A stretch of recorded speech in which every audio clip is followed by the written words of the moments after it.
家是应该不是没去过，对吧？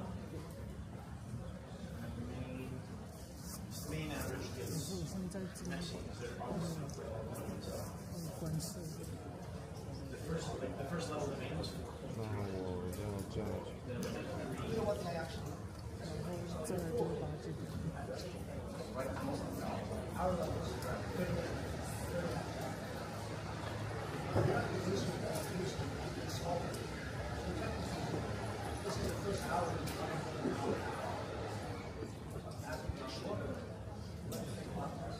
Yeah, but that goes into the question. Should you adjust this? It's one reason we have to implement everything else on the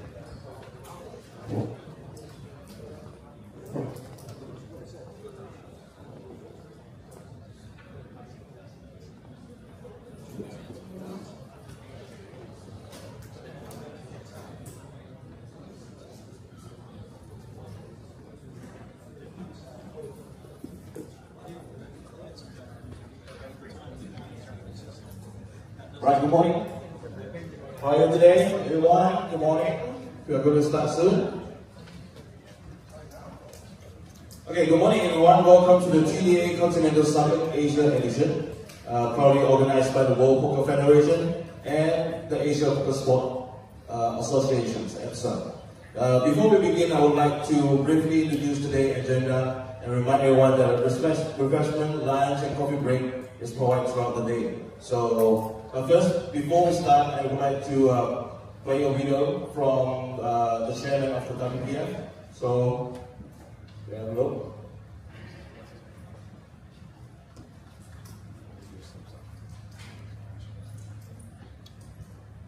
Good morning, everyone. First of all, I would like to thank you all for being here. Without you, this event would be simply impossible. Also, thanks for the Federation of Taiwan, especially Raymond and David, for hosting and putting together this event with us.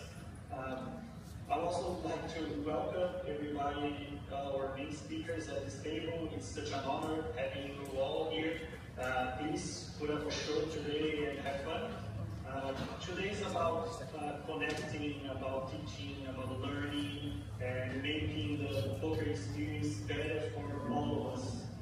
It's a big day for poker around the world, but especially for poker in Asia. Having Asia as the stage of an event like this, having all eyes all over the world targeting the continent. So it's an honor, it's a pleasure, and for us in the World Poker Federation, it's a proof that when we work together, we can make big things happen.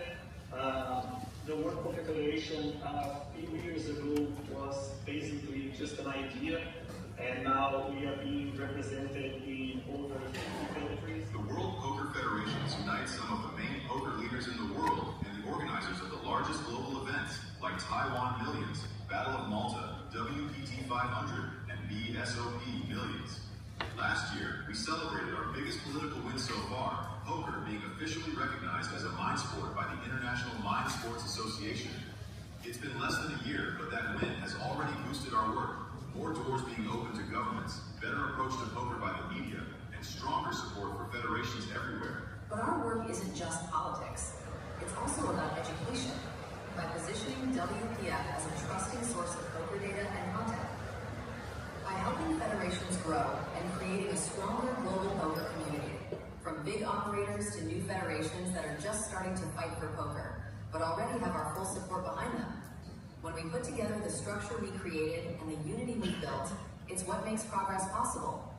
And we have a lot more to come still in 2025. We've created the WPF Ladies Committee, dedicated to transforming the poker industry through the rise of women. The Women's Committee is here to uplift women across the poker world, and not only by organizing ladies events, but also by spotlighting women as players, leaders, and organizers.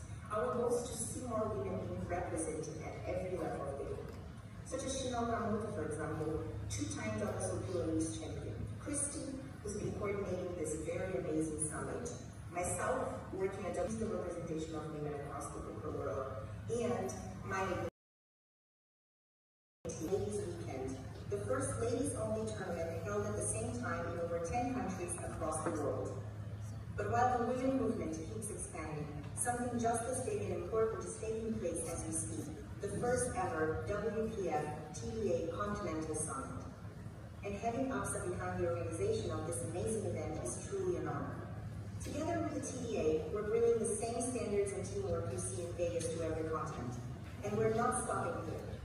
In December, we meet again for the Latin American edition happening in Brazil. Lots of important things happen, but the truth is that we are just getting started. You will see for sure a lot more of the work of the World Poker Federation and the work of all its members in no time. But now is the time to begin the summit. The event has everything to be epic. But just one last thing, I also want to invite everyone to be part of what's next. Work with us, stay connected, follow us on social media, and be part of the fight of poker. It's very important. Thank you, enjoy your day, have fun.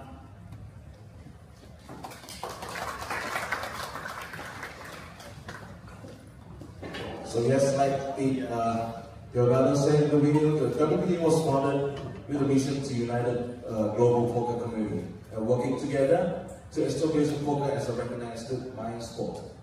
So in November last year, during the BSOP event in Brazil, the International Mind Sport Association, APSA, officially accepted poker as a recognized discipline. This means that the poker is now acknowledged alongside games like chess, Go, Mahjong, as a legitimate mind sport. So moving forward, WPF core mission is to bring global poker industry together under one vision. To promote poker as legal, competitive sports. This includes not only organizing major tournaments, but also building comprehensive poker ecosystem. Like women's teams competition, ladies championship, the World Cup, and also the Asian Nation Cup. So, of course, in today's event, like the TDA Summit, Asia Edition, ended established to unify tournament rules and standards for poker officials across the globe. And this is the only beginning. Future Summit will also be held in other regions around the world. 那当然，今天我也会再用中文再说一遍。WPF 的成立的使命是为了联合，共同创造扑克成为一个竞技运动。而在去年11月，巴西的 BSOP 现场也得到了 APSA， 就是国际智力运动协会将扑克正式纳入了成为竞技项目。这意味着扑克跟其他的像围棋、麻将、象棋都是一样的，是一项智力运动。那 WPF 接下来的核心使命，也当然是将全球扑克的这个行业团结起来，共同迈向合法竞技。这不仅是推崇扑克锦标赛，而包括了建立全方位跟扑克有关系的事情。那包括了团队赛、语式赛、世界国家杯，还有亚洲国家杯。那包括了当然今天的 TDA 国际裁判的峰会，共同建立全球统一的裁判标准。那未来除了亚洲，也会在其他地方举办。那接下来我想有请APSA， 就是我们亚洲扑克运动联盟的主席戴先生为我们致辞。Now let's welcome the chairman of APSA, Mr. David Tai, to deliver his speech. Thank you. I'm David from CGB and APSA, Asia Poker Sport Association, 亚洲扑克竞技联盟。Our goal is to promote the legalization of poker in various countries and regions in Asia. 我们的目标是在亚洲的各个国家推动扑克的合法化。We will also host the Asian Nations Cup in October this year. 在今年10月份，我会将在台北举办一个扑克的亚洲的国家杯，会邀请亚洲各个国家的会员国来参加。I'm very happy to host this TDA Summit Asia together with WPF and TDA. 我很高兴这次可以一起合办这个亚洲的扑克论坛，跟 TDA 以及 WPF。Thank you and welcome to Taiwan. 谢谢。那今天的会议将会是从现在开始一直到下午5点半。So the meeting will be starting today until the evening 5:30 p.m. Hopefully we can do it on time. And we provide also breakfast, lunch, and coffee break. So help us out when you feel want to refresh a little bit. So just go in the back, have some coffee. So for now, please welcome our moderator for today's summit, Mr. Chiu, who will be officially kicking off our today's discussion. 让我们来有请我们的会议主持 Chiu 来帮我们开始今天的会议。Hello, good morning everyone, and thank you on behalf of Poker TDA. Thank you everyone for coming to Asia Poker Arena to attend this the very first Poker TDA plus WPF Continental Summit Asia edition. And obviously, we are also very grateful to WPF and APSA for playing host to this event as well. So first of all, let me introduce you to the who are sitting on the table up here. First of all, we have to introduce the man, like the founder of Poker TDA, Matt Savage.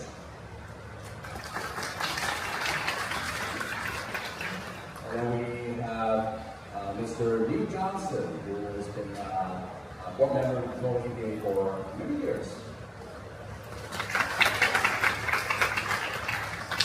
And next is Lloyd Fontillas, also TDA board member. We also have one of the most experienced tournament director from Japan, Nobuyoshi Takizawa. He is, however, on the way from the airport. We will see him in a bit. And coming up next is Mylene Advincula, the general manager of the Metro Poker Room, the biggest poker room in the Philippines. And myself, my name is Chiu. I'm the founder of the Hong Kong Poker Players Association, and been a certified PD for quite a few years.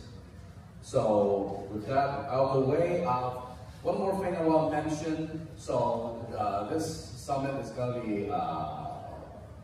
will be done in English mostly. However, we do have the capability to do a little bit of translation myself.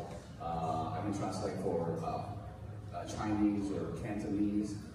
When Nobu gets here, you'll be able to help out with Japanese as well. And I think we have a few people in the audience who will be happy to help out with Korean translations as well. So please don't be shy. If you're not incredibly comfortable with, you want to have a question and you want to say it in your own language, please do so. Really, this meeting is not about. It's not a presentation. This is a very rare occasions where we can get together and discuss and learn from one another and help shape the future of poker in Asia and poker in the world at large. So please don't be shy. If you have questions, please raise your hand and we'll get to you and give you a mic. And so with that. 刚刚讲的是，因为这是我们在台湾举办这个会议，所以了解很多来参加会议的朋友都是可能讲中文会比较舒服一点。我们非常想要鼓励大家，如果有在会上有问题想要提出来，然后你是比较希望用中文发言的话，我们非常希望。 举手，然后我们就会然后麦过来给你发言，然后我们也可以我个人也可以帮忙一下，就是进行翻译。好，谢谢。好 ，OK， so let's kick this off. So the very first thing we want to do, like I said, actually. One of the purpose of this summit is about the sharing ideas, that's coming from Asia. So one of the first things that Matt suggests we talk about is what are the topics from Asia that should be brought to the global stage for the next TDA summit that will take place next year in Las Vegas. So, please, you want to say something? So we run a TDA Summit every 2 years, you may or may not know. TDA rules have been used throughout the world for basically 24 years. The way it started was the alternate rules that I saw in the United States were different, so we had the idea to standardize the rules, and we were lucky enough to get that done in 2001. It started out with 25 tournament directors from around the United States and 1 international, and now the TDA rules are used around the world, and we're very excited to see that they wanted to bring it here to Asia. It's very important that the rules that we discussed today could become the foundation for what we use in the future.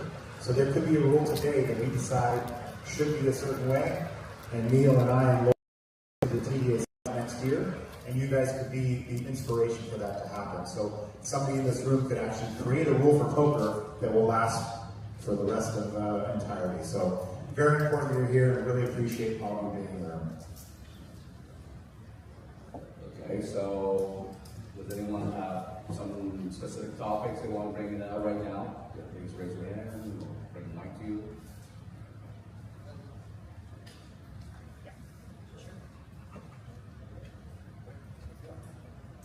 Okay.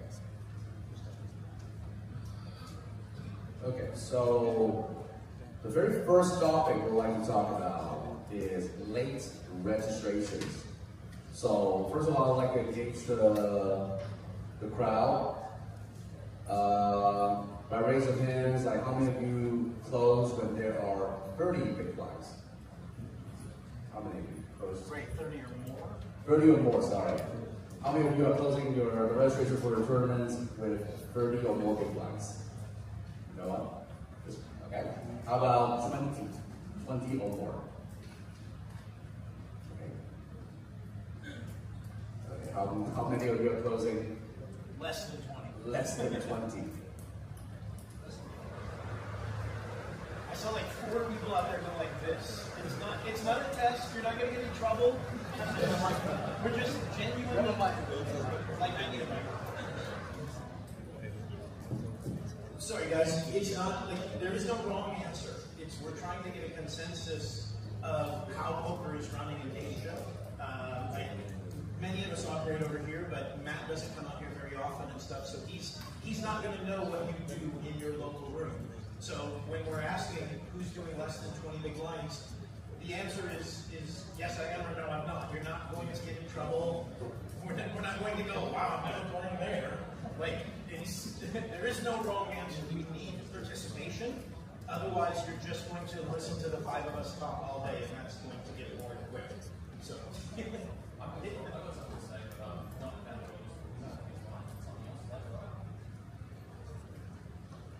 Please introduce yourself. Thanks, Neil.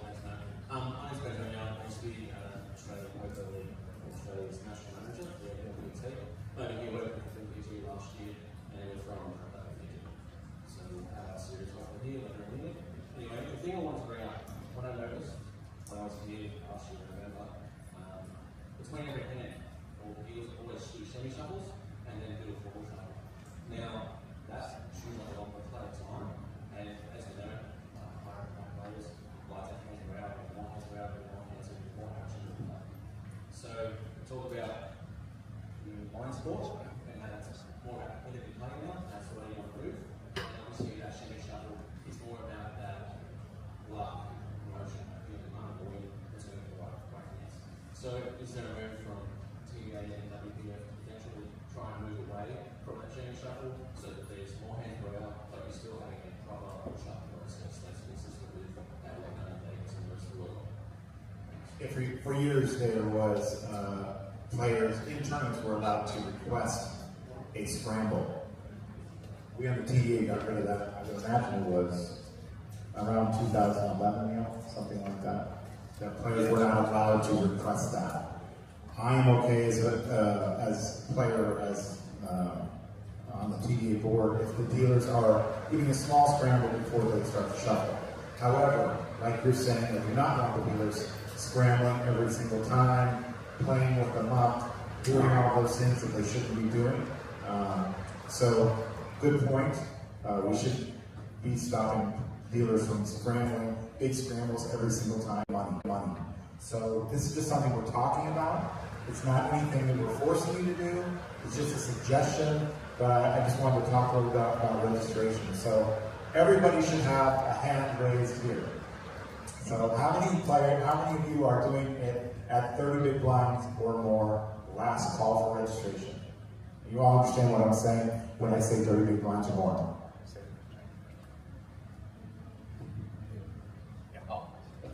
刚被问就是有谁在办比赛是在关会的时候，截止买入的时候是30个大米以上。举手，没有吗 30. How many are 25 or more? I'm 25. 这是大码 25 blinds. I don't want any registration open after 25. And then how many are 20 or less? So everybody else in the room? Yeah. See. No, Matt, 15 or less. 15 or less. Yeah. So there's a few. I was going to say 15 to 20 is a big change. Okay, and the reason for a lot of these things are guarantees and letting players come in when registration is that deep. But again, it is it's become a fact that it is actually an advantage for people to register late. So if at all possible, if you can control that, as just my suggestion, how many of you allow registration on day 2 of your events? Yeah, Lloyd has no job, so he can't raise his hand for anything. So if you're allowing registration on day 2, again, same thing. It actually is restrictive in some areas of players saying, you know what, I'm not even going to register today, I'll just register on day 2. So that could also affect your numbers. So just a conversation to have. There are many tournaments out there that allow registration on day 2 for certain reasons. There's reasons for doing that. It's just a discussion point. If anybody has any questions or wants a comment on that one, I'm happy to hear why you're doing it so late, or if you feel that it's a good reason to do that. But there is a big pullback from people that are in this industry.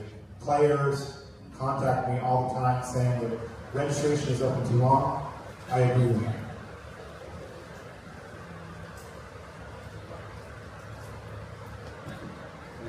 I do want to add something to that. Registration is also slightly subjective. Like we're all saying 30 big blinds. Well, I can start my tournament and get to 30 big blinds at 2 levels. Or I can start my tournament and get to 30 big blinds in 10 levels. I can start them 500 big blinds deep, or I can start them 100 big blinds deep. The late reg to me, like for APT, we only allow day 2 late reg for the main.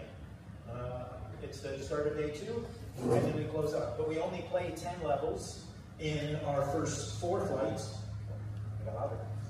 In our first, for our 4 flights, whether it's a 30-minute flight, 45-minute flight, or 60-minute flight. So it is, I think it's tough sometimes to say, oh, it's too long, because I'm assuming most of you are aiming for a point the same way all of us are. You decide 25 big blinds, then you decide how long you want the tournament to last, and that tells you how long you can play before you get to 25 big blinds. So I don't have a yes or no. I also think it's too long. For a number of years when I was working on the EPT, every tournament had 4 levels of late registration. It was 15-minute, we got an hour. It was 60-minute, we got 4. But it was very easy to communicate to the players. How long's late reg open? 4 levels. Start at level 5, it's closed. That meant in some tournaments we were closing with 60 bigs. And had people going, oh, you have to. It's like, no. The purpose, my philosophy was always the purpose of re-entry is not to milk the player of as many buy-ins as you can get out of them. The purpose of re-entry is if you misplayed your kings on level 2, you get another chance. But somewhere along the line, a lot of the purpose of re-entry, to what Matt said, became, I want another $1 million guarantee. So now I have to have this many flights, and I have to have this much re-entry, instead of running a 500K guarantee or a 200K guarantee. So I'm a little bit in the middle on it, but I do think the length of time is arbitrary, because we're all aiming for a point of how many big blinds do we think is fair. All right, okay. All right, so again, so we just opened it up about re-entry. How many of you are allowing no re-entry in any of your tournaments? No re-entry. Freeze out. Freeze out. Freeze out only. Freeze out only. Nobody. No, Freeze out only? I like it. How many are you allowing just one re-entry per tournament? I like it. I like it. And everybody else is multiple re-entry. Re-entries, in my opinion, also gotten out of hand. And I believe that you should offer in your festivals a little of everything. We saw this at the World Series this year. We do it on the World Poker Tour, where we have a freeze out, we have a single re-entry, and we have multiple re-entry. So it's just a suggestion, in my opinion, that you should mix it up. You know, I know it's tough to have guarantees. If you are running guarantees to do that, I know it's also something that maybe the operators like David, they love to have multiple re-entries in every tournament. But I think it is something that poker used to be all freeze outs. And around 2010, I know that the Aussies claim that they started repechage or re-entry, but I think that I did that out in Los Angeles. And it was never created to have re-entry, multiple re-entry, same day re-entry. It was created that we could have a big guarantee that players had to come back to your property day after day, so you could re-enter in the same tournament. We started it off with a $300 million guarantee, which at the time was kind of revolutionary. It kind of started what we do with the re-entry, but I do think that there is too much re-entry in tournaments now. Maybe anybody else has a comment about that. Okay. So, yeah, do think about that. Sorry, Greg, 1 second. Does anybody have anything to add? Yeah, please, raise your hand if you have a comment or... See, we got one back there. Yeah. Who's got our microphones? Good job, Ray.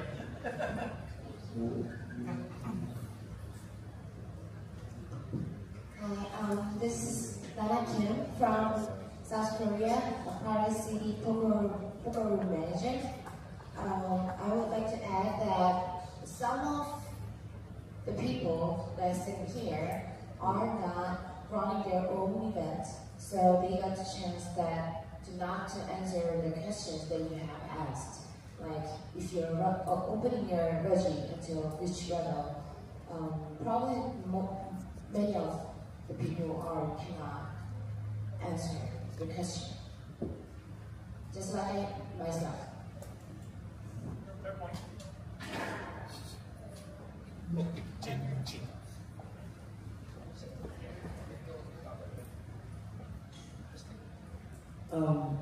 I think this is a very, very interesting topic. I'm Chiu, I'm from Thailand. Poker is still not legalized in Thailand yet, but we are working on it.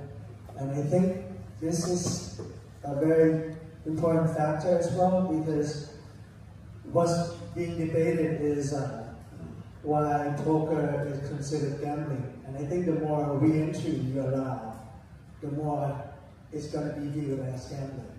So how do you really understand? And I think, to have the right number is important to be viewed as a sport.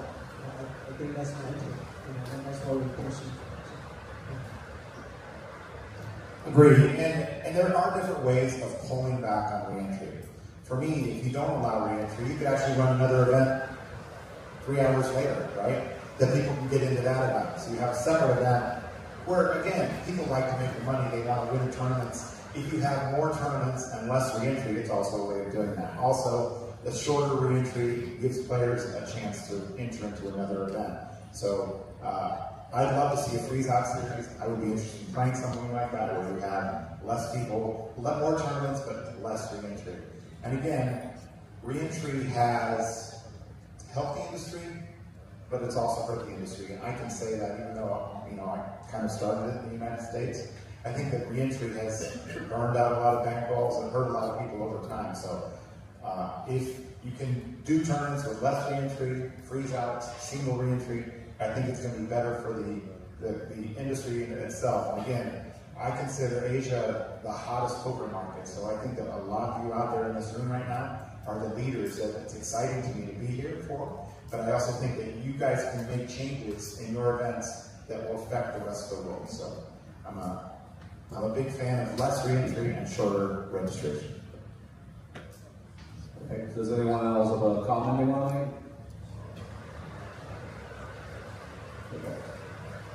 So let's talk about something else.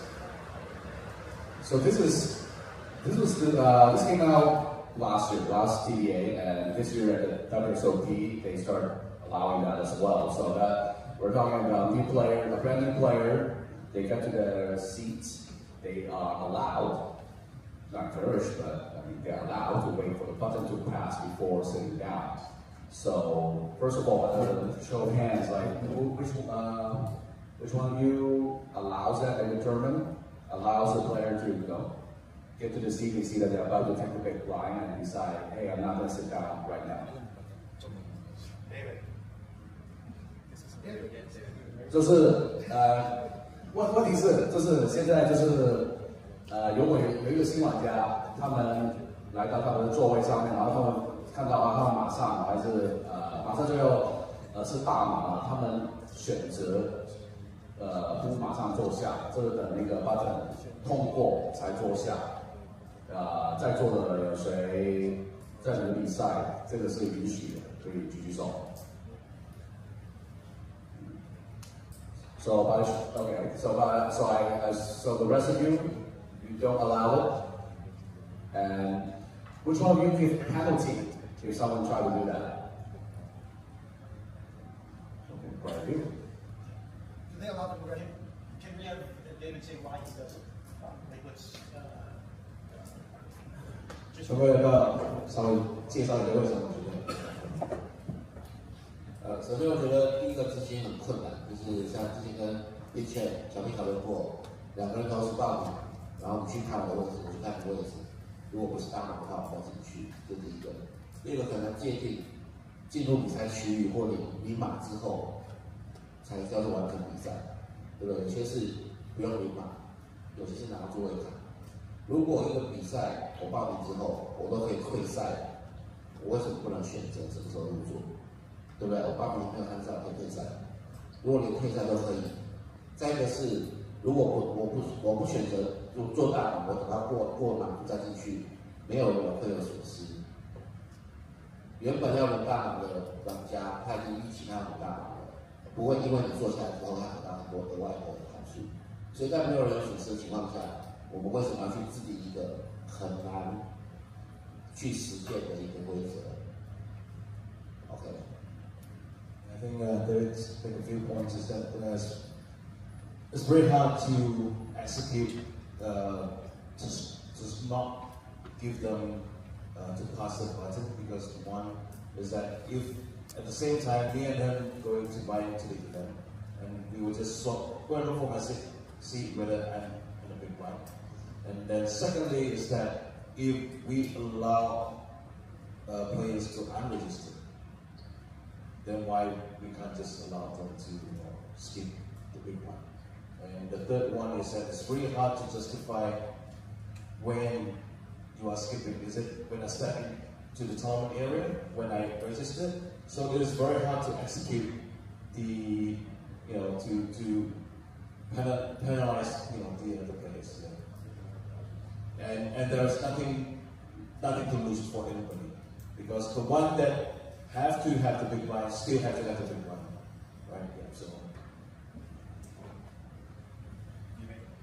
okay? I have strong opinions on this also, and you'll notice that I have strong opinions about a lot of the things up here we're talking about. I feel that when a player registers for the tournament and they leave the registration booth and they go to the table, they should have to take their seat. How we regulate that is difficult, especially when you have tournaments like they have that they're running right now, where there's multiple tables, 100 tables. Most of us in this room don't deal with 100 tables on a day-to-day basis. So I think it's important that when somebody leaves registration, that they go and take their seat. The last thing we want to see is the player go by their table, see their table, and then continue and not take their seat. It's not only annoying for the players at the table, but it's annoying for us as operators, and I feel like they're basically cheating the system. So what David is saying, that he's allowing them to take a seat after the button, but he's also doing it by choice, meaning that you can go to the table and say, I'd like a hand now, or you can go to the table and say, I'd like the button to pass, which is a rule that we use for cash games and has been around for a long time. Now, this is one of the rules that I think today that we can come to an agreement in this room that we can bring to the TDA next year and possibly become something we do for the future. It is all over the place. People are doing different ways everywhere you go. So I really think that this is something that needs to be fixed in the industry. And again, the people in this room could have a big part of that. So I think that I'm not a fan of what David is doing. And again, I think that David would also, if the TDA came to an agreement, would have a solution and he would follow it. I think that this is something, again, that we should discuss. Go ahead. Thanks, Matt. Well, I usually in there you're talking about how the players go to the table and they skip it, right? And you're talking about the solution. I think a good solution is what we did in Australia where we went to. We ran with 50 tables, 100 tables, 1 table, 2 sort of stuff. Just so. Rather than the player going to the table, we got the players, we got tickets to go to the TV. The TV would walk to the table and sit them down. This solves the problem. The player can't skip it. They're usually going to be waiting on 10 people, get lots of chips, for example. That avoids the whole problem. Bingo, and I did this with my tournaments with 68 tables at the Commerce, 100 tables at the Commerce. I had my floor staff, I had an up dealer, I had somebody, and it's a great way for you to meet your player. I could say, hey Lloyd, how you doing today? What's going on? Come with me, I'll show you where your table's at. You go down there, you put the chips down, the player takes their seat. And honestly, I hear from Ray, he says resources, it's difficult. I think it's lazy for tournaments not to do this. It is a great customer service to have that player go to the table, walk them. Lloyd, good to see you today. Thanks for coming in. Take your seat. And there's not that many alternates or that many people that we could have somebody do that. Again, I think you have unlimited resources to do this. And I think it's, again, like I said, frankly, it's lazy not to do it that way, and it causes problems to the tournament. So if you have the ability to do this, you said your TV does it, right? You can have your floor staff, dealers. Also, those are the people that are walking around the room anyway and doing that. What I don't like to see, and this is something that wasn't even on our list, is I go to many tournaments and play in them, and you'll see all of the tournament directors standing in one part of the room, right? Now, on the other side of the room, somebody says floor, and they're floor, your floor people should be walking around the room. I did it myself for many, many years. I still do it today. You want to be out there on the floor instead of congregating in one area of the room. And this is another way to do that. When you're doing this, you come by the registration desk, hey, Neil, come with me, I'll bring you your seat. It's a great, great customer service. And I always encourage my floor to get to know everybody's name that comes into their room. You want to meet everybody. If you do this, I promise you, they will come back and play your events because they feel special. You're doing something for them. You're bringing them to the table yourself. And I think this is the best way to do this. And nobody in the room will change my opinion on it. Now you're at the Vegas. So I can't talk. I didn't really have a dog in this fight, to be honest, when I got here. Listened last night to some of the arguments. I understand your point. I understand both points, to be honest. The scenario you're talking about is relatively specific. These are people coming in late. These are people who are coming in as alternates. David's solution is a bit broader and a bit more of a fix all. If I buy my ticket tonight for tomorrow's tournament, and I decide I'm not coming in until 3 hours later, there is no tournament director walking me to my seat at that point in time, because I had a seat. I'm at table 1-1, I've had it for a day, I come walking in 3 hours late, and I come and sit down, or I come walking in, I go, oh, no, I'm looking. Wait, if you've registered before the tournament starts, your chips are in play, right? My tournaments, if you register before the tournament starts, your chips are in play at the start of the tournament. That's a separate topic that we'll spend an hour talking about later.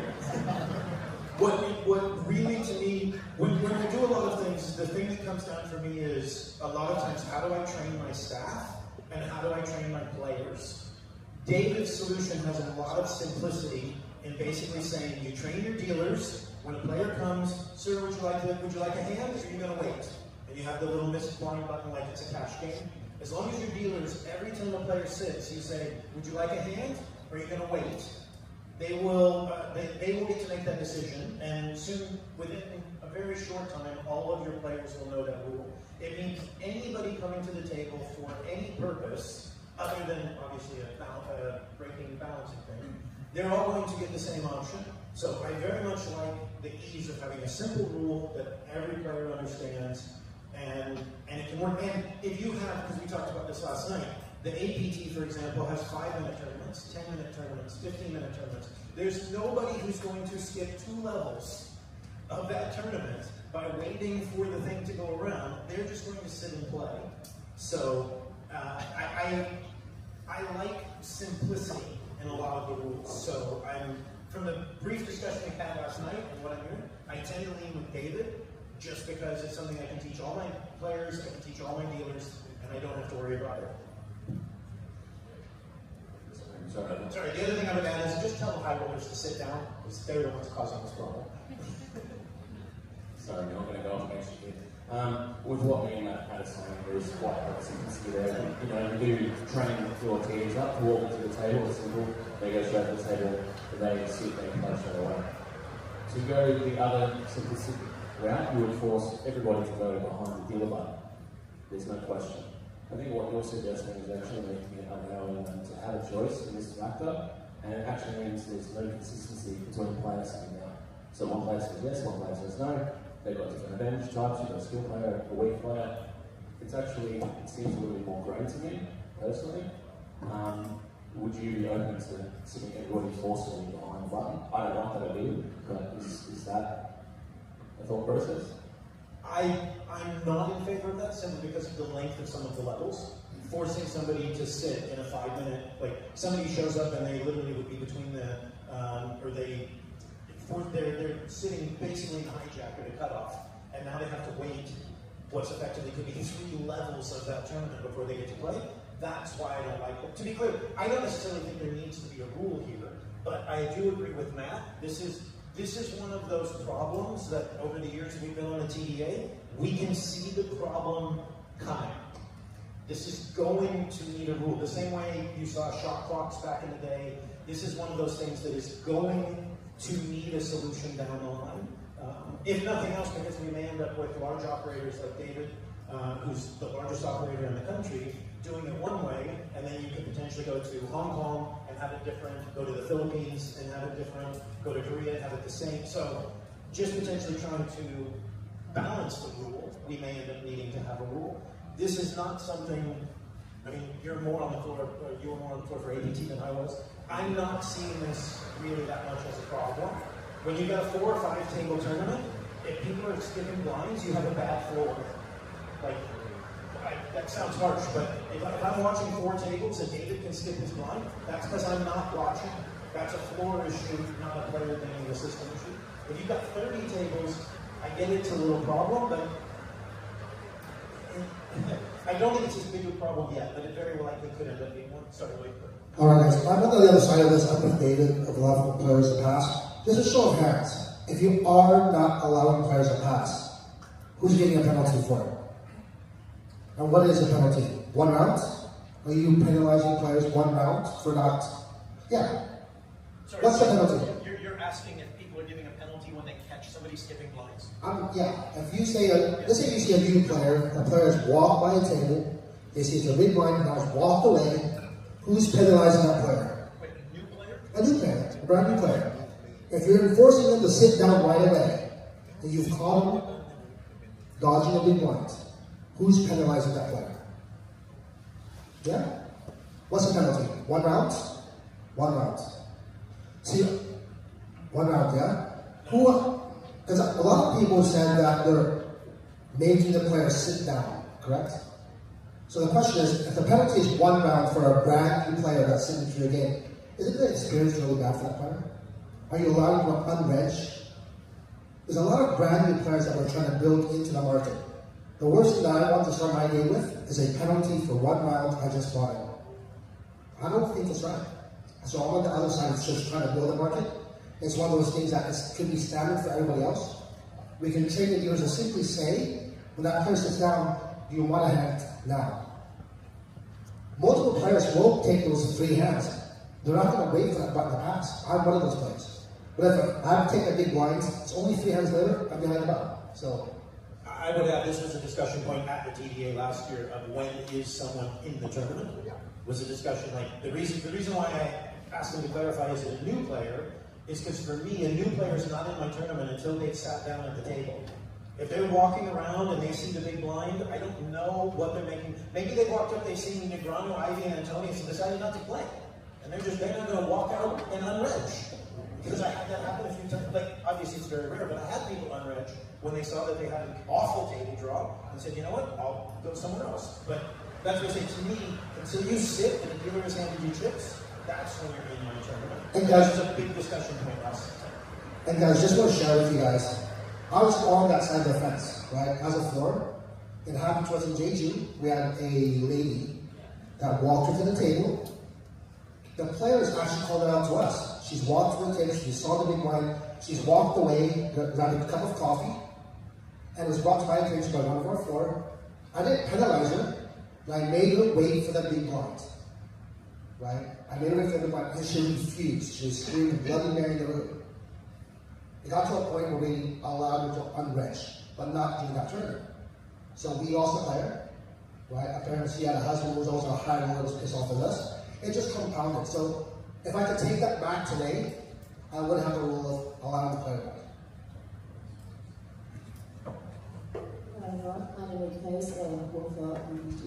Also, I do run the event, also the TV and some event as well. With me, the thing is when new players come in, they see they go to big live, they walk away.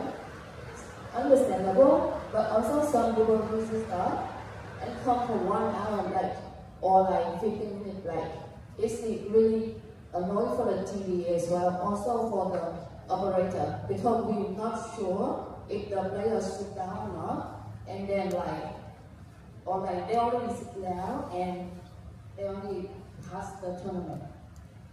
So I think suggestion if we ever allow for the player pass the button, they have to like come to the table within 5 minutes. So we know like they register, come to the table, okay, I'm up here at the table and I go waiting for the button pass. Like the tournament immediately, not like waiting for 15 minutes or half an hour late. Yeah, that's an issue that I want to discuss. And Lloyd and I had a discussion. And by the way, up here on the board up here, we do not agree on everything. But that's okay. That's okay that we don't agree on everything. Neil and I have argued for 18 years. 18 years we've been arguing about things, and I think that's how progress happens. It's not that we all agree, but the TDA, what we will do is, even if we don't agree, if everybody in the room agrees besides me, I should change the way I think, and I should make it better for standardization for the players. The TDA is about the players. Without them, we have nothing. So it's better for us if we have something that we're all doing the same way. The way this rule is right now, it's a big issue, and not everybody's doing it the same, and in my opinion, nobody's doing it the same. Lloyd has tournaments that, and I feel like if you register before the tournament starts, your chips should be in play. So I'd like to show of hands, and everybody should have a way they do this now. If you register before the tournament, the night before, 1 hour before, 10 minutes before, are your chips in play at the start of the tournament? Only 3 of us. So if you win a satellite, your chips, and you are assigned a seat, the chips are not in play at the start of the tournament? It's crazy to me. It's the way that we do it. So with your situation and the way that is, let's say you had 100 satellite winners, okay? And only 50 of them showed up. You could have empty spots in all of these tables because those players have not shown up or registered. All right, I understand. If you haven't assigned the seats, that's different, completely different. But if you assign seats, the chips should be in play at the start of the tournament.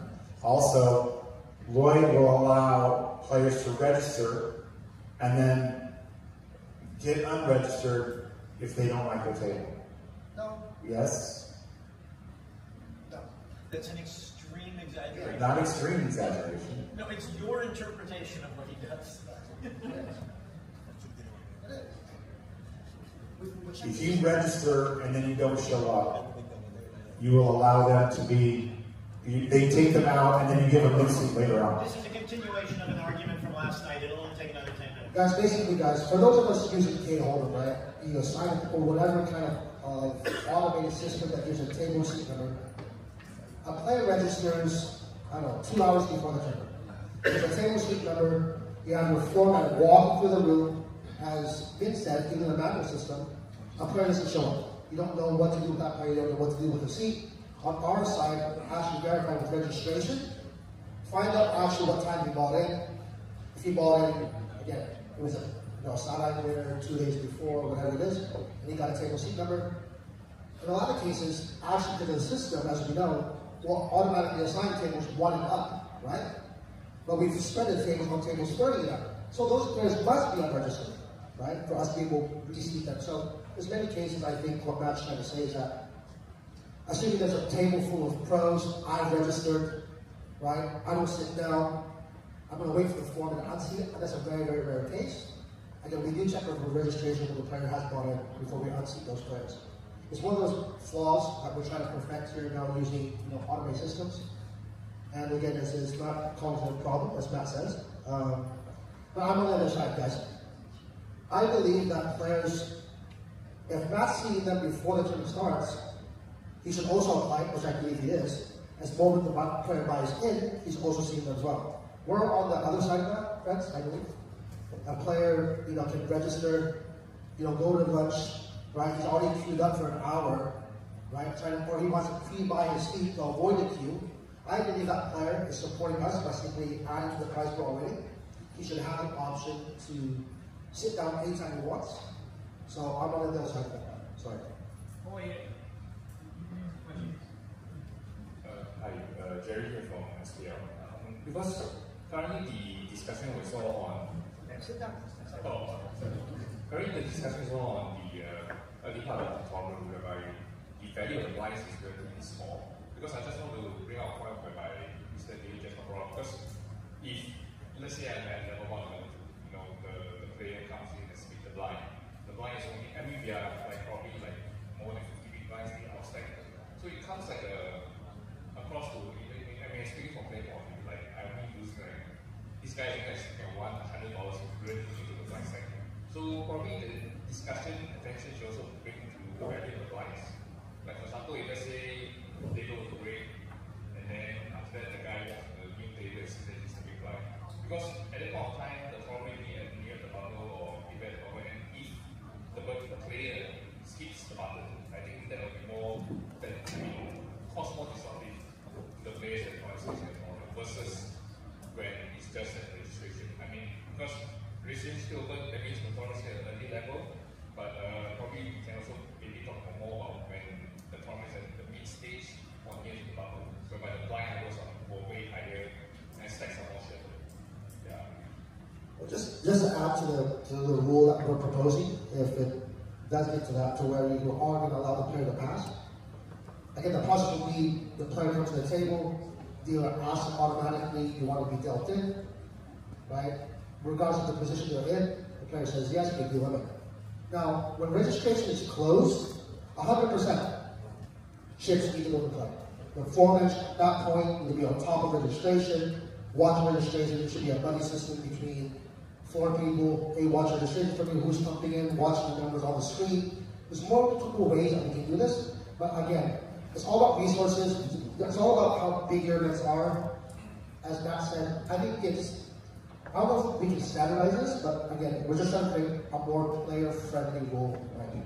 Yeah, like Eric also was saying that all of the discussions now about these topics, why not just simplify it? What do you suggest? Then about the players, giving players the option to skip the big line. It will be unfair for other players who are waitlisted, especially if you have alternates, right?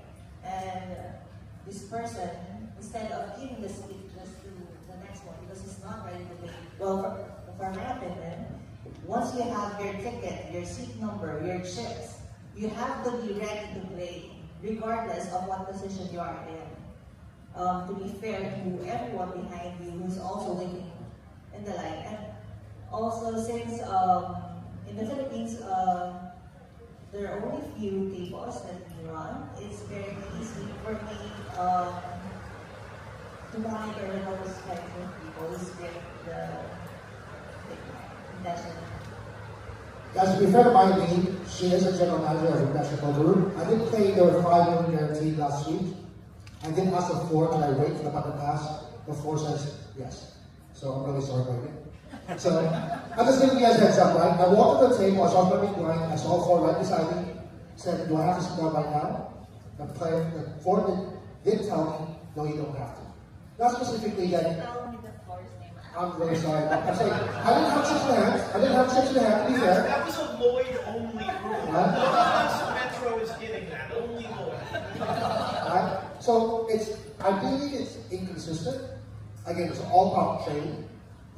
Maybe her floor was untrained, or maybe they thought, oh, I'm kids. But I guess one of those things, like, if we can create a simple rule that we can teach across the board, I think it's just more standard.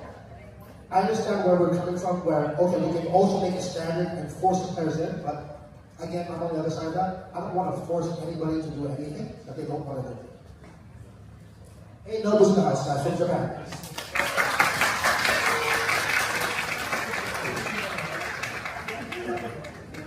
His chip stack has already been blinded off.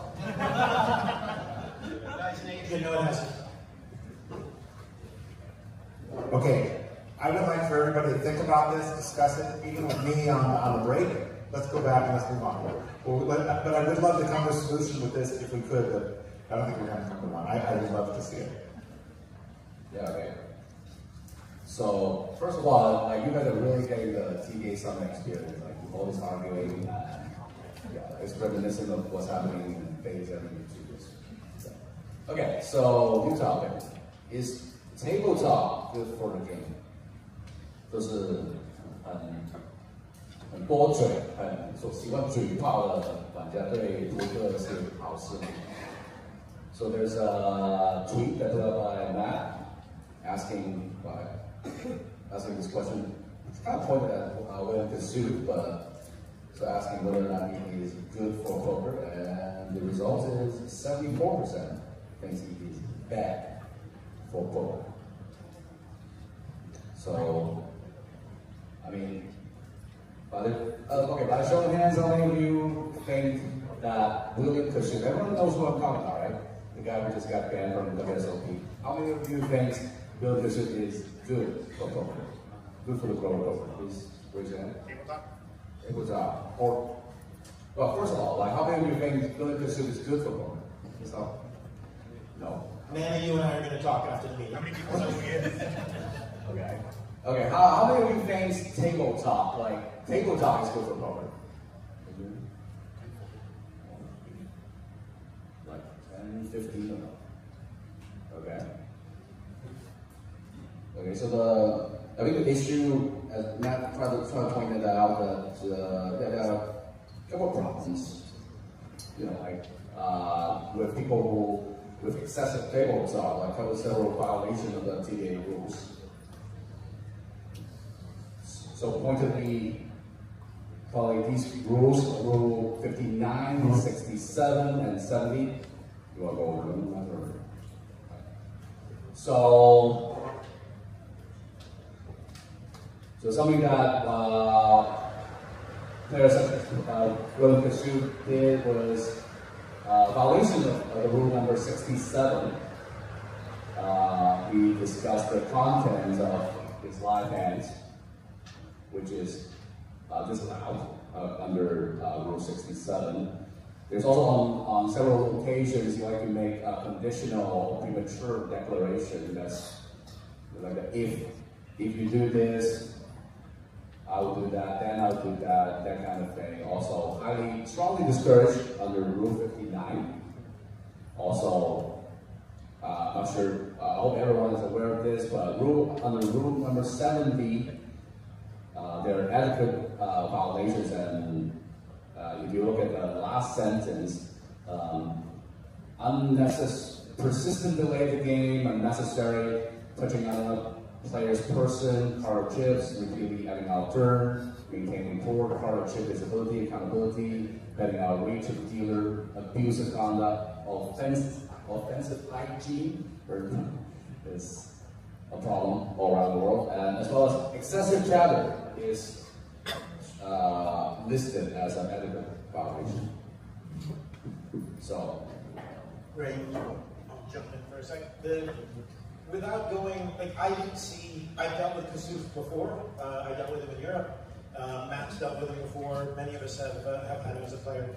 Ignoring Kasuf as the specific example, I didn't see much of what took place at the World Series personally. I don't poker go. Sorry, guys. But it obviously filtered through the Twitterverse and stuff. I can't question or second guess what the World Series did because I wasn't there and I don't know. But it does present a significant example of how you should make sure you take control of your tournament, because if you don't, the players will. It's like when I used to train dealers, I always told the dealer, if you don't captain your table, like if you don't control everything for the 30 minutes you're there, somebody at your table will do it for you. And to me, it was always very important for a dealer to be captaining their table. It's the same for a floor or a TD in their tournament, especially when you're dealing with high roller players or high buy-in players. From what I saw, I mean, being honest, the few things that I saw, I'm not sure Kasuf would have made it to day 5 in my tournament. He probably would have been DQ'd at some point. I certainly would have maybe took him aside and been like, dude, you're, you know, what is it, Matt? It goes something like 1, 2, 3, 4 orbits, and then you're just gone. But I wasn't there, so I don't know what happened in that scenario. But I think it's a prime example to people of making sure you control your, like, everybody knows, everybody here operates in a poker room or a poker tour. You all know who your problem children are. Everyone, you can think in a second, and you know who they are. You know the special rule you have to have. You know you can even see when that person's starting to slide, and you work with them so much you can go over and be like, dude, come on. And they're like, okay, yeah, sorry, okay, and stuff like that. So I think it's just without having Jack to actually explain what happened at the World Series, I don't think it's fair to second guess what happened there. But I think it's a great example of trying to, for lack of a better term, step on that player faster, you know, than in order to control it. Like, I'm a bit with Matt. I'm probably not as extreme as Matt on how good table talk is, but we also don't want 9 people with hoodies and headphones staring at their phones and not talking to each other. So this to me is a lot of the floor that's monitoring that event and just making sure things aren't, you know, out of too much out of pocket. Like Grinder was talking all the way through his stuff. Daniel talks a whole bunch when he's playing, and those, especially when they're on stream, those are great for stream. They're great for viewing. They're great for ratings, but they also have to be within the bounds. We've all seen things that in a vacuum Phil Hellmuth probably would be DQ'd for example. But he doesn't get DQ'd. He gets put on a timeout, or he gets an orbit, or stuff like that. So I think it's just a very good example of keep control of your tournaments and keep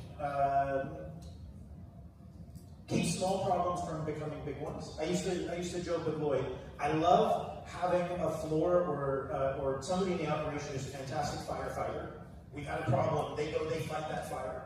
But I will trade that firefighter for 2 people who can smell smoke.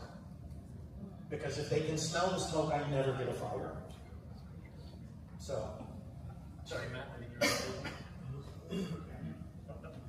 Sorry, I saw you have the mic. Yeah, there's a big. How many of you watched the World Series of Poker this year on Poker Go?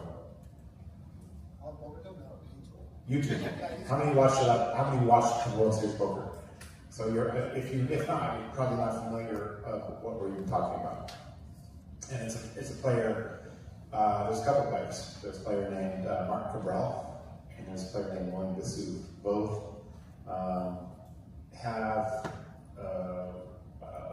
propensity to talk a lot at the table. I'm fine with table talk. I think table talk adds a lot of intrigue to the viewers that are watching on YouTube or whatever. But there comes to a point where it's disruptive. And these are the rules that I feel like these players have broken at this year's World Series of Poker. Now, how are they dealt with it? They did receive penalties. Should they receive penalties? Yes. If you're slowing down the game, you're disruptive. And we're going to get into talk about action clocks shortly. I think that might be next. You can put that up now. It's one of those things that I think that if not controlled, like Neil said, that it will become a problem. And like he said, you probably all have players, you know, that talk more than others. And a lot of those players think that it's part of strategy for the game. And there's a lot of people out there that do. Like I said, I put that poll up there about William Soup. It was 25% to 75%. 25% said he was good. And as Neil correctly pointed out, likely none of those people ever played with him. So they don't know what it's like to have the verbal nonsense that he does from hand to hand. So it makes it difficult. They've got a little slide here. Nobody's smiling. This was such a great joke and nobody's smiling. How is this even possible? Dad, you should smile. This was a joke. Why is nobody smiling?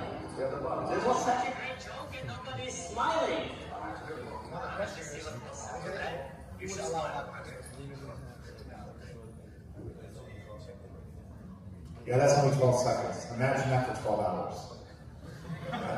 That's what a lot of people deal with.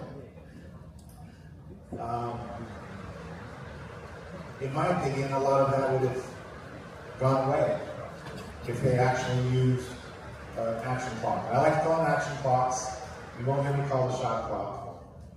How many of you use action clocks in your tournaments? That's a good percentage. Then shot clocks also. There's a different name. Yeah. Shot clocks. If you use shot clocks. That's a good thing. It's a good thing. Yeah, it's a good thing. Take the thing on the ground. How many people use clocks? Alright. And I understand a lot of you, know that the NBA uses a shot clock. This is poker. We don't want people taking shots. In poker, a shot is actually cheating. You're taking a shot. So I don't want that. I want action. We want action. All right. You're all welcome to have shots with us tonight. So a lot of these issues, in my opinion, would have been solved had they had clocks. Okay. I really think it's important that clocks are going to become more and more common. I think it makes it better for the players. I think it does not. A lot of people think that recreational players are against this, but in all the polls I've taken, all the recreational players that I've talked to, for the most part, all say that they would enjoy the game a lot more if the play was faster. I know that you see on TV these players, professional players, these high rollers take so much time. They don't want to give away time intels. They don't want to do all these things. But for a recreational player, playing faster is important. And I know that Leandro and DC in Brazil, they're using action clocks from hand number 1, from the very first hand of the tournament. How many of you use clocks from the very first hand of the tournament? It depends on the tournament, or is it every tournament?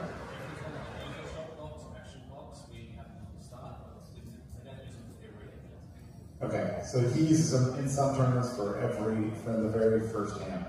And I do too in high rollers, but also I think that using a clock in all of our WPT events, which we do in the WPT 500s, which we do in the Prime, which we also do in our main tour, our championship events, we use the clocks. And it always comes in like one table or one level before the bubble. And our clocks are 15 seconds pre-flop, 30 seconds post-flop. And it works fantastic. I don't know if your clocks or the clocks you're using, if you're using 30 seconds pre and post, but I do feel like that is too much time. And I open up to the floor or you need to talk about that. Well, I'm curious just for hands, because we only got 2 of them. So how many people again are using some form of shot or action clock? And if you're not running your own tournament, but you're a floor runner tournament, please also raise your hand for that to Nana's point. So how many people, by show of hands, how many are using a shot clock or an action clock in any of their events? Okay, how many people are not? Okay, so pretty much everybody is. How many people are putting them in only basically one table from the bubble? Okay. OK， so 刚刚那个问的就是说，就是第一个问题就是谁在你们的比赛有用那个计时器？就是说 ，you're using a shot clock and then 在什么时候开始几个是在比赛开始的时候就有计时器的举手 ？You start using the shot clock. Let's start. For every event, 就每一个赛事吗 ？Only high roller.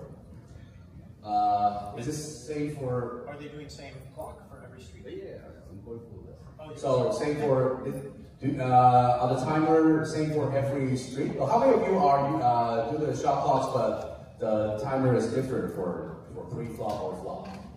就是在翻前还是翻后？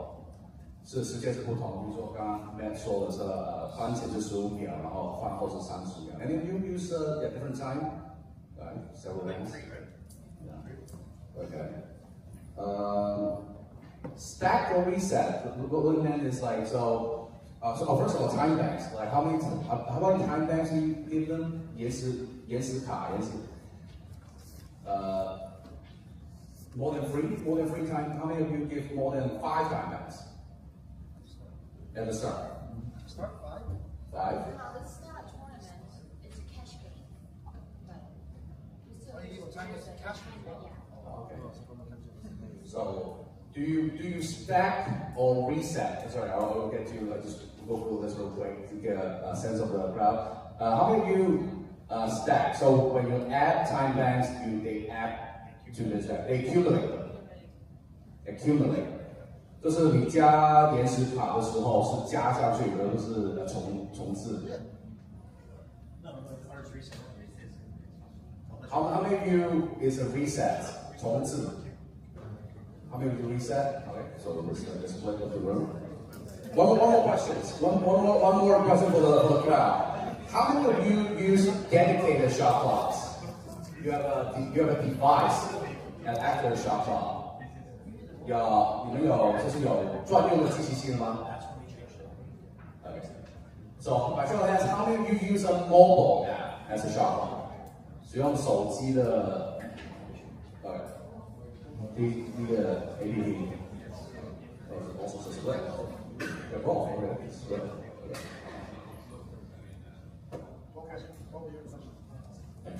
Just real quick, Matt, I was just curious if you could explain your logic around 15 seconds pre-flop and 30 seconds post-flop.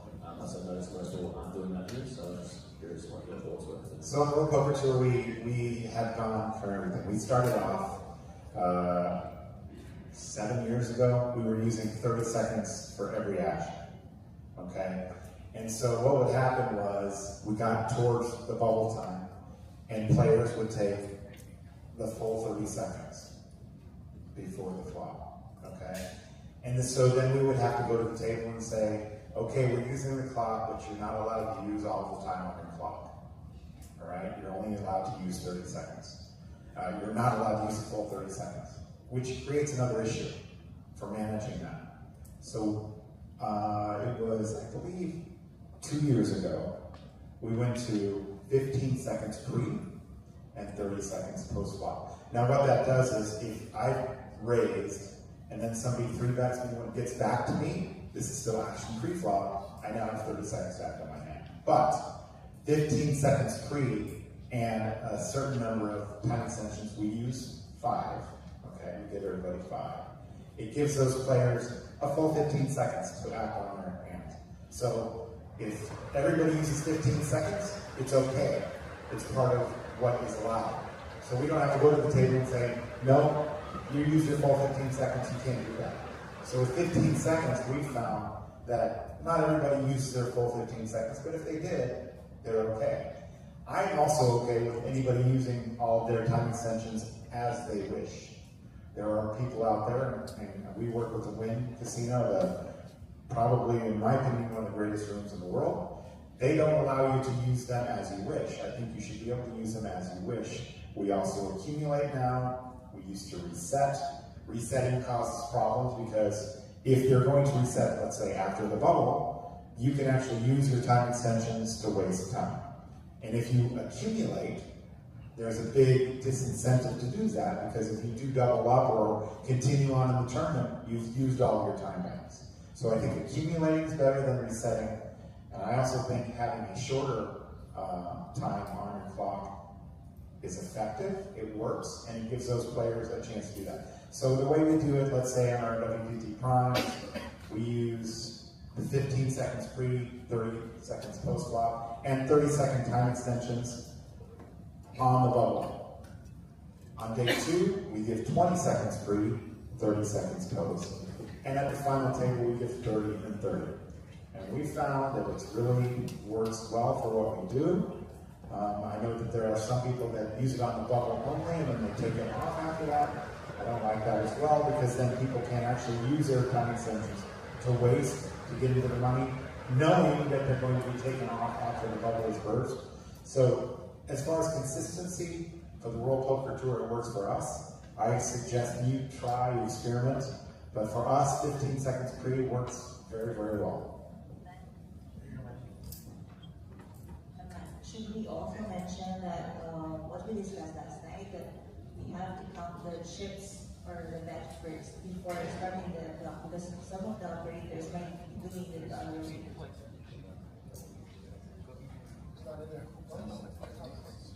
Yeah, so we have a list of procedures I'm happy to share with everybody here on the World Poker Tour that work very well for us. That what she just said is that the dealers count the bet, every bet. It's a recommended procedure on the Tournament Directors Association that dealers count every bet. How many of you are not having the dealers count the bets? Who's not having the dealer count the bets? Only Lloyd. He doesn't have a job, so it doesn't matter. Okay. The TDA recommended procedure is that dealers count all the bets. But we take it a step further. We don't have them count all ins. However, when we have the clocks in play, we actually have the dealers count all ins as well. So they count every bet, every all-in, and then they start the clock. So on our clocks, we never pause the clock for any reason. So they count the bet, start the clock, and it works very well for us. And again, we can discuss this later. Yeah, that's what we do for them. So, on day 2 or after level 16, 15 seconds pre, 30 post. Day 3, 20 seconds. And this is just one of our events that we just had. Final 6 players, 30 and 30. So we also use 5 time extensions. They accumulate. They get 5 more, 5 more, 5 more for a total of 20. So somebody can go to the final table with 20 time extensions on a World Poker Tour main tour championship events. And what that does is, if you have not wasted any time, you actually have an advantage. So it's a competitive advantage if you are playing fast, if you're not wasting time, if you're not wasting time extensions. And it works very well for us. Again, happy to share any of this information with you here today. But I do think that at some point, all tournaments that are no limit are going to be using clocks. And if you're not using clocks, that the players will complain. I think that you should do that because it makes the tournament experience, even for the recreational and new players, it makes it better for them. The recreational players are not the ones that are stalling and wasting time, in my opinion. It's the professionals. So anything that I can do to help recreational players get more players, I'm all for it.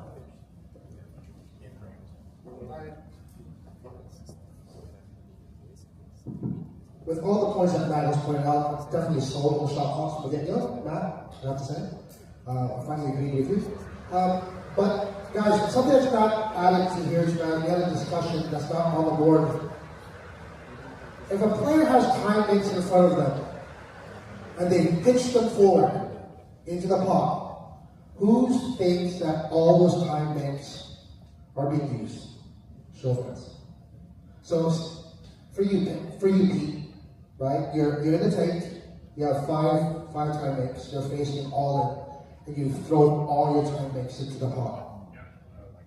Do you believe that you used all your time banks, or you're using, no, right? Okay, the debate that we had last night, and apparently Matt's rule on the WPT, any player that has pitched their time banks into the pot are essentially using all their time banks. So it doesn't make any sense because it's auto use, yeah. So you don't need to throw it in. The time banks auto use. Yeah. Yeah. So you cannot just take them all. But Matt has some why he does. Time banks going into the pot. Because even Pete, he does, yeah. Pete. All right. Yes, so it doesn't make any sense if you take I'm Pete Chen from Taiwan. Alright.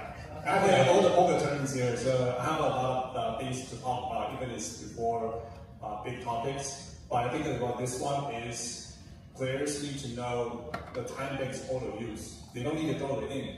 They throw it in because they're not sure it's auto use. So if I throw it in like 5 time banks, even I just use 1. But if you want to take 5 of it, then it doesn't make any sense. Okay. So we have used them, like I said, we've used them for 7 years. And our rule is that if you throw in all your time banks, you use all your time banks. Okay? And there's reasons for that. A lot of times somebody will make a move on the other end of the table, and they will be focused, and the other player's looking at them, and then they throw in all the time banks. It would be an angle, right? Because now you've thrown in the player on the other end of the table things that you've called and turns over their hand. It's happened. I know it's happened.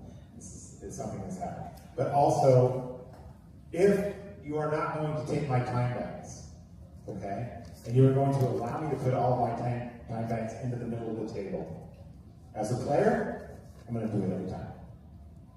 Throw out 5 time banks, okay? And then take 20 seconds to say, give me all the time banks back. Right? You're allowed to do that in your tournament, correct? I play poker. I don't have a poker tournament running. Right? Yeah. So you're allowed to do that. You're allowed to throw your time banks out and then collect them all. Throw them all out, collect them all. I think the rules is important is what happens if I don't throw it in and the time goes to 0. Yeah, so the dealers that we do, the dealers are instructed to say 1 time extension, 2 time extension, and collect them after. It's not disruptive to the player doesn't need to think about it. You then collect them after the hand is over. But the most of the dealers, they won't collect after the hand. They will collect right now. They will, and the other players at the table help them. Say that player used 2 time banks. If they don't, or if there's any confusion, they use them. But with your system, you're allowed to throw your time banks out anytime you want, and use them whether you want to or not. True. Correct? True. Yeah. So if I'm allowed to do that, I'm just going to throw them out every time and then say, okay, give them back to me. Or throw them out again and say, give them back to me. Very disruptive to the game. And not necessary. There's no reason to do it. If we're not going to kill your hand, if you don't put them in the pot, we're going to just take them at the end of the hand. I believe this is the best way to do it. Because if you throw out 2.5, because we've had players do that as well, where they throw out 5 time chips and they say, I want 2.5 minutes. Right? Yes. So our dealers will automatically give you 2.5 minutes. But that encourages the people to use 2.5 minutes because they might make a decision 1 minute. Correct. But they've wasted them because they've thrown them out in the middle. So don't do that. That's what we've told the players. And they understand and they don't do it. The dealers will collect them as they go. Okay? You can put them out in front of you. That's fine. I'm okay with that. But throwing them into the pot or throwing them forward, I think creates an angle. Yes.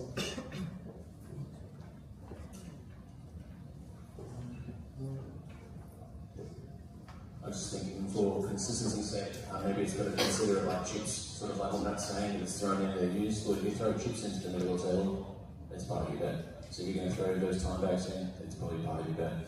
That makes sense to me. 我想我应该是全世界办最多比赛在1年当中的协会。我们从来没有看过有人故意丢他们的去打扰比赛，从来没有。我也会这样做，因为打扰比赛的方式很多，所以我觉得全部收回去是不合理的。我相信所有的荷官、裁判、玩家都不会认同，所以这样的规定一定会有很多的问题。Once they're saying that especially CTB is running a lot of tournaments within a year, and we never see any of this case that people throwing to disrupt the game. So it will be it will make it if we have a rules of that, it will make it more complicated.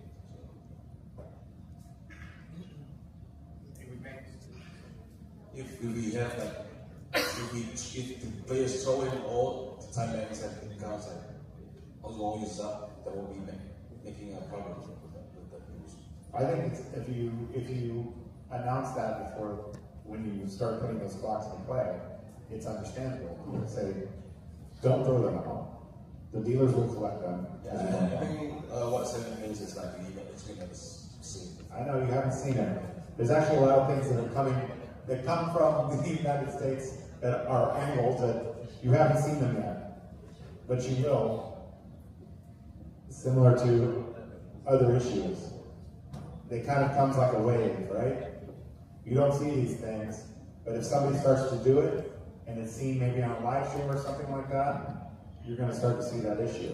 So if you throw in those matches for us on the World Poker Tour, you get whatever you throw in. If you throw out 6, you got 3 minutes. We are talking about like splashing them into the pot, right? But if we put in front of us, nicely, that's okay. That's okay on the WPT. Put them in front of you. Just don't throw them in the pot. 所以他的意思是说，把 time bank 可能是扔到中间，或者是扔到pot里面，是算有这样子的一个情况。但是如果是好好的放在前面的话，是 OK 的，这是买上到来。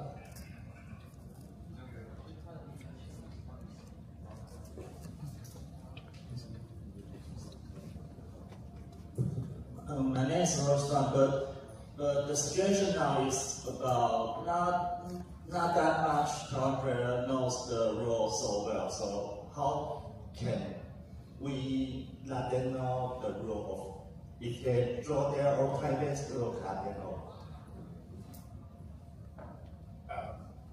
So the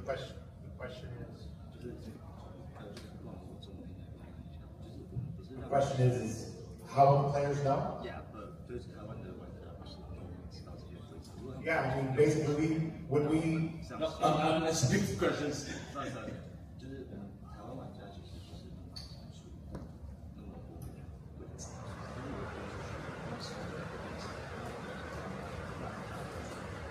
Okay.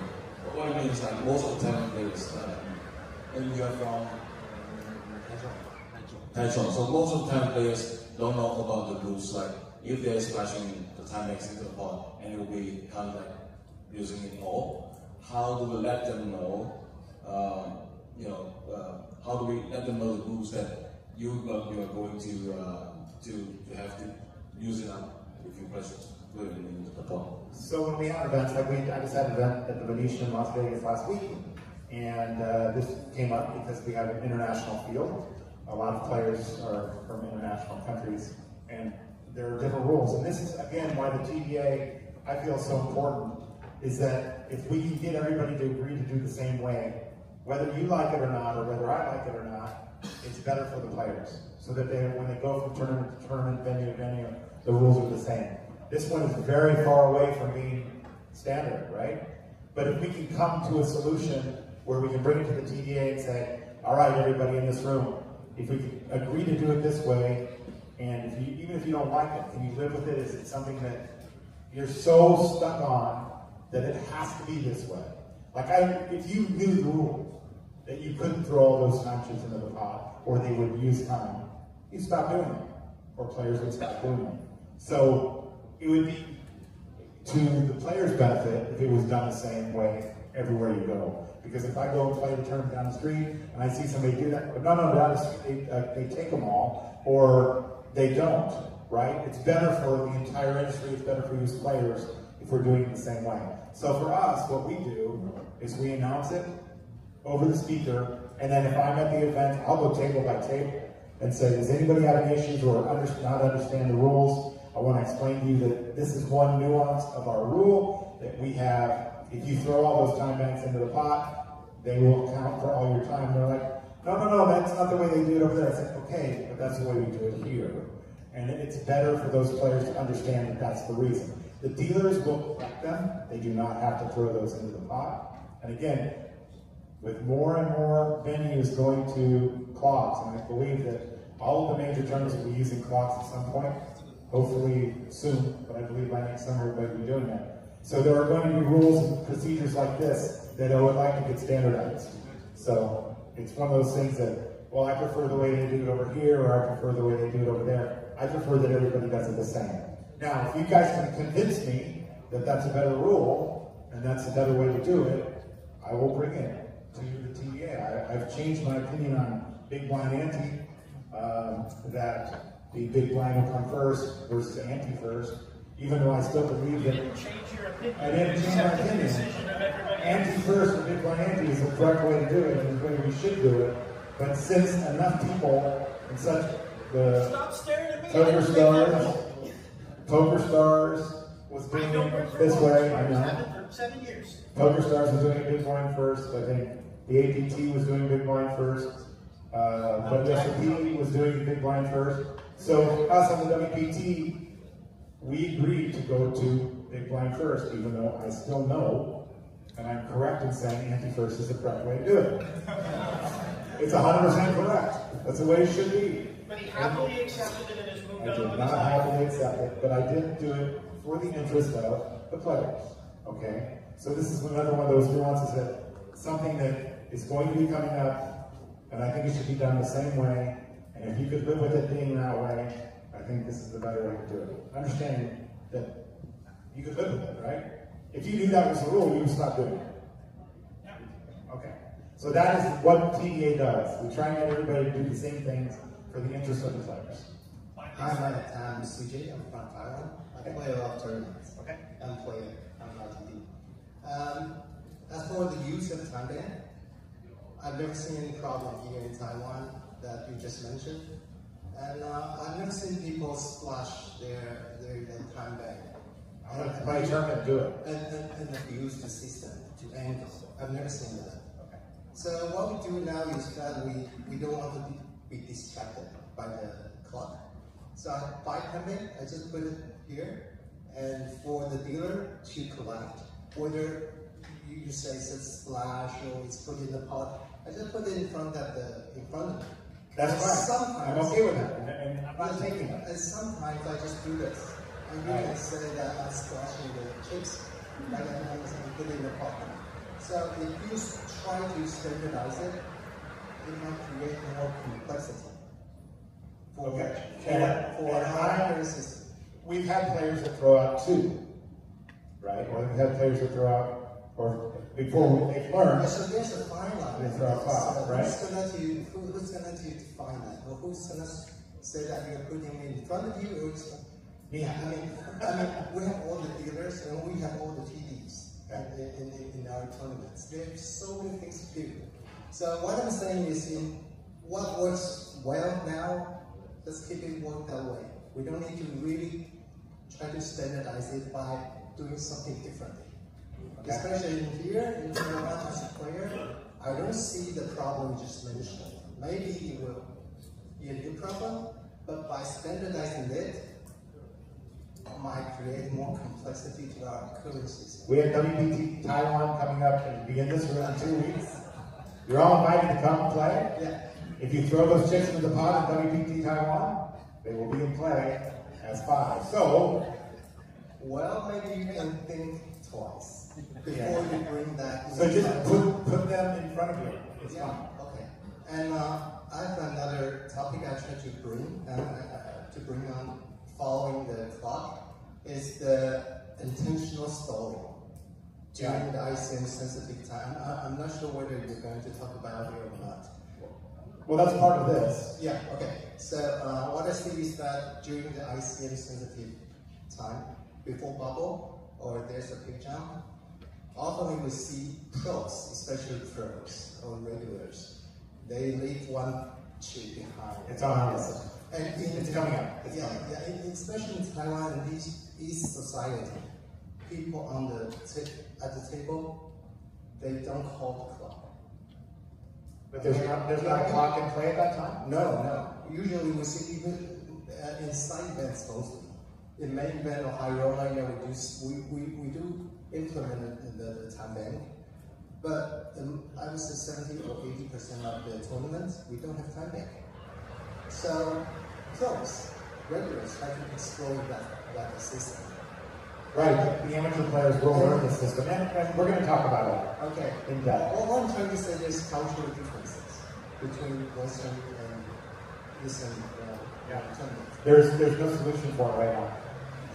We should try to create a solution. Yes, we're going to. We're definitely going to. What I propose is that TDA can recommend all the tournaments to implement a universal time bank system to during this sensitive time. You can recommend. So even if we have a side event, we don't have time bank, but during financing tables or by places before bottle or a table before bottle, we implement a universal time bank. That is recommended by TDA. Okay, I'm all for it. I'm all for bringing more clocks into play. But for me on the TDA, I cannot say, WSOP, you have to use time bank. I can't do it. That's not my position. It's not my job. We recommend it. Yeah, that'd be fine. But for this ICM situation, when you're on the bubble, we recommend 2 minutes per hand. Yeah, 2 minutes per hand. Yeah. You have Everybody's already doing that, I believe.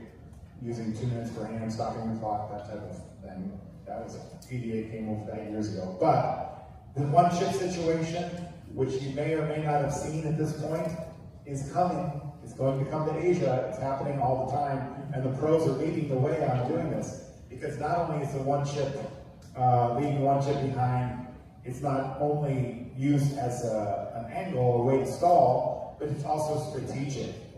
Okay? And it's because of big blind ante that it's strategic. That if you have one chip left, you can now not only stall for a pay jump, but you can also multiply that one chip in a big way by the big blind ante. You can win up to, 8, 9 chips off of that one chip. So it's a way to get back into the tournament. So it's strategic, but it's also a way to stall. It's also a way to angle, because a player on the end of the table does not see that you have that one chip in front of you.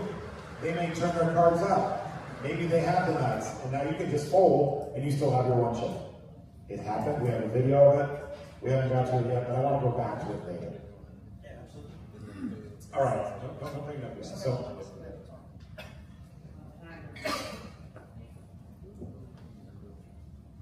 Hello? Okay. Where are you from? I'm Chiu.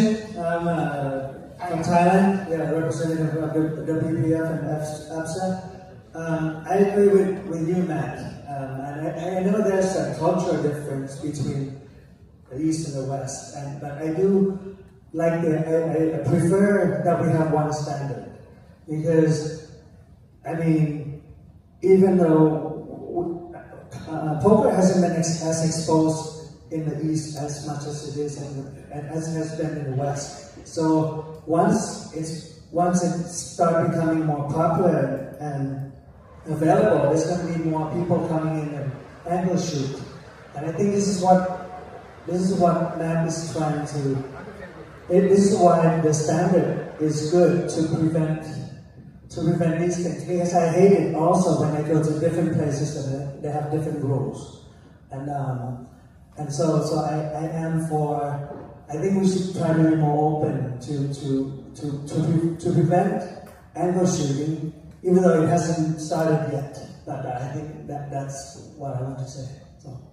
All right, guys. I totally agree with the rule. I understand it's not the norm. I have to bring it up. I thought about it. Being on the floor, guys, to be fair to Matt and to be fair to also to the players. I know CJ, you mentioned it's not a problem. Me personally, standing over a table, sometimes trying to do commentary, I've seen a player throw in a single time break. And I assumed many times, without pausing, thinking that he's called me all in. Right? Because it is in the TDA rules, if you're facing a bet, you're placing one chip, it's a call, right? So I'm not saying it's being used as an angle, but it could create mistakes. So be on the side of training dealers and training the floor. The suggestion would be, you start with the dealers first. You simply train them. If the players are throwing that one time break, to have the dealers please stop throwing it, right? Train them to say, when the clock ticks down, one bank, whatever you want to say. What do you guys say? You say one extension, right? I think one extension for the Asian culture is a little too much. I just say one bank, two bank, three bank. Have the dealers start training players little by little by stopping them from throwing the chips in. Otherwise, if they are warned, right, or if they need assistance before can come to the table, explain to the players why not to throw. Right? I think we can start there. It's not going to happen overnight. I totally agree. I agree with you guys, CJ. It's currently not a problem. But the time is coming. It will become a problem. Right? So what we're trying to do is try to nip it in the butt before it even happens. Because again, all before, on a daily basis, running these events, I do see it happen. And I've seen players actually make a mistake thinking the guy is called and it's turn away. Right? So it does happen. Maybe you guys should see it. Okay. 我觉得这是一个逻辑的问题，就是我们到底是按照时间来收摊的，就是30秒，玩家不管丢摊位或不丢，每30秒我们都会收一个，这是逻辑，对不对？就不会因为玩家怎么丢摊位的，然后我们不知道怎么收摊位。如果是这样的话，如果按照丢3颗是想3次，丢5颗是想5次，我没有丢摊位的时候，时间到就要应该换10台。 对吧？逻辑还是对的。如果没有做摊位的话，代表我没有用摊位的，时间到应该是10台，不应该收走我的摊位，逻辑才是通的。Yeah, there's I think Derek said it's a matter of logic, right? If we throw in, like let's say 2 times, that means I'm using 2. 3 times, I'm using 3. If I'm not throwing anything, it means I don't want to use time. So 30-second hands, we mark hand, field. So it's a matter of logic. Let's have a count. We're also trying to train dealers not to disturb the player, right? They see those 5. I simply tell the dealers to say, okay, 1 bank, 2 bank, instead of trying to take it from the players. I think it's more of a better experience for players. But there's also a very problem, like if let's say the dealers come 1 bank, 2 bank, 3 bank, 4 bank. And okay, we make the action, and then you only have 3 banks. Yeah, this is the reason why the chips should be visible at all times. The time extension chip should always be visible. So if you are a floor person is walking around the table, you should keep those chips visible. I also think that stack should be in 20. That's one of our rules. That chips have to be stacked in 20s. It's also a TDA recommended procedure. The chips are always in stacks of 20 anyway. But the chips have to be visible. They have to be visible to the dealer so that mistake is not made. But again, if this happened to a situation, I don't know, was it? It was a.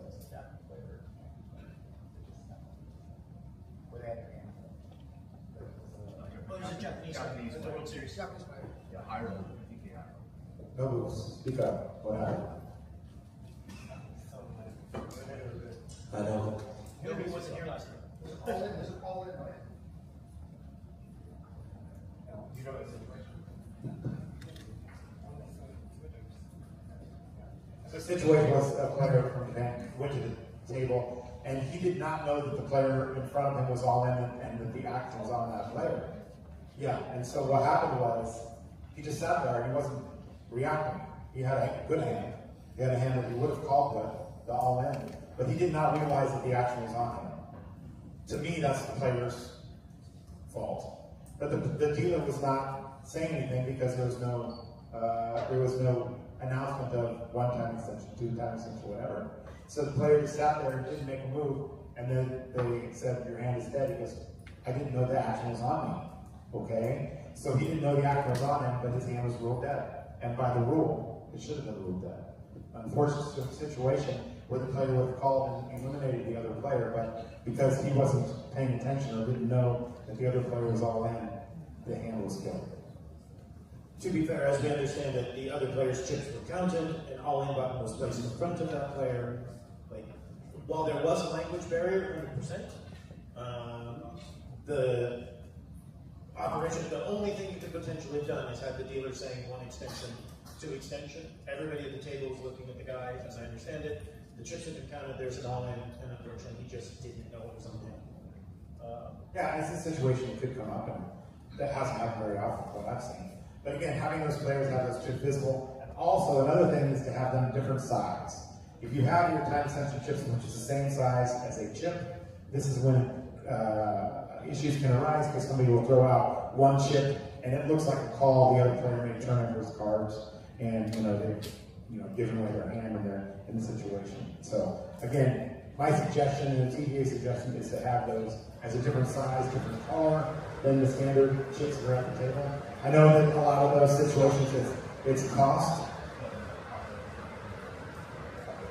Yeah, different than the size, bigger than the size of the card, or different size. So that you don't misunderstand that. But when I throw in a bounty chip, time back. Basically, all of your buttons should not look like chips, and they should not be big enough to cover a card.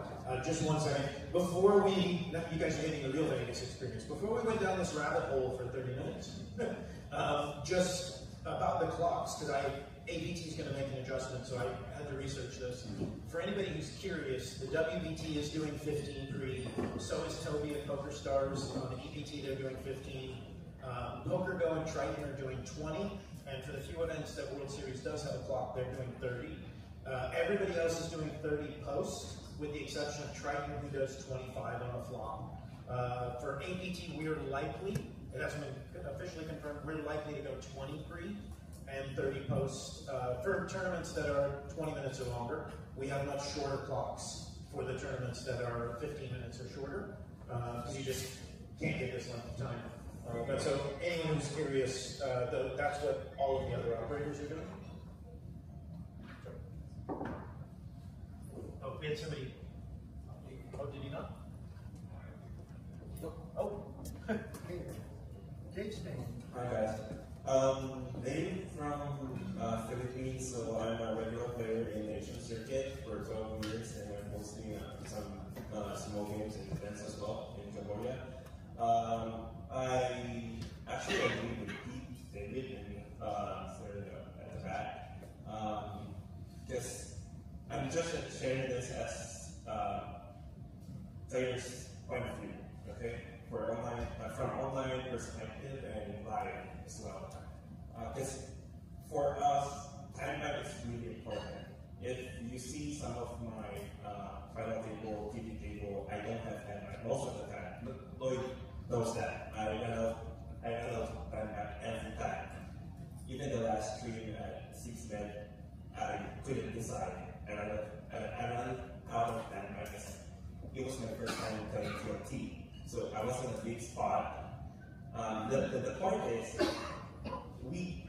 out of 1,000 players, there are only maybe 1, 2, or close to none that are intentionally trying to, disrupt the situation or whatever, in terms of using the tablets. Because we are not gonna use our tablet intentionally just to, because whenever we're in a geek tag, let's say there's a big pot, ICM application or whatever, we don't want the dealer to distract our thought process. Let's say there are levels of process, and so there are pre-flop. We need to go back to pre-flop, third and fifth to analyze what happened. So when the dealer said, okay, so we won't go back on top again.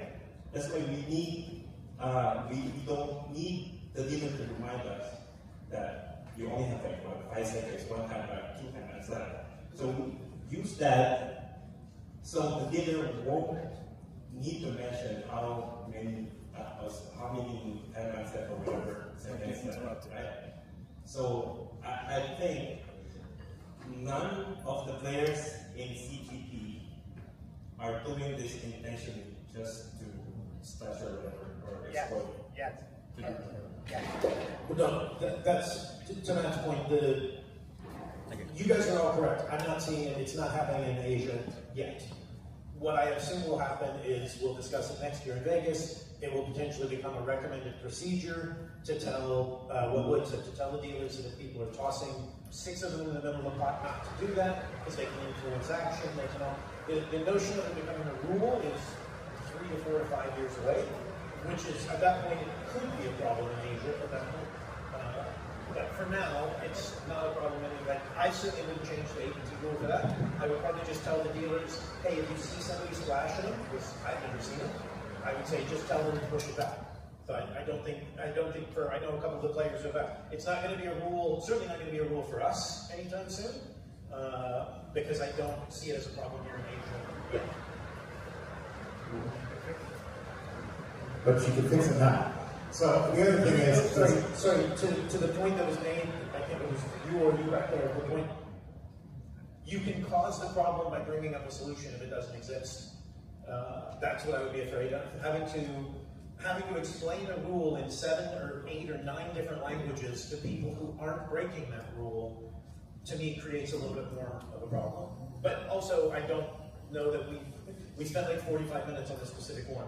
No, it's good. I think because actually this is one that we could solve, and we could bring it if we did. But also, to your point, the dealer should be saying 10 seconds.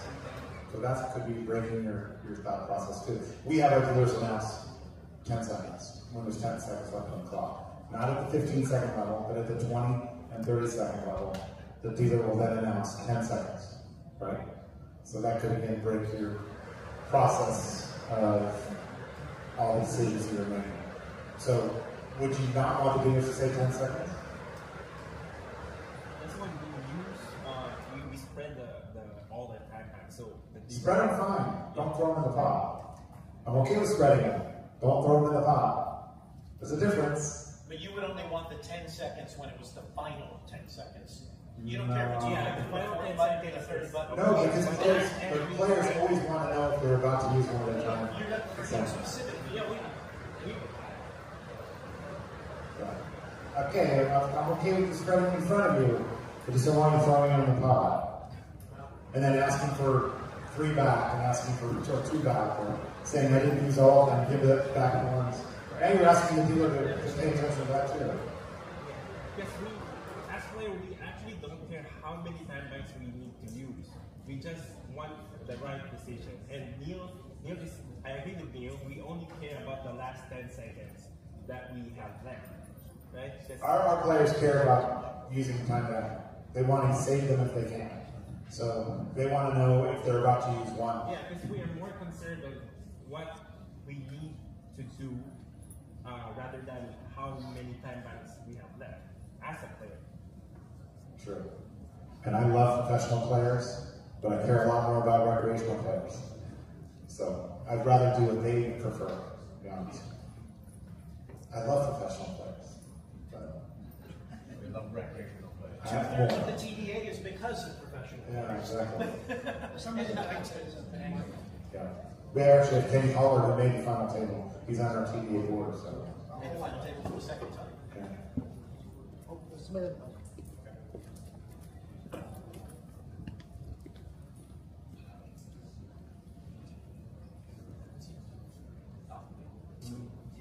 Hello, I'm Shane, also from China. I think maybe if you don't want people to endlessly splash on the landbacks, we can start giving them to like a warning or not to so that they work and then to stop. But they're not basically splashing to the pot. Maybe a solution. So he says a solution, just give a penalty if players are throwing all those chips in the pot versus taking them all. And, that could be a possible solution. But I'd rather have them to stop the practice altogether. I mean, again, spreading them in front of you is fine, and I think we can move on. I'm happy to talk with all of you guys individually during breaks. If you guys have something you want to bring up or whatever, we have about another hour before we take our first break. So let's move on. But again, if we can come by the end of the day, if we come with a solution, you guys can all say, you know what, I thought about it, it's not that big of a deal, I don't want to throw my chips in the pot anyway, I don't want them taking them all, can we come to a solution? If we can, I can say, okay, over in Asia we brought up this thing and we all agreed that we could live with it this way or we can't live with it this way.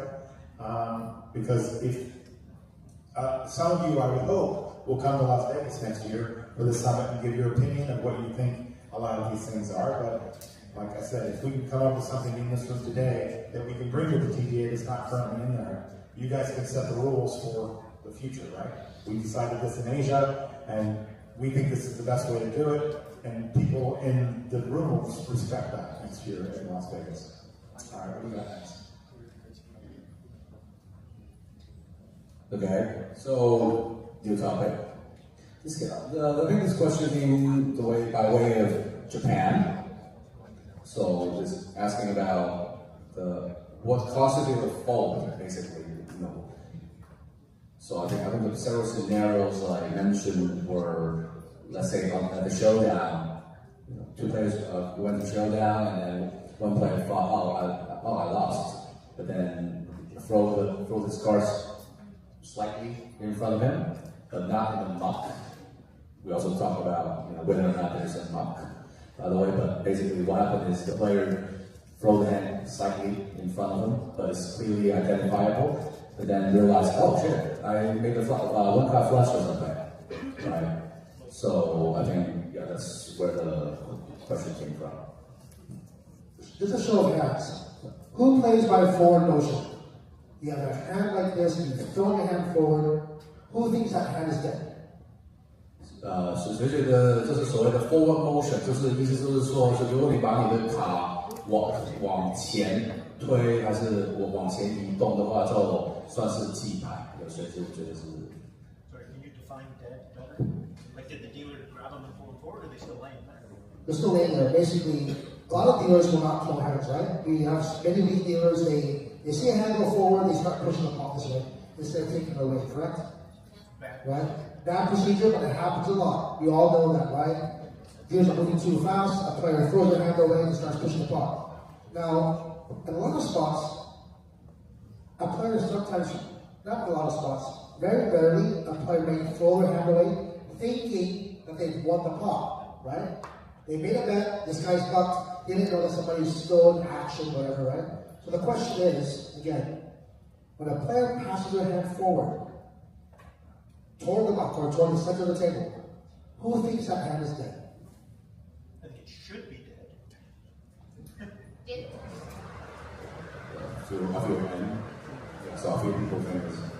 But the rest of you things is not a fault. I think so. I don't know. I think that might be the same ruling is bad. In my book, until the hand is actually in the buck, unretrievable, the hand is technically regular, right? I understand that, okay, players make mistakes. We don't want anybody losing their turn of life because of a mistake. We try to avoid that. It does happen occasionally. That the dealer, a great dealer, which I always teach, you see that hand go forward, is shove into the buck. Right? Shove into the buck. Right? Teach the dealers to shove into the buck. Right? But also tell the dealers to be aware as well. Right? We don't forget if there's an all-in, we see the all button there, that player has physically moved all, there's another player. As a dealer, they should be kind of hesitant to take that hand away. Right? But again, I'm on the same ruling as Matt. I did see Neil raise his hand, thinking it should be dead. Right? I think it should be. The dealer's supposed to kill it. Yeah, the dealer's supposed to kill it. Folded, that's supposed to be a dead hand. The reason you're there is because the dealer didn't do their job. Like, that's the baseline. The player released their cards. Their intention is to fold. Are we saying that if a player that's not, okay, I understand that also the dealer's mistake for dealing the second card because of the dealer didn't announce that the player's big blind, but we are pushing those hands back as well, right? So a player that's supposed to be in the big blind, the dealer has delta on the table, has announced big blind, the player has passed their hand forward, right? I believe as a dealer, that dealer should be pushing that hand back, saying ace or big blind. Who's killing that hand? I want to. 刚讲的状况就是大马不知道这里是大马，然后发完牌之后，他就是也把牌想要掉掉，当然然后第二就是跟他说，哎，你是大马，你是大马，他可以把牌拿回去吗 ？So everyone, by show of hands, you think, yeah, like the dealer should push the hand back to the big blind player in this scenario?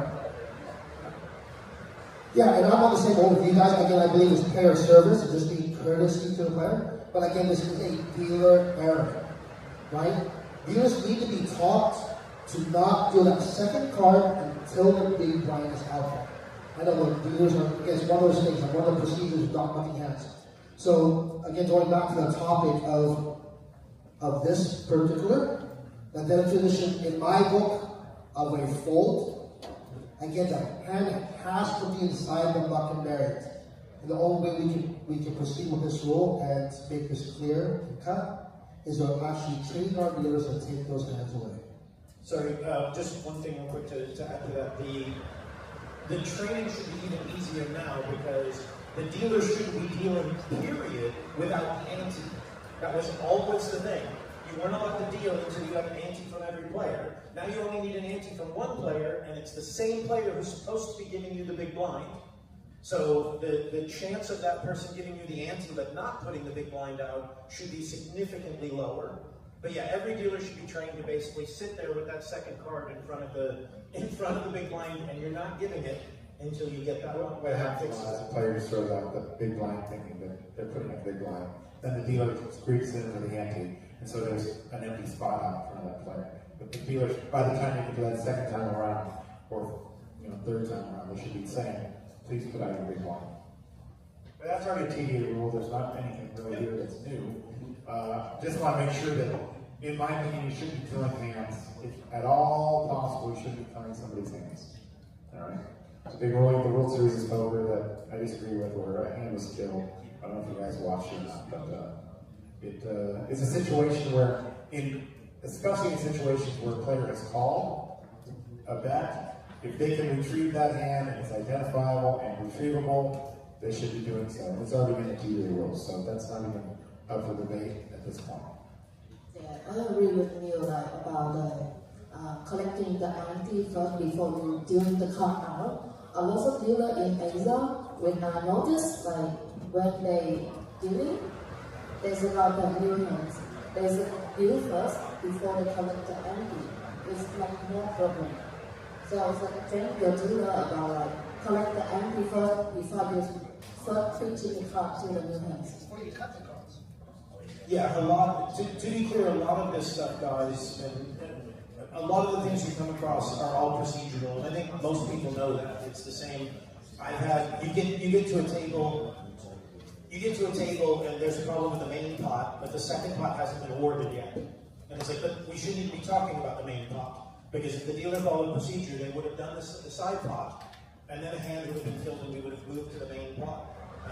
So a lot of it comes down to how well you're training your dealers, how much time, and I know sometimes it's hard. We bring in dealers from all over, they're all tired, they've all flown, they've all like you don't want to have a 4-hour dealer meeting the night before you start a 12-day festival. But the more time and energy you put into that, the more we run a lot of silly shit, but we run a lot of silly tournaments on the APT. The floor guys that run those events, I see we've got very good floor guys.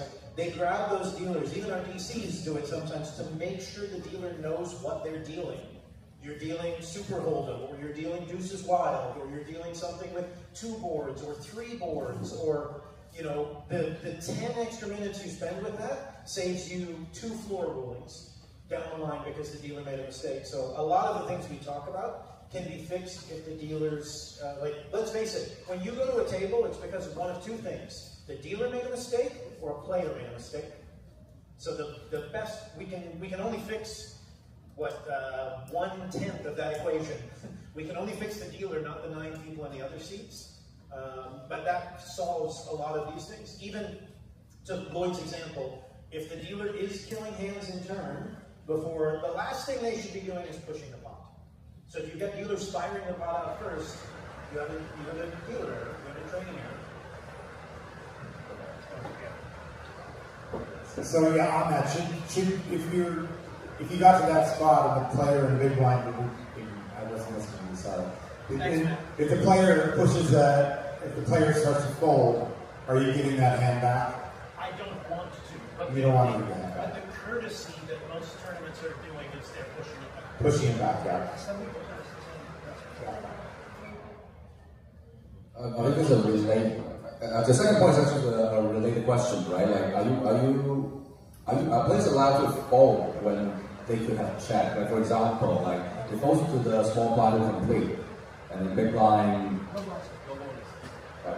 Here's the thing from in Japan a lot of the time is the player demands the dealer to be fast, and dealers start thinking if they're fast, they are good. They are wrong. They are wrong. What a lot of dealers in Japan start thinking that they're good because they're fast is a lot of the time the reason why they won't kill the hand before they push the top. Are they getting rewarded for how many hands they deal in an hour? Because if not, Well, they're not even tested, so they're not getting rewarded, but they're getting like some things on their Twitters or that's what I want to fix in Japan. Let's wait to the camera, Nobu. Hi guys in Japan, yeah? Okay, please. No fast, no good. Accuracy is one. Yes, accuracy is more important than being fast. It's going down to all the dealers. For those of you that have sit through my trainings, this is enough. Yeah? This with multiple mistakes is not. Right? We don't want the dealers to be super slow. We want to keep a good pace. Obviously, dealers are dealing now for festivals, anywhere from 10 to 12 hours a day, 10 days straight with no days off. So if you are a dealer listening to this, watching this, guys, accuracy is more better than being fast.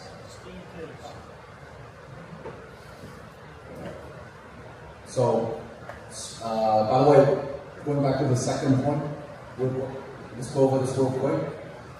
It's by the show of hands, like so the situation I just described, right? Like for example, right, goes around the small blind will complete. Now the big blind could check, but somehow he decided to throw his hand away. How by show of hands, how many would just let the big blind just fold? No.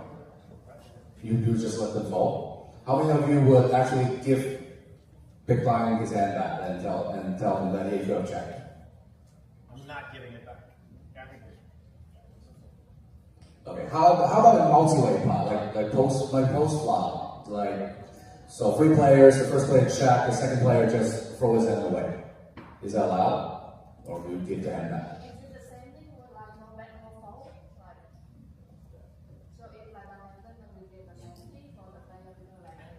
Yeah, they would, but the question is, are you taking the hands away?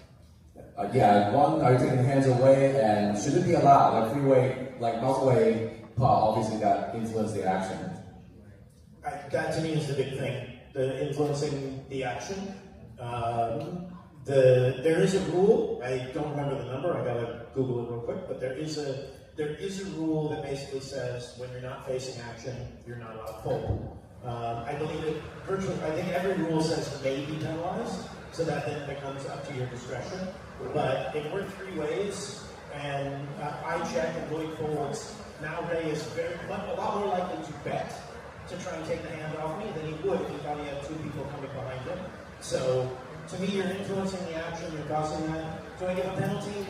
I don't know, it's probably a little situational, which obviously is great, but I'm certainly I'm not pushing his cards back, but I know you have to play, because now Ray's not sure what to do. The turn brings Lloyd's flush draw, and then he wins the hand. At a baseline, because I said this last night, and I don't think in poker nowadays, we're asking very much of the players. The players are asked to make sure they have the proper number of cards. They're asked to make sure that they don't have 2 queens of spades in their hand.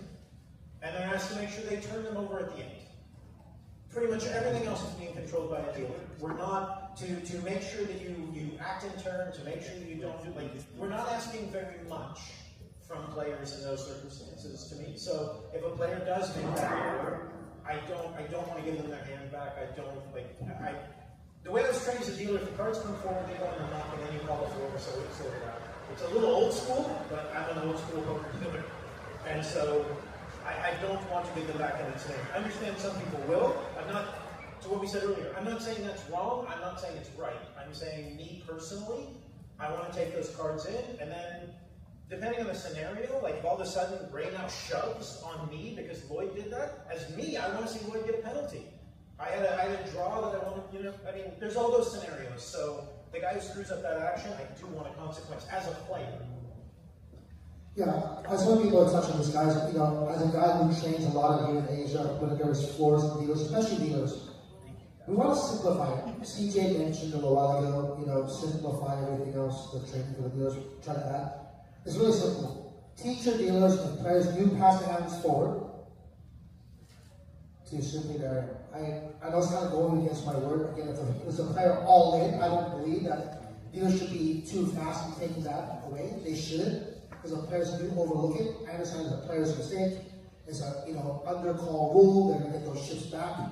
It is a player's fault, but it's much more simpler, guys, to if a hand is forward, teach your dealers to simply bury into the back. Lloyd, sorry, Mylene helped me. She knew what the non-standard was the word I was looking for. Rule 58 says any time before the end of the final betting round, folding in turn if there's no bet to you, or folding out of turn are binding folds subject to penalty. So, analyze if you want to, but you shouldn't be killing that hand. Only if you follow TDA. But there's an issue, because selling card stuff, if there is no bets and I fold it, they will change the outcomes of 3 players or 4 players. They'll get another, because that's my card. Because someone folded, so that should be his card. But if you fold his hand, I'll get an ace or get a deuce. That will change everything. Those guys believe in random card theory. I'm a stud player, that was my card. Yeah, that's why you should, that's the same. Hold'em, Omaha, selling card stuff. If there's no bets, you cannot fold because they change the outcome. Absolutely. It's pretty delightful. He just asked a question about 7 card stuff, but it's actually not true. Actually, if on the street, it's all checked around and a player just marked his whole card, he still gets the next up card or the down card. Oh, really? Yeah, it's supposed to. I'm very, very delighted that you mentioned 7 card stuff. Okay, guys, I'm on the other side of this, guys. No, but sorry, he had one more thing. The guy from Australia.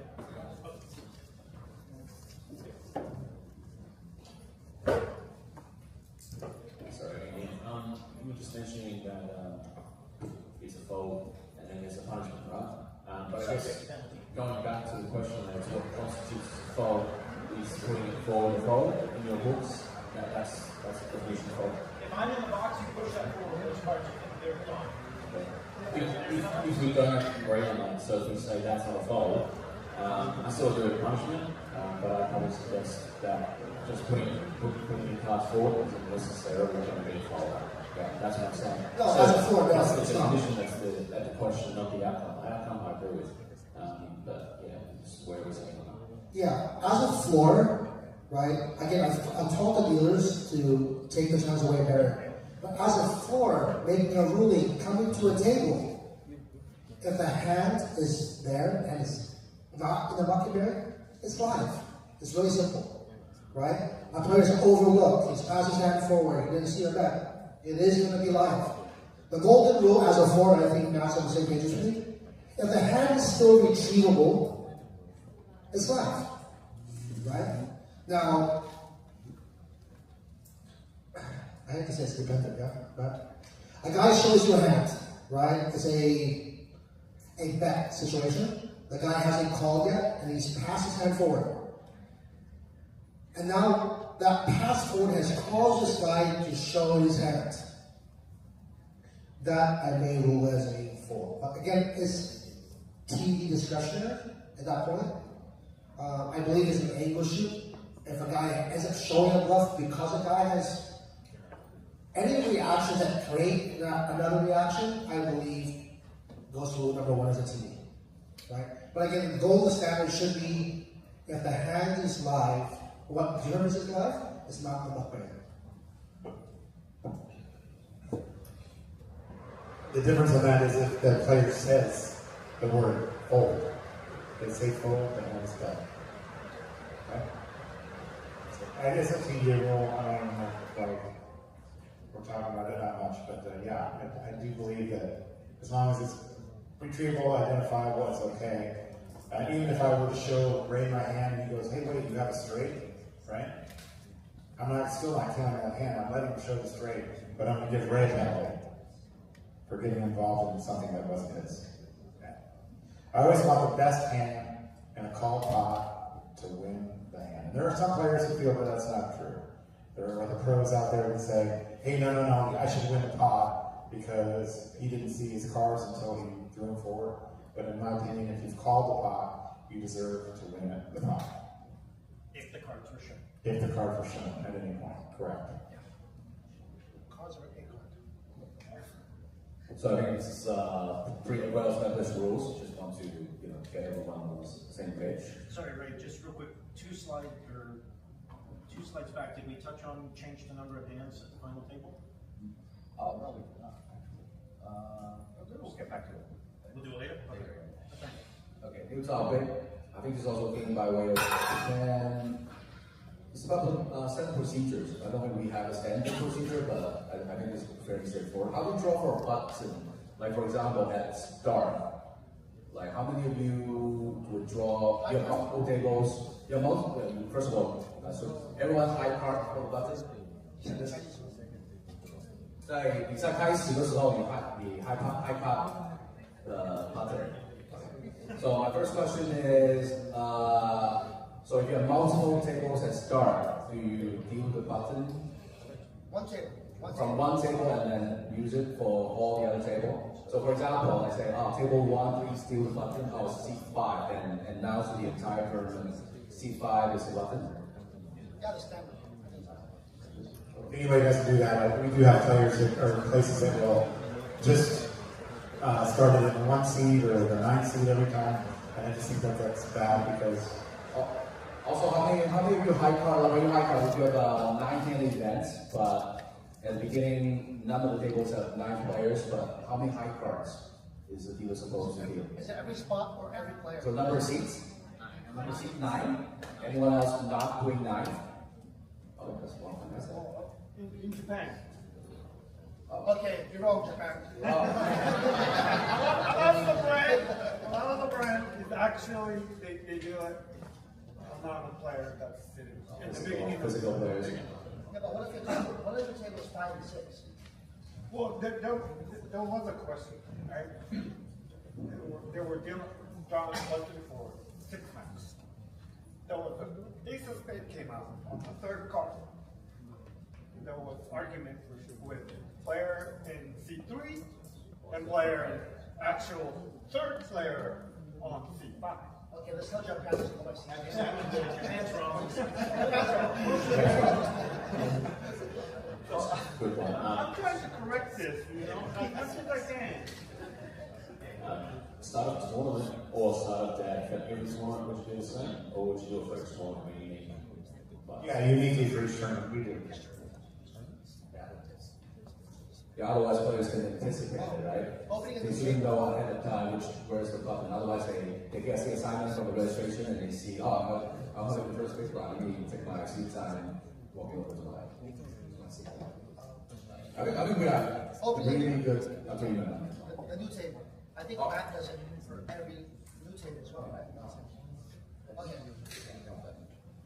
Oh, wait, so when you're opening a new table, you're starting a new table, how do you determine what do you draw for a new button? How many of you draw the button at a new table? I don't hate that. I think that's fine, but I don't do it that way either. I just say the button started in C3, that's where the button starts. But you can live with that. But I can live with it. Yeah, like using a new button. New button on the table, yeah, new table. Just visually. Matt can deal with it. And also, we're all starting the button in empty seats.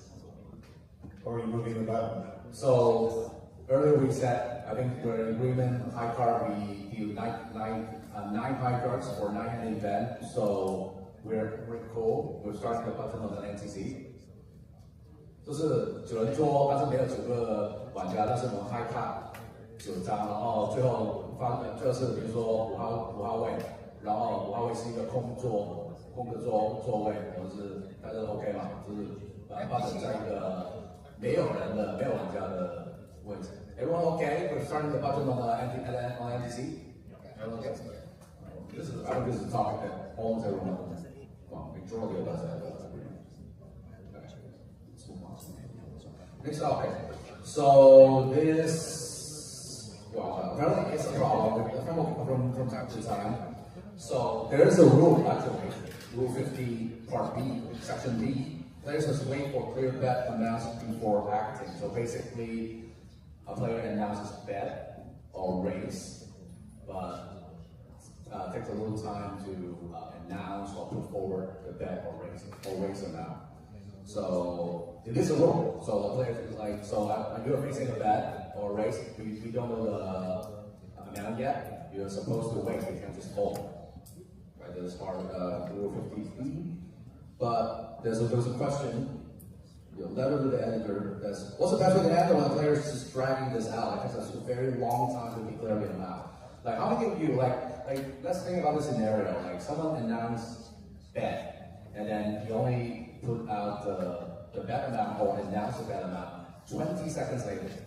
How many of you think it's okay? 就是有人玩家就是说我 bet， 然后在20秒之后他才把那个下注的注码拿出来，还是公布他想要 bet 多少？你觉得这个是 OK 还是不 OK？ 你们觉得？每一次，先说第一次啊，那第一次这样的。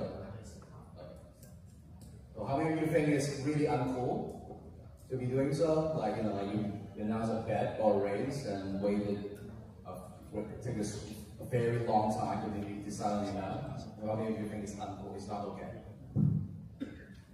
What have you? I got a question for Pete. Pete, as a pro, do you think a pro should be allowed to say raise, hesitate, and come out with any amount they want? No. So you're saying it should be a big raise automatically? They shouldn't say raise, they just put chips in. Yeah, but there's other pros actually announcing raise, yeah? So you believe that players should not be able to announce raise and come out with any amount? So it should be a rule as a big raise right away? If there's a shot clock, yes. If there's a shot clock, you can take like 20-30 seconds, there's no problem. Okay, going back to the shot clock issue, I think last night we did discuss. If a player runs out of time in the shot clock, it will be ruled as a mid-raise. Action clock, right? So as long as he has time banks left, the time banks will expire. All uses. And once it's all used, and he hasn't acted by that time, there will be rules of mid-raise. That makes sense. Yeah, we're good with that, yeah? Just put it out there, guys. So those of you allowing players, because there's a action clock in play, just to be clear, if somebody announces raise, and the player has run out of time banks, it will be ruled as an automatic mid-raise. I think that's a good team create, yeah? It's good information. It's two different situations. We're not talking about somebody stalling. We're talking about somebody that goes down to the end of their time bank, and then they move, they say raise, and then time bank goes out. They still must raise, but if you want to be in the raise.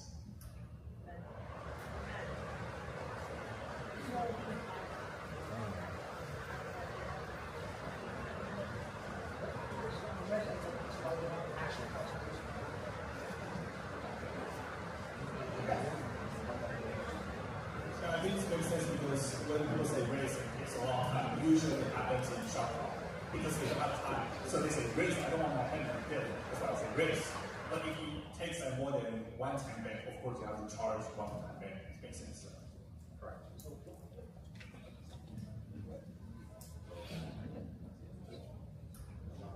So, okay.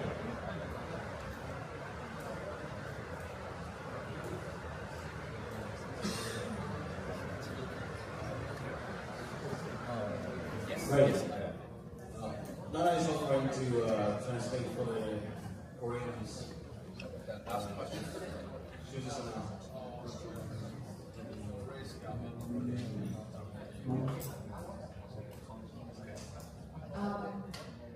여기 한국인 분들 많이 참여하고 계신 것 같은데 조금 통역이 필요하시면 말씀해 주시면 제가 좀 도와드릴게요.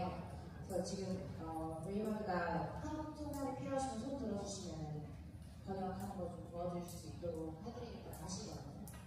지금 일단 주제, 지금 얘기 나눈 거에 대해서 혹시 이해 안 되시는 분 계실까요? 지금 얘기하는 게 배팅이라고 선언을 하고 본인의 액션을 이제 어느 정도의 금액을 낼지 좀 고민을 오래 해서 시간을 좀 끈 다음에 하나의 타이밍을 다 사용할 정도의 시간을 소요하거나 혹은 그 이상의 시간을 소요했을 때 그 사람의 액션을 그 미니멈 레이즈 배팅으로 할 것이냐 아니면 그 사람 구두로 선언하는 그 이상의 금액으로 인정을 할 것이냐에 대해서 얘기를 하는 중인데 한국 분들에 대해서는 어떻게 생각하시는지?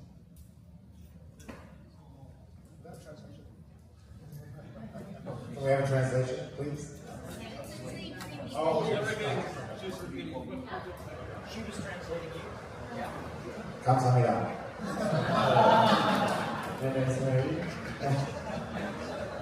I'm from Korea. Actually, I really got this situation of my experience. Like in Korea also had, and I was also working in APSA. And when I was working in APSA, I also made this situation real. So I also asked my lead overall, but my opinion is also the minimum raise is correct. They have no time. My only situation with that is how long is it long? Can I say raise and 2, 3, 4, 5, and then put it out? Or what amount of time are you saying you can't say the amount? Of course we don't want people doing that. Same thing with, we've already made a rule on this, that if somebody says raise and puts out a call amount, and then doesn't put the raise amount out, they can't delay install. If that case, it's automatically a min raise. So this is kind of in line with what you're saying, is that that should be a min raise if people are stalling. But how much longer do they have to make that statement?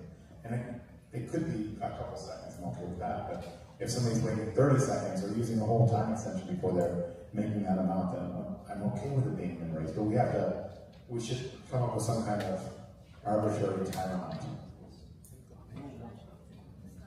All right, everybody, you got to give my wife a round of applause when she comes in. She didn't want to be here this week, but she's here. I mean, so. Everybody act natural. Everybody act natural. I'm going to introduce my wife. And here she is, ladies and gentlemen, Marianne Savage has entered the room. Yeah. All right. So yes, go ahead. I personally think that it really depends on the time. Like if you are in a simple action session or if the time is being too big, if you have to, or you are facing the bubble time, you can think deeper. But at the same time, like you said, they can have reasonable time to think about it, but I think it should be less than 30 seconds or 1 minute. Did you learn that from Yagura brothers?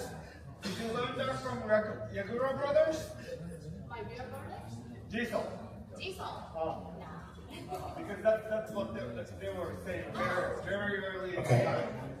Then we're going to move on, but I don't think there's a rule here, but what I want to say is that if somebody is taking time, we could put this into the recommended procedure that players are not to delay after saying raise. It's not going to be a rule, but if you have somebody that's doing it over time, I think we should probably restrict them from doing it. Okay? Go ahead. I think it could be potentially for angle shooting, when you set raise and waiting for the other player reaction before we put the bet amount out. Yeah. Yeah. So we are thinking that between 5 or 5, maximum 5 seconds, because you have the time to think about your action, like your betting, before you say about bet or raise. So yes, and this is the reason why this is a bad procedure or something to do that. If I say raise, and now 2 people fold after me, I now have information, and I can change the amount that I'm going to raise. So that's the reason to stop this. It's the reason why we should add it, and it will be added, and we're going to do it because of this. What if it creates action? Can we just roll this min range? That's what I'm saying. Yeah. Relax. Yes. Okay. So we're going to go on break in about 20 minutes. So how many in the room have seen players, pros, any player, leave the 1 chip behind? How many have not seen it? How many have not seen it? You have not seen it. Leaving the 1 chip behind for pay jumps or whatever. It's coming, players. It's going to happen more and more. And it's going to happen because it's being seen on Poker.org, Poker News, WSOP, WPT, and there's multiple reasons for doing it. So, all right, watch this short video. The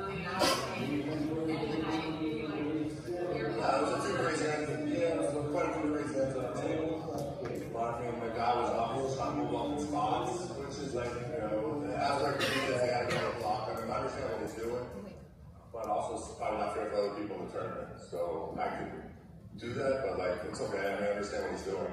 Nothing wrong with that. There's nothing against that. It's a big page up, so I don't care. Trying to take your shots. You also had a guy yesterday, the Swedish guy, who was like he was like playing songs, like very in it, very interesting. Yeah, he was like, he's been a good spotlight for the tournament, and I would love to win the tournament, but too bad he's out. We had a great time together. We went to dinner, really cool guy, and we look forward to him. Yeah, it's a different thing. So that's Mike Mizraki, who won the World Series of Poker, $10 million. But in that spot where the player left the 1 chip behind, and put it on top of his cards, okay? Raised all of his chips except for the last one. Mizraki moved over the top, turned his cards over. Now the rule of poker is that if you expose your cards for actions complete, you get a penalty. But nobody would ever penalize Mizraki for turning his cards over because the players left the 1 chip behind. But what that did was, in that pot, we have a better video of that, Mizraki flopped the nuts. This player could have actually folded his hand, right? Kept the 1 chip, and basically angled the situation by doing that, because he left the 1 chip behind.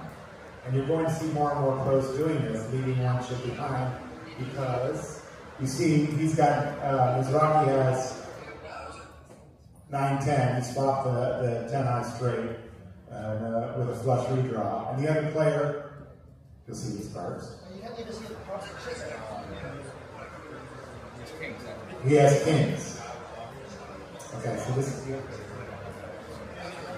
we had another video where the guy turned it over, he had kings. Okay? So he's drawing to runner quads, right? Runner quads, whatever. But he could have in that situation now folded his hand, kept that 1 chip. Mizraki could have received a penalty for exposing his cards for action complete. And again, none of us are going to get that penalty, but realistically we could, right? Because he's exposed his cards for action complete. So, is it an angle by the player? Not necessarily. Could it be an angle where the player is not showing the last chip that he has in front of him? Yes. Is there a reason for doing it strategically? Yes. Should we do something about this situation? And will it cause more problems in the future? Absolutely. So it's a conversation that's going to come to the TDA next year. I want to know your thoughts on it as a pro player. Do you do this? I don't do this, but the problem is we're ruling for 1 chip. So if you have rules for 1 chip, I'll leave 2 chips. okay, you do 2, I'll do 3. So you cannot just make a rule that says, oh, 3 chips is okay to 10, 1 chip is not okay to 10. So that's his problem. He should know the guy is going to have 1 chip because he didn't hide. Right, but many times people move all in and leave the 1 chip on top of their card because they don't want the dealer to steal it. And that happens. Yeah, I can leave 1 chip if that's a problem. So, okay, next time I'll just move all my chips, but I still leave 3 chips. So that makes a major Dana Negroni says less than 10%, and I don't. I mean, you don't do percentage. Yeah, I understand. Yeah. So I think it's a visual game.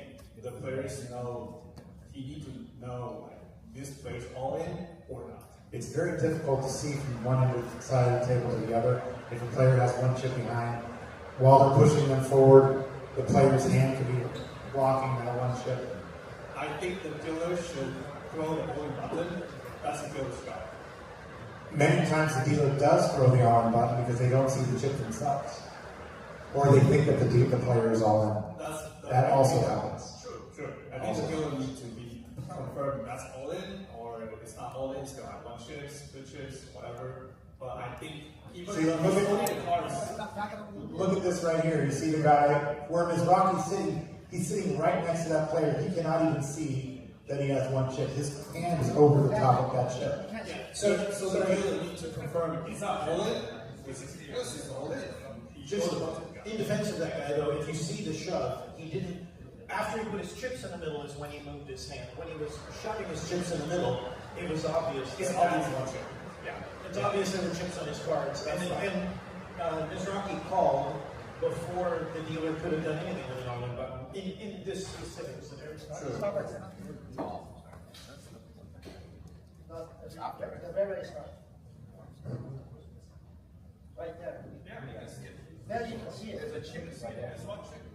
Yeah, he's actually looking at it. I think with this one as well, guys, is if you look at the guy's hand, he's got that 1 chip running in his hand. He could have had 3 chips, he could have had 4. The guy's right next to him. Now, he's on the 4 being other side of the table, it's right next to him. There's going to be many times, it doesn't matter if you've got 5 chips behind, 1 chip behind, whatever, it's going to be, you're not going to see it because of something being in the way.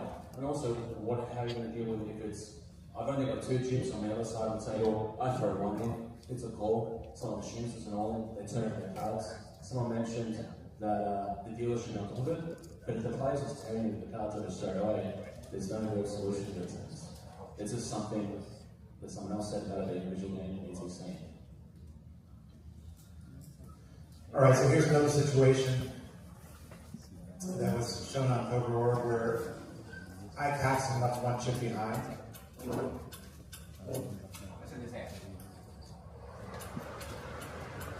Announced to the table, he said, guys, I have 1 chip still left. I'm going to tank. Any of you guys, because it's on the pay jump, any of you want to call the clock, please do so. And nobody did. For 6 minutes. Why didn't they call the clock at the table when he said he would call the clock? Because it's to their advantage too to not call the clock. Right? The floor finally got called after 5.5 minutes and came to the table and counted it down because he had that 1 chip behind. So is this something we want in the game? Absolutely not. We don't want people doing this. So there's a strategy to it. Of course, they don't use clocks. Another reason why we shouldn't use clocks in tournaments, in my opinion, because this type of thing can't happen. He can use all of his time banks at that time, but let's say he wins the pot, doubles up. Now he's without time banks for the rest of the tournament, the rest of that day, until more is additionally added. This is something that we want to happen in poker. We don't, without clocks, him announcing, you can call the clock on me, and everybody that's friends with Ike asked and said, oh, he was being honest. He said he could call the clock on me. But the rest of that table is at an advantage if they don't call the clock. They don't want more players to bust out, or they want more players to bust out too because they haven't done it on prize money. And it's come to where players are saying that payouts need to be changed, all of this needs to be changed because of this one rule of leaving 1 chip behind and then tanking. Okay? So in my opinion, it's just another strong point for us to use Yeah, absolutely. But like I said, there are strategic reasons for leaving the one chip behind. There are angle spots for leaving the one chip behind. There are ICM spots for leaving the one chip behind. And like I said, it's going to happen. It's going to come more and more often. And there are a lot of people opposed to it. I being one of them. But again, on the other hand, I also understand it. So you're going to see this happen more and more here in Asia and all over the world. And what can we do about it? That's the question. And Daniel Negreanu and I had a long conversation about it after the World Series. And we're trying to put our heads together with other people way smarter than me, way smarter than Daniel, and try and figure out something that we can do. So if anybody has a solution for it, I'm definitely happy to hear it. There is a reason for doing it, but it's also a very annoying part of the game today. I just want to add to this, guys. I'm not a player, but I know a lot of pros that do it, and the reason for it is simply because of the anti play. As now that the TDA has moved to big blind first, that one chip now has a lot of value, right? So leaving behind in a small blind situation, you get a full round, whatever it is, right? At the end of the day, I don't think we can stop this. The best that we can do, as those of you attending today, is to put the word out there. You know, you see videos like this, share, be aware that players have a single chip behind. You know, if we put that word out there as a whole, I think we can do a lot better in putting out the word that this is happening, guys. To the players, be aware, make sure before turning over their hands, make sure that the dealers are being trained, make sure that before putting out the all-in button there, make sure that they are actually all in, right? Because if the dealer did ask in this spot, are you all in? The player would have to say no. And the player did say yes, then he's trapped himself, right? This will never be an issue. So again, this comes with training, awareness, and I think us being in a room, if we can share these kind of things to the market, we'll be helping the market become better.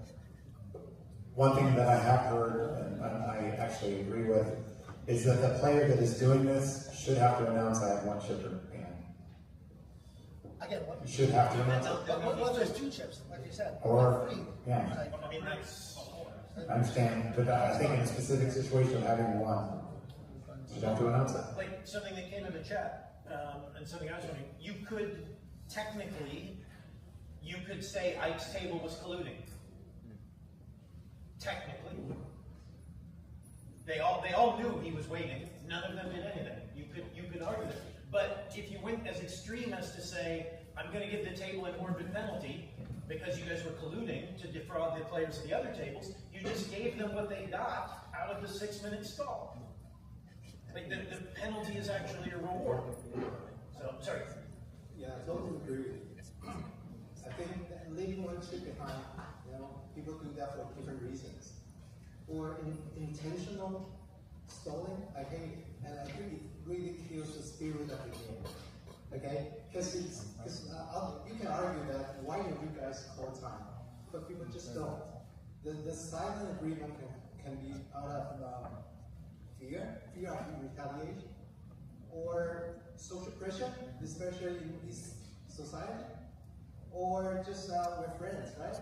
Or this silent agreement really kills the fairness of the game. When other tables the players are playing properly, fairly. So it's a collusion. It's a silent collusion. So what I suggest is that, especially pros, they explicitly, they take advantage of this. It really prevents those amateurs, recreational players from playing the game.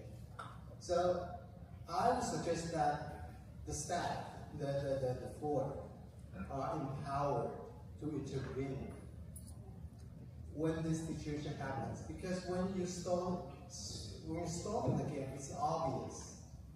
It's really obvious. There's no strategy.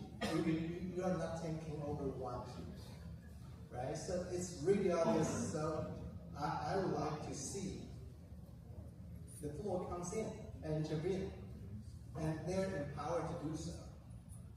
Yeah, CJ. Adding to this is why action clocks, in my opinion, is very important from the get-go because of all the stalling. This really solves it. empowering. If there was a shot clock, I wouldn't be able to take 6 minutes. You all agree, right? So that could have solved this. But I'm with you, CJ. I know that Neil's on the other side of the fence here. Last time we had a big debate about whether the floorman should call a clock on the player. Who thinks a floor should be allowed to call a clock? There we go, Neil. I'm sorry. I know Liam doesn't want this because Neil believes that the floorman should not be involved. You going back to saying, oh, friends. What if the floorman is a friend of the player? Would he call the clock? This, again, this falls on the organization, I believe. You know, we are trusted as floor people to run a great show. So, you know, I teach my floor not to be biased, not to stand behind players. You know, they try to, you know, deter from, you know, high-fiving other players that are winning. It should never happen. Right? Unfortunately, it does. But again, this comes from the organization. So I'm with you, CJ. I think the floorman should be calling clocks, especially in a situation like this. You know, you have the largest, you know, poker event on stage.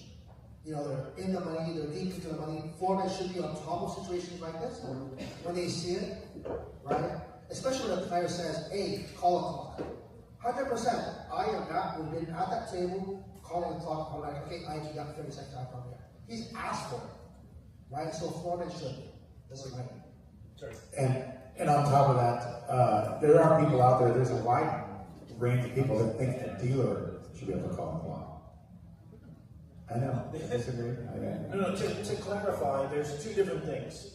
What's happening there, this is why I use the word collusion.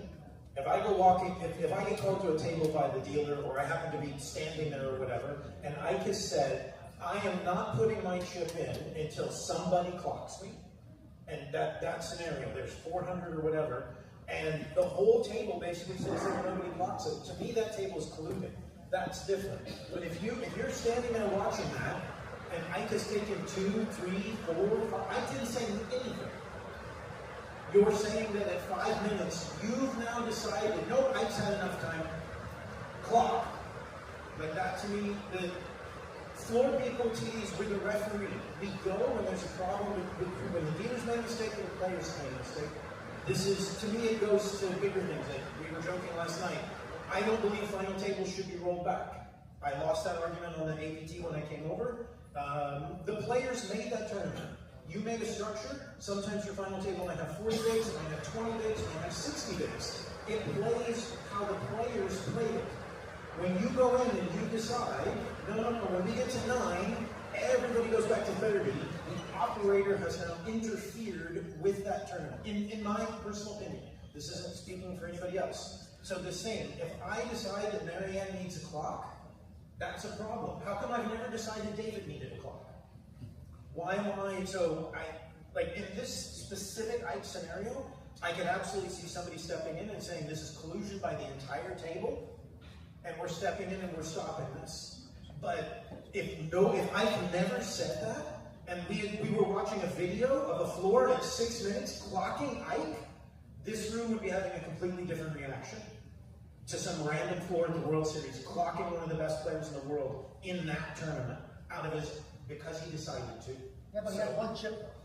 It's a different story when you're facing all your chips for a match in 6 minutes. I would let them do it. We just explained a bunch of scenarios where saving them, like we were talking last night, did Grinder hand when the guy turned over 9-10, or when Grinder turned over 9-10, we actually couldn't believe the guy with kings put his last chip in. He's literally drawing to runner full house. I would have folded and tried to see if I could have picked up the blinds and anteed somewhere else. Like, that guy might have actually had a legit decision where he's got to go in the tank, sitting here staring at all the reasons we would be in the tank. What I'm saying is I don't think any of us have the ability on our own to decide that that player has had enough time. The other 8 people at the table absolutely have that ability. And to Matt's original point for all of this, that all goes away if there's a clock on the tournament. So the situation happened at the win last year. It was on a page, and the player, she moved. She had 200,000, so she had 9 quarter chips, and she bet 200,000, leaving 1 chip behind. It got back to the other player in the pot, and he threw out 275, meaning he was trying to put her all in.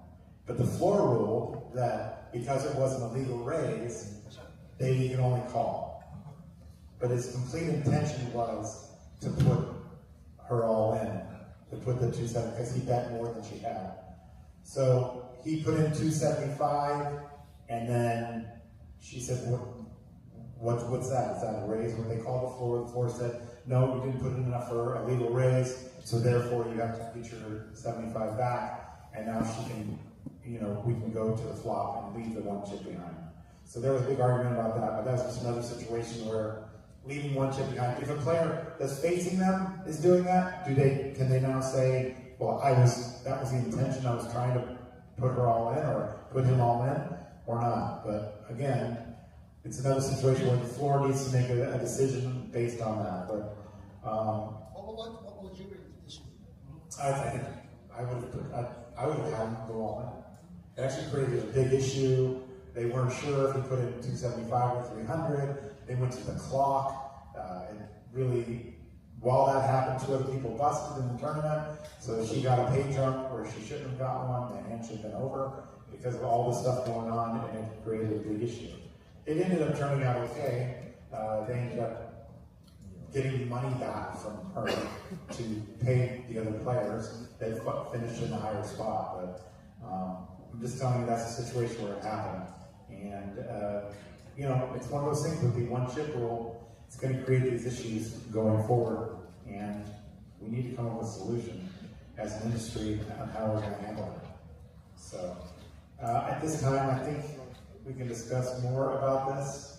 I'd like to show some more videos that we have, but it's going to be lunch.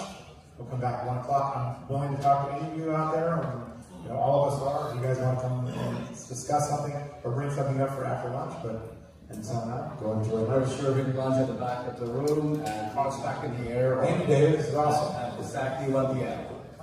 Thank you.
For those of you who require vegetarian options, they are available. There are bento options that are vegetarian. 如果有需要素食的干扰的话，是在后面会有摄影提供有一些素食的便当。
in Taiwan and Hanoi. So you know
Turn hair.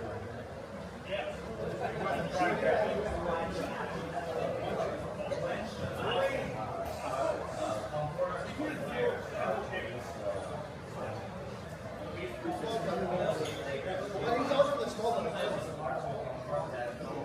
And again, the DBA is play. As a dealer, I'm not one chip. Yeah, I'm not a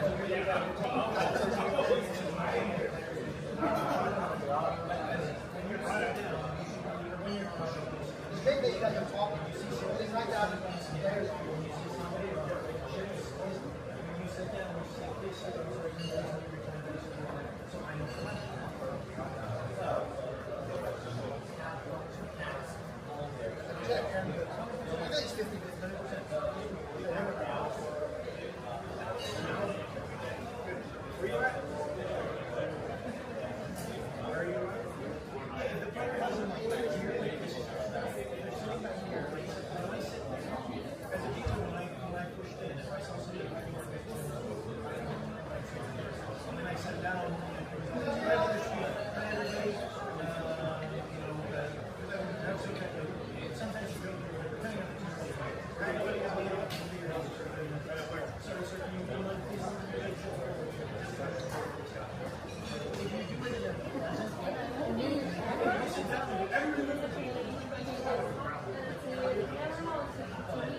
Thank you.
你刚好去特别营吗？还是没有？可以给他营了。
The dealer might go 175,000, and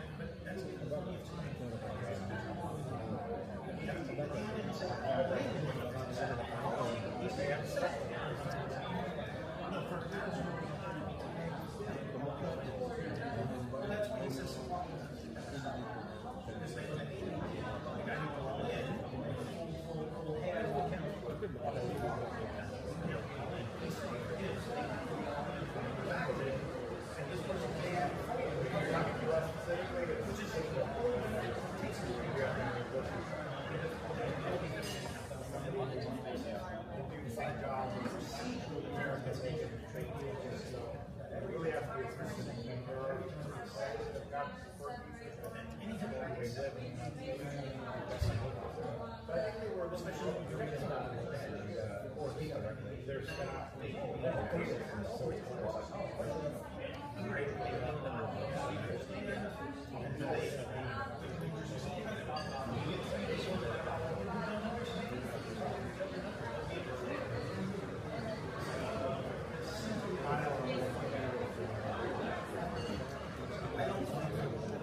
Yeah.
Thank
Thank you.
Globally, live tournament poker was very, very popular, especially over the last few years.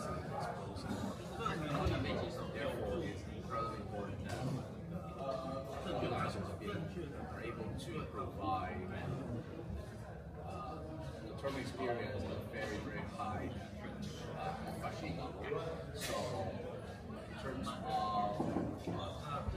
there's several ways, English training as well as educating the players on the TDA rules as well as training more floor people, as we call it. Sometimes we call it TD directly, floor people. And I do see all of these happening. Right now I see every country, Taiwan, it's very talented,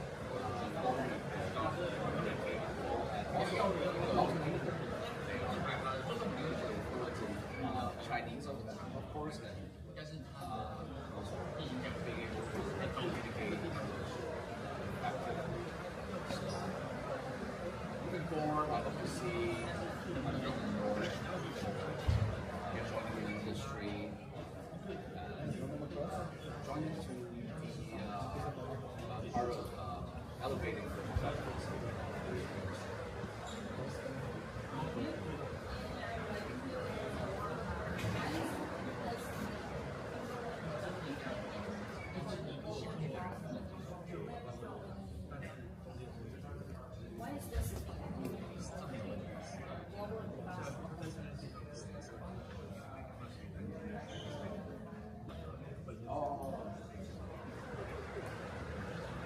So, the TDA Summit happens every other year, every 2 years.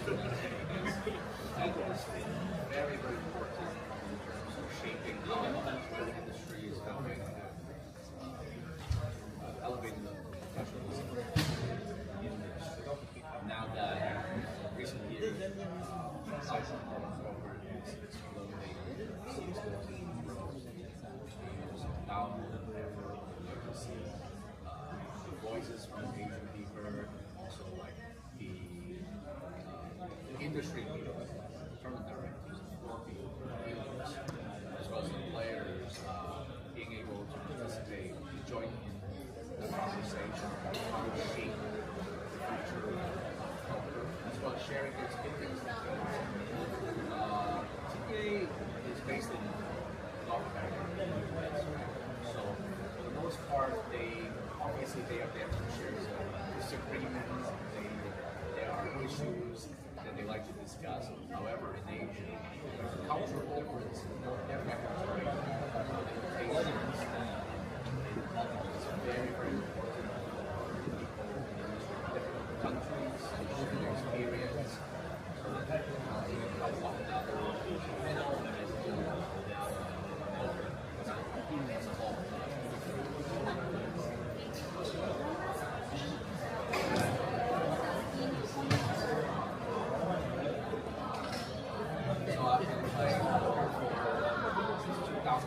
So now 18 years now, that's what I love the game.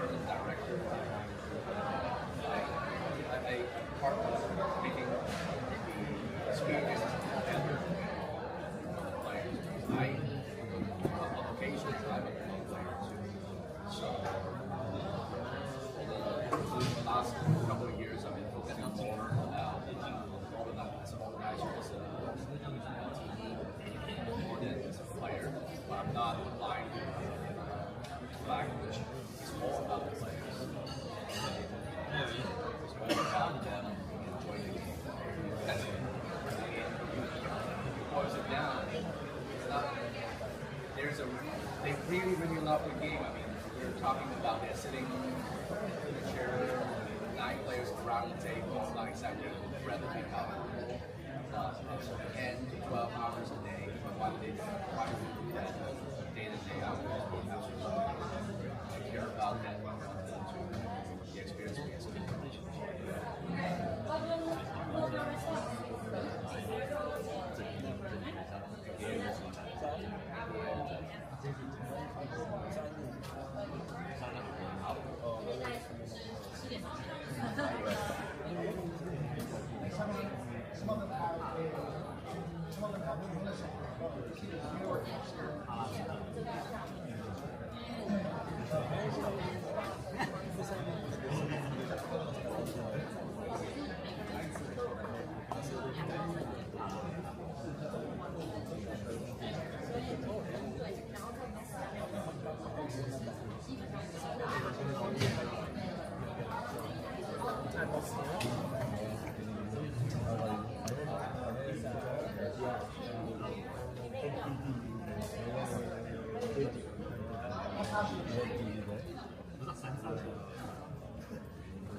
For a brand new element.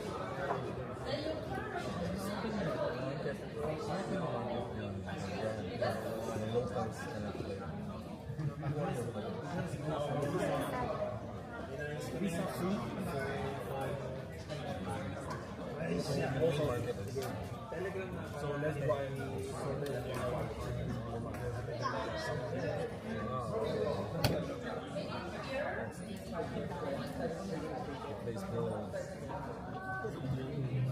he told me that he complained to me that you guys didn't bring him to some place for me.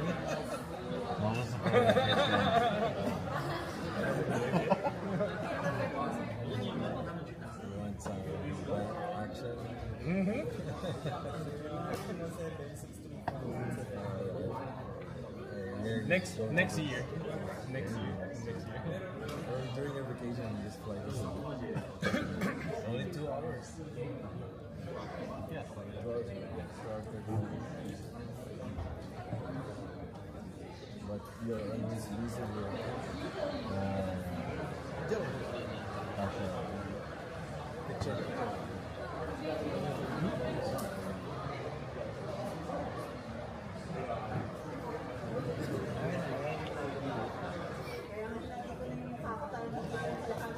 Just today, day 1 in May. Maybe. Yes, sir. Today is next race. Maybe.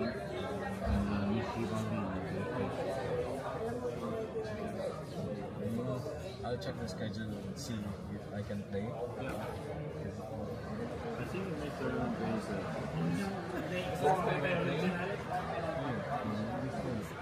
Last year. And you didn't play again. Can you send me the schedule? Sure. Yeah, I'll check the day after the summit. What day you will do? Tomorrow. Maybe I can extend one more day. I'll check airlines. If you tell you that you need a change your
Attention players, with less than 2 minutes left on your break, on your lunch break. 1 minute warning.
All right, attention all tournament players, please start taking your seats because we're going back in the air here. And tournament dealers, please shuffle up in the air.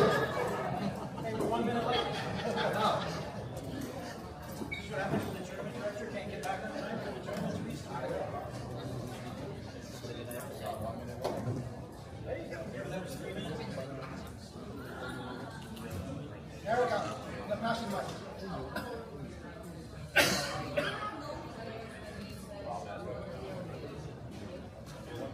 Bring that up.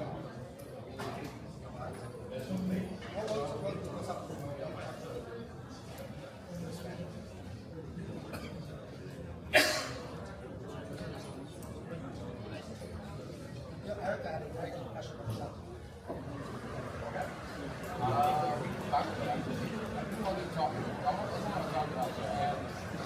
Number of hands per hour.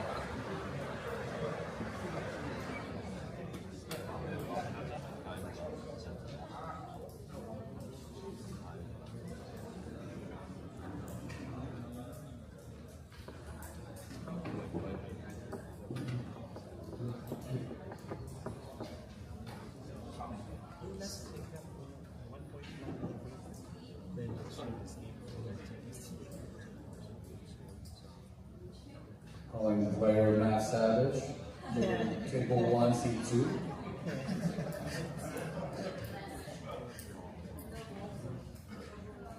Why do you get to be table one? Well, table 2's the way.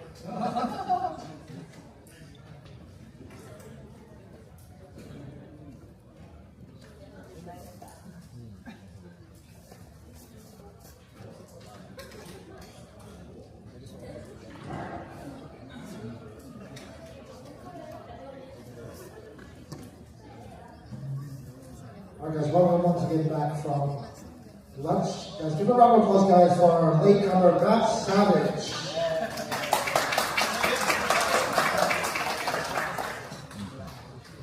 Unhealthy discussions during lunch.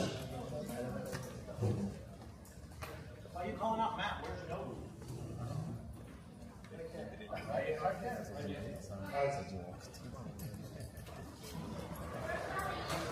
It's great to meet a lot of you out there. I would love to meet all of you. I mean, there's a lot of exciting projects going on.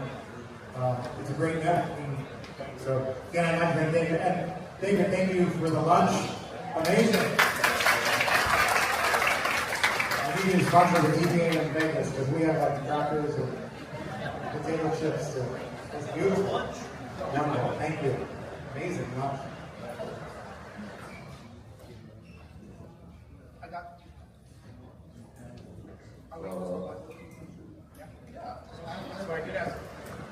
We did have some conversations. We'll revisit all of these things, but let's go through some of the new ones. I have something for Yeah, action clock. Sorry, action clock. Action clock. Action clock. Alright, this is a very good question coming from Florida. Erica. What? Erica? Yes, Erica. So Erica is a DC by trade here in Asia, one of the most sought after DCs. And her question is regarding the action clock. Go ahead, Erica. Erica from Korea. I'm DC of a lot of tournaments in Asia. I have a question in action clocks. When should dealers to reset the shot clock when players do the action? Is like when they fold, if the immediate action was being echoed, and then you take the card and then put the shot and reset the action clock, or when they, as soon as they throw out the card, you reset the clock. Are you talking about the dealer, or are you talking about the player? The dealer. The dealer The shot clock, when should the action clock player. It's all I have to it. Does the dealer take the hand first before hitting the clock, or they hit the clock first before taking the hand? No, take the hand, put it away, and then do it. Again, these action clocks are not. A lot of times there are tournament directors that feel like if you get to zero and the player that said call at the same time, floor, we need to call the floor, and it happened the same time. The clocks are not there to be killing hands, right? They're there to get players moving. So we like to give the benefit of the doubt and a little more time for players. If a player's folding, make sure you bring that cards in and then start the clock. If they have an extra second or two, this is not a bad thing. This is a good thing. It's fine. Again, it's the action clocks are just there to get the game moving. It's not there to be killing hands or being so, we get to press it right away. So what happens for the most part on the World Poker Tour is players are folding so fast pre-flop that we're not press every second, every time. We're doing it like, as soon as the action stops on that player, start the clock.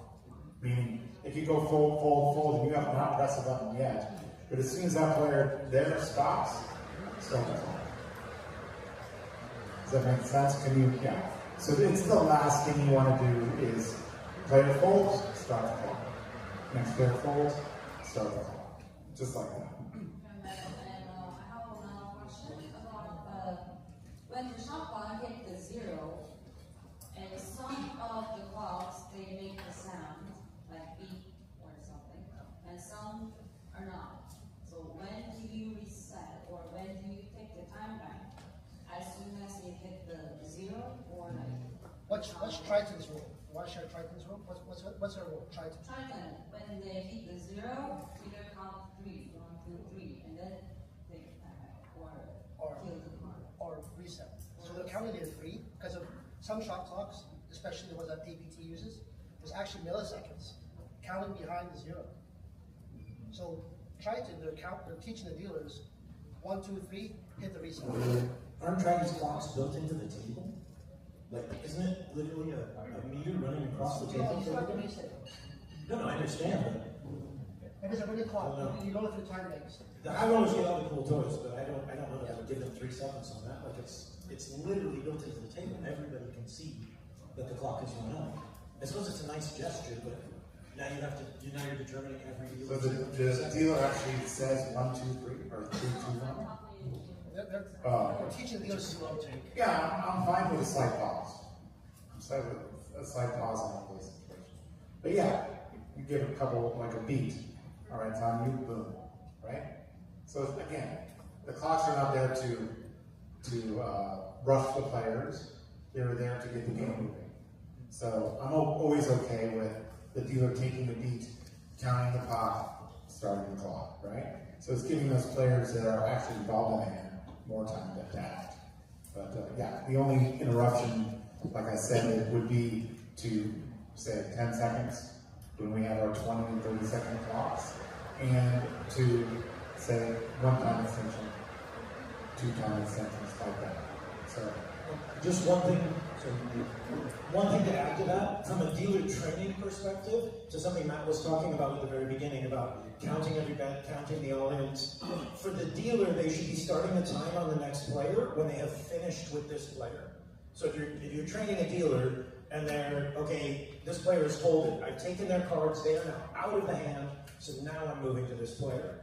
You know, I mean, yes, people are going to fold out a turn, they'll do whatever. The dealer should be controlling their action, but the clock moves when I've finished with Erica, and now I'm moving on to Stella. Whether she bet, whether she folded, whether she checked, whatever, as soon as I know that I'm done with her, then I'm moving on to the next player. So if you train your dealers to operate the clock like that, then you won't run into any but what if, because the answer is always, were you done with that player?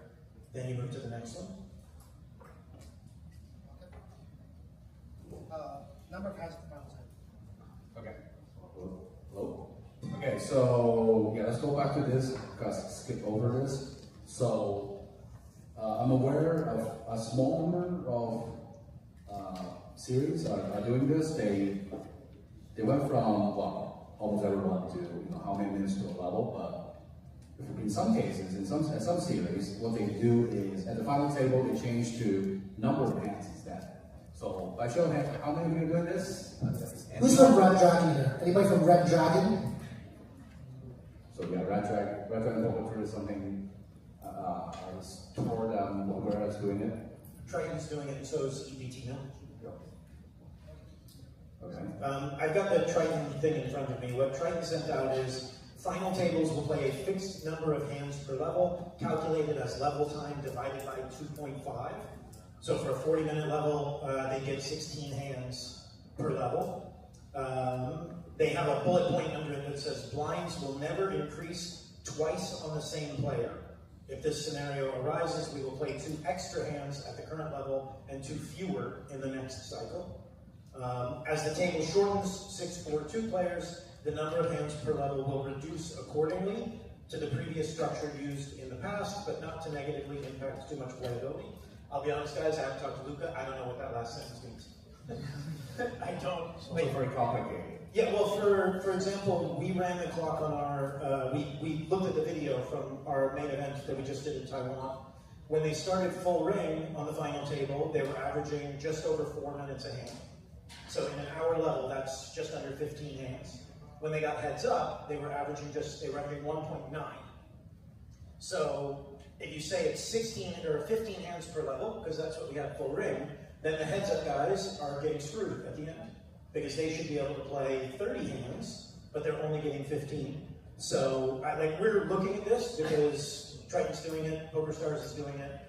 It is simpler because there's no point in starting the clock. There's no point. Allegedly, it's playing basically the same time because that's obviously a consideration. You have a time you want your tournament to be done. So you don't want this to now. You don't want to give them 20 hands when they should have had 10, and now your table's going forever. But it's definitely something that will probably be coming soon, I would guess. So I know APT, we're definitely looking at it for our high rollers and possibly our main, but we want to figure out the most fair way to do it.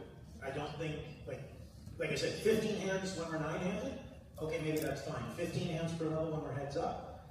I think there's some, I know the WPT used to do it, I don't know if they still do. There's some places that we cut the levels in half when they make a deal, but there's some places that cut the level when the players shrink, right? Yes. Yeah. WPT is heads up 30 minutes. So so you, as the table shrinks, the level shrink? Okay. Just only 30 minutes heads up. Or even team never reviews, but okay. Anyway, so it seems like, I don't want to say all the cool kids, but some of the cool kids, really cool kids on the block are changing to another advanced level at final table. So that's something I just want everyone to be aware of and think about it. Let's move on to the next one. Good topic. So, I think this also came from Japan, I think. I'm not sure actually. So level change during a dealer push or when players has to be moved to balance. So basically the scenario is, so there are like very little time left on this level, like 15 seconds for example, at the end of the hand. So, however, like if there's no dealer change, then the dealer can definitely start the first riffle, start the hand within the time, so that they'll play one more hand at the current level. However, if there's a dealer push or dealer change, then the first riffle would not happen in time, then they'll be playing at the next level. Is that fair? I mean, I think that's the main question. Yeah, I mean, there's, this was discussed, but also it's a recommendation. It can't be done everywhere, so I don't think it would ever come to the point of being an actual rule. But of course, we don't want people, dealers pushing with a couple seconds left on the level. But we already have a recommendation there for the time the dealer pushes.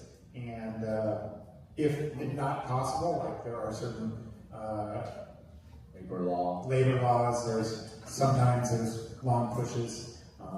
In certain areas we have like 10 table pushes. We just can't wait. We just have to push when they can, so the players or the dealers can have their full breaks. I don't think there's much more on that than what we have here. Good dealers know not to do that. Good dealers know that when they see the clock's on 4, not to push the person. It's just something you learn as you deal more, in my opinion. Yeah, and it all comes down to training. And I'm going to put this on Erica and her team up here in front of DCs.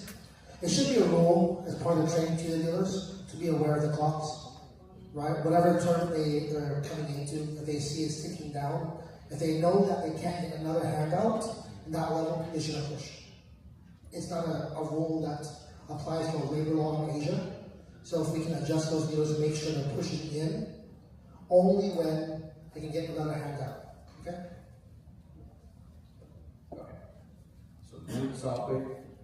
Well, Matt is going to be all over this one chip betting. There are like a variety of situations where we have to make a ruling on when the players add one chip to their current bet, and that leads to all sorts of different rules. I mean, I can think of like 4 or 5 different decision trees right now. So, Matt, take it away.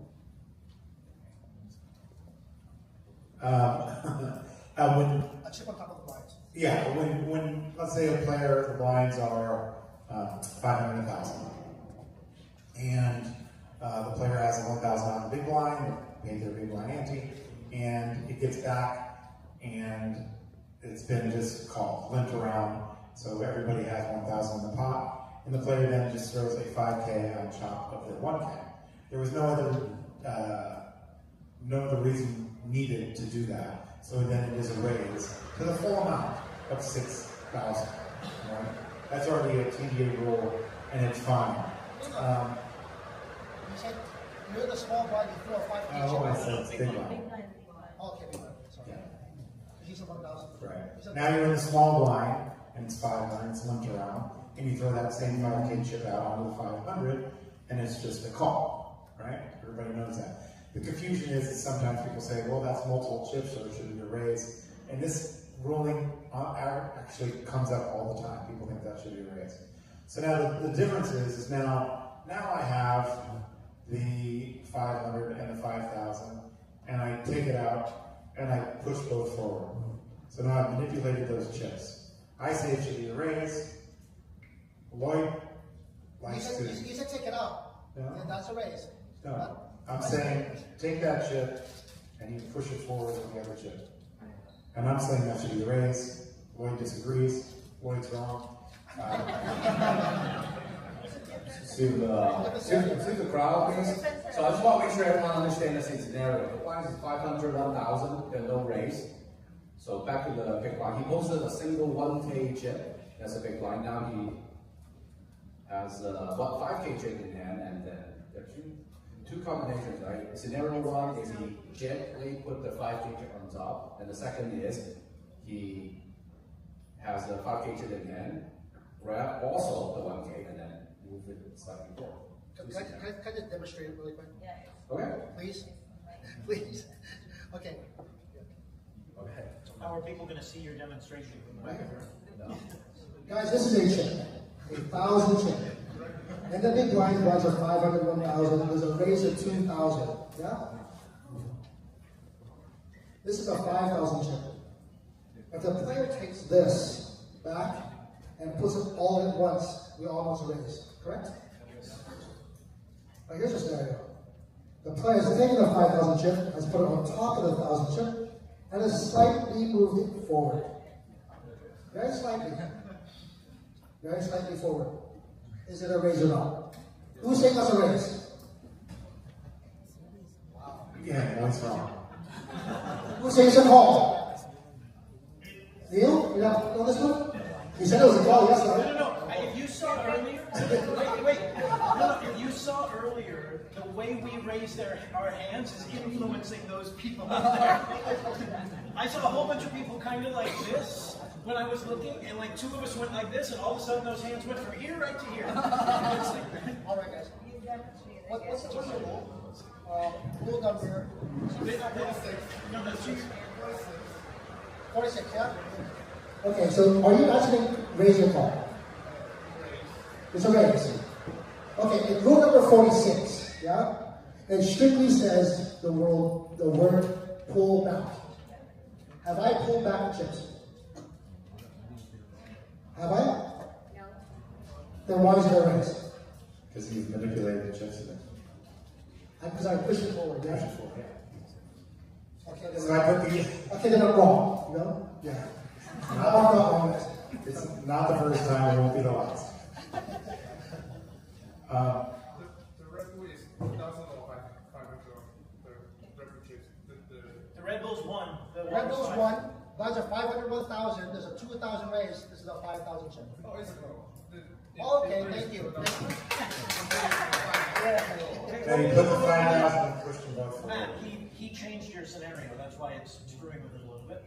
He went 5-1 to 2, where the single 5K goes on. That's a single oversized chip. That's a call. You said 5 and 1. The small blind put a 5 on the 5 and pushed them forward. So 5 and 1. 500, 1,000 blinds. Facing 2,000, and the guy puts a 5,000 chip on top and slightly pushes it forward. But his existing one doesn't cover the 2,000. Exactly. A lot of guys here, 100%, especially Team Vietnam, says it's a raise. Correct? I'm the one who said it's raised. It's because that it's the amount of the raise is 2,000, right? Yeah. But the chips with 1K and 5K is basically 6K total. So when you push the 6K chips together, even though he didn't pull it back, it means he wants 6K, right? That's what I consider. But why is it not a single oversized chip? Yeah, so... Because you're not just throwing it out, you're actually manipulating both chips. You've touched both chips, and you put both chips together and move them forward. Then we should change 46.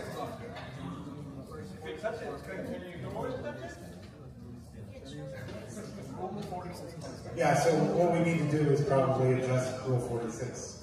The pullback is like that's where Lloyd's getting hung up. If you're saying, what happens if I just put the 5 on the one and I flip them to the dealer so she can make change and send me back? Exactly. I haven't pulled them back. Put them both together and then put them forward. I understand, but if I throw them to Erica as the dealer, if I flip them forward, I'm not raising, I'm just making a call and giving her the ability to make change. You're putting the chips together, that's the difference. I understand. I'm just saying that the whole point of the rule is to eliminate having to interpret what they did. You know, what is if we put it on, it's a single oversized chip, it's a call. If he puts it on, picks them both up and throws them forward, we're saying that's a raise. Lloyd's saying if he puts it on and just slides them forward, he's saying it's a call, Matt's saying it's a raise. And guys, this is just one of the simple rules, right? We're not in the business of trying to interpret the rule. We're here at the TDA trying to make the rules simple for everybody that's in the room. We have a lot of floor, we have a lot of players that are new to the business. And I don't know how much more we can simplify this rule, but the fact that it says pull back, me as a floor, if I came to the table and I asked that player, did he pull back the chips? And the answer is no, I'm ruling as a call. Plain and simple, because the rule simply states and backs me up. This defines very clearly that pullback has to be made. I would also add 2 things to that. One, most of the time the rules are trying to address, I don't think Matt agrees with this 100%, but I remember these discussions. We're trying to inflict the least damage on a player as a consequence of what's happening. So it's why in certain instances we don't force them all in, like the undercall. We don't force them to put all of their chips in because the least damage is sacrificing the chips they have.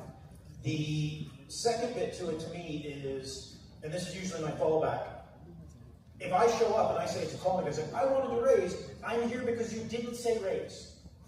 So, sometimes you're going, we want the most consistent thing, but if the floor is there making a ruling, it's because the player made their intentions unclear. That's why you're there. So, the player will only do it once, they will know next time I need to look at the dealer and say raise, if that's what they want to do. We go over this every TDA, because small blind to big blind issues is probably the #1 chip ruling, and certainly in the 20 years that I've been doing it. It's the one that people get the most wrong, it's the one that players get the most confused on. I tend to agree with Lloyd. I lean towards call if they haven't actually, just sliding them forward to me isn't enough. Picking them up and tossing them, picking them up, pulling back, all of that stuff, that's good. If a player doesn't like it, I say just say raise. Just say it when I come. So. Yeah. And going back to Donna's issue there, the rule is done. The fact that there's 1,000 out there, technically, it's not a play, right? The face amount, the prior chips does not cover that raise. So that 1,000 technically is invalid. This is why the 5,000 comes into play as a 1 chip rule. Yeah, but you only need a 5,000 chip to call. You don't need the. It's the other way around. The 5,000 is out there. You added 1,000, obviously a raise. But here in this instance, the blind does not count towards the raise. It's very clear. Yes, but you only need one 5,000 chip to call 2,000. You don't need both of the chips. Correct. To call, right? we discussed yesterday. The player's not throwing out the 5,000 or putting the 5,000 on top and pulling back the 500. Yes. If you wanted to just call, you pull back the 500. Yes, and plus, like you said yesterday, the guideline is only guideline, not straight wall to that. So if there are sometimes the layouts without guidelines, so how do you say is pulled back or not when there is no line. And you've left the chip, both chips out. Yeah, we have to definitely the pull back emotion, like the action. We can add, yes, exactly. Did he pull back an inch? Did he pull back half an inch? The fact is he left those chips out there, pushed them together, and left both chips out there. Yes. So therefore, it is a raise. So we're changing the rule. It should be pulled back or pushed forward. How about that? Add, push forward. Rank that on the list there, Mr. Johnson. I don't know. Make me secretary. Am I supposed to be writing this stuff down? Because if so, we got to go back to 9 a.m. I don't know if Matt remembers. Set the stream to Bishop. I asked you 2 years ago about similar situation, and I need to ask Lloyd and Neil about this situation. The blinds are 2,000, 4,000, big blind ante, 4,000. It walks to small blind calls to 1,000. The action goes to the big blind. He has 4,000 out there. He pulls the 4,000, throws in 10,000 chips. One chip. One chip? One chip. Single chip? One single 10,000 chip. It's kind of similar situation, I think. The blinds are 2 and 4,000. We got 4,000 out there. It's limp to him. He pulls back the 4,000. He has a single 10,000 chip and throws it out there. First of all, who uses 10,000 chips? Me at 2001. This question. Yeah, it's a race. So, Chiu here, I'm from Thailand. I'm wondering, instead of describing that it's a pullback or not, so if you don't touch the chip that's on the table, and you just throw in one chip, I think, so I think that's a flaw, right? Hey, touching the chip. But if you touch the chip that's on the table, it means you're intentionally using that chip as part of the race or as an action. So I think as long as you don't touch it, so you have to identify if it's pulling back or not. Like you should be touching the chip that's on the table. Correct. And if you are, it should be pull it to even take it out. All right, so Okay. Let me simplify that. Sorry for that. You said touching the chip. Here's a perfect scenario. It's heads up between me and Matt. I'm the small blinds, and I simply add a 5,000 chip on top of my small blinds. By adding it, I technically touched the chip. I didn't move that chip. Is it a call or a raise? Are we trying to say this is a raise now? Is that what you guys want? Can you repeat the question? The blinds are 1,000, 2,000. It's heads up. I'm the small blinds, right? It's walk to me. I have a 5,000 chip in my hand. All I do is simply put on top of my 1,000. I've touched the chip. I've not moved it forward or backwards. Is it a call or a raise? Current rule right now is a call. 100%.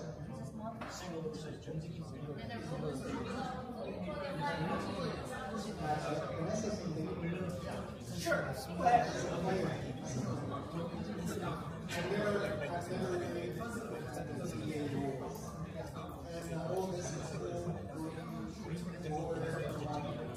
Or pull back. We're not operating like that, right? We're not as a player. When these things happen, why can dealer just clarify with the dealer? Because it's a paper machine. If I'm in the small blinds and I put a 5,000 chip out there, if you move all in, all I can simply say I'm calling, right? Because then that's why the rules in place. Clarification from the dealer is because the players have not made it to just clear. But most of the time, players don't know whether he's doing this wrong or he's doing this not. I mean, he doesn't know what the rules are. Well, exactly. This is why we have the rules in place so that 4 people can actually make a rule. So I think the discussion right now is that if, according to the guy from Thailand over there, if we're adding a chip, which simply signifies I've touched that chip, everybody now is saying it's a raise. When in the years of the TDA, it's always been a call. Well, if you dealer asks, just clarify on the spot. Are you calling or are you raising? The problem is he could have been reading, if Marianne's on my left, and I toss it in there while I'm staring at Marianne, and the dealer's like, oh, what did you want to do? And I saw Marianne twitch. I'm like, oh, I'm racing. That's a race. Like, you can, in the world you're talking about, it's great. It would be great if we could do that, but the problem is that's why we're not allowed to have nice things. Because they will angle that 100%. So the problem is single shooting. Yeah. It can create the chance for people to able shoot. 100%. But is that the problem? I mean, is that the real problem? It will become the problem very quickly. Seen at the table? Because I play a lot of tournaments. You can ask me if he plays more than I do. We don't see that much. We see commonly we see confusion from people who are not familiar with the rules. So sometimes there's like a damage. Most players, almost all players. This isn't an issue, like you're saying, it's not an issue. But most players in that situation will then pull back the other chip. There's no reason to put those two chips together, push them forward, for it to be just a call. It's just not a thing. That doesn't happen. It doesn't happen. Well, I help out the dealers all the time in getting change. So I can push it forward to the dealer to get change. So just say raise. I think the rule's broken, so that's just my opinion. If we want to add push there, we add push. But in Lloyd's scenario, so there's 1,000 chips for the small blind player, and the big blind is 2,000. And the small blind player puts his 5K chips on top of 1,000 chips. Is a call. Then why if he has only 2 chips left? 6K is all he has. It's a call. It's still a call. It's still you have to announce all in, yes. Yeah, we had that discussion last week. Yeah, 100%. Because the prior chips do not cover. If the prior chip was a 5,000, the 2,000 blind, adding the 1,000 makes it race because the 5,000 covers 2,000. But at the same time, he wanted to. At the same time, he wanted to do all in because that's all he has. Then announce all. Then announce That's all. The president needs to announce all it, because Steve Verbal, right after your last check, just announce all it. At the end of the day, again, we're trying to avoid the Englishes, we're trying to avoid being vague. This is why the rule was written the way it is. Because it was a big issue, if you're in the blinds, does it become a raise or not? And this is why the rule was created, otherwise there would be no rule. Somebody that.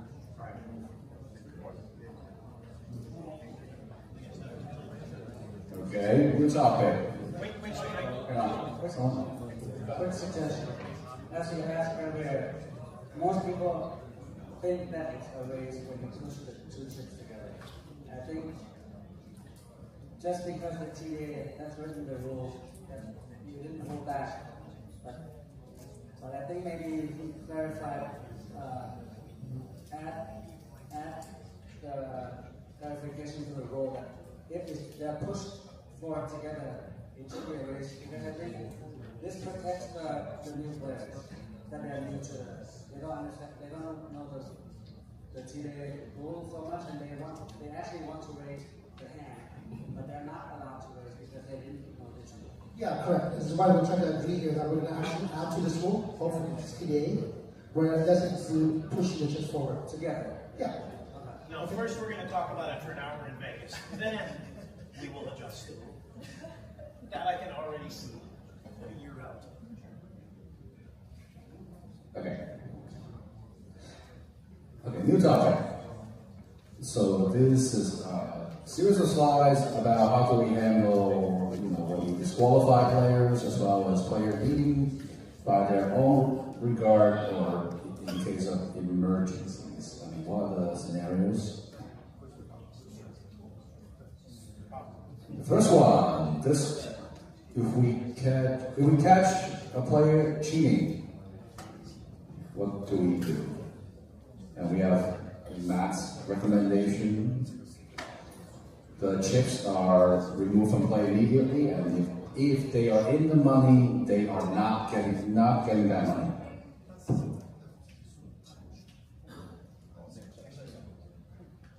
Sorry, subject to your local regulatory body.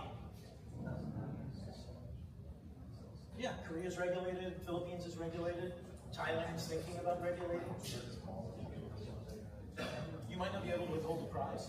Like, I don't know what Korea's rules are. Korea has 2 regulatory bodies, one for mainland and one for Jeju. 所以我们先讲一下这个，我们在聊的是就是怎么处理被取消资格的玩家，就是被 DQ 所谓的，然后还有就是我是取的，就是有一些玩家自愿还是有紧急的情况，需要离开赛事要怎么处理？ So there's reason for taking chips out of play and reason for not taking chips out of play. And the comment came up last night, the situation happened, where I think it needed to be clarified. You guys will all have players in your tournaments that will maybe get disqualified. I went years and years without having to disqualify somebody. The reason that it happened was, when it finally did happen, was that the 2 players got in a fight, a physical altercation. So we had to remove them, and we take their chips out of play. So, these are the reasons why you'll take chips out of play, or the reasons why you leave chips in play. Okay? There's nothing clear on it in the TDA, so I just wanted to clear it up and wanted to make sure that this is just my opinion, but I think this is the way that you should handle these situations. If a player is caught cheating, you then take their chips out of play. They receive no money. If they're in the money, they're done. Everybody else moves on. So first of all, how many of you have done this? Have you disqualified a player for cheating? And what did you do? Did you do the same thing? Did you remove all chips from play and refuse to pay the prize? Bury them in a hole outside of Vegas. Okay. The next scenario is if they remove for altercation, like a physical altercation, yes, or accumulation of penalties. They went too far on a few things.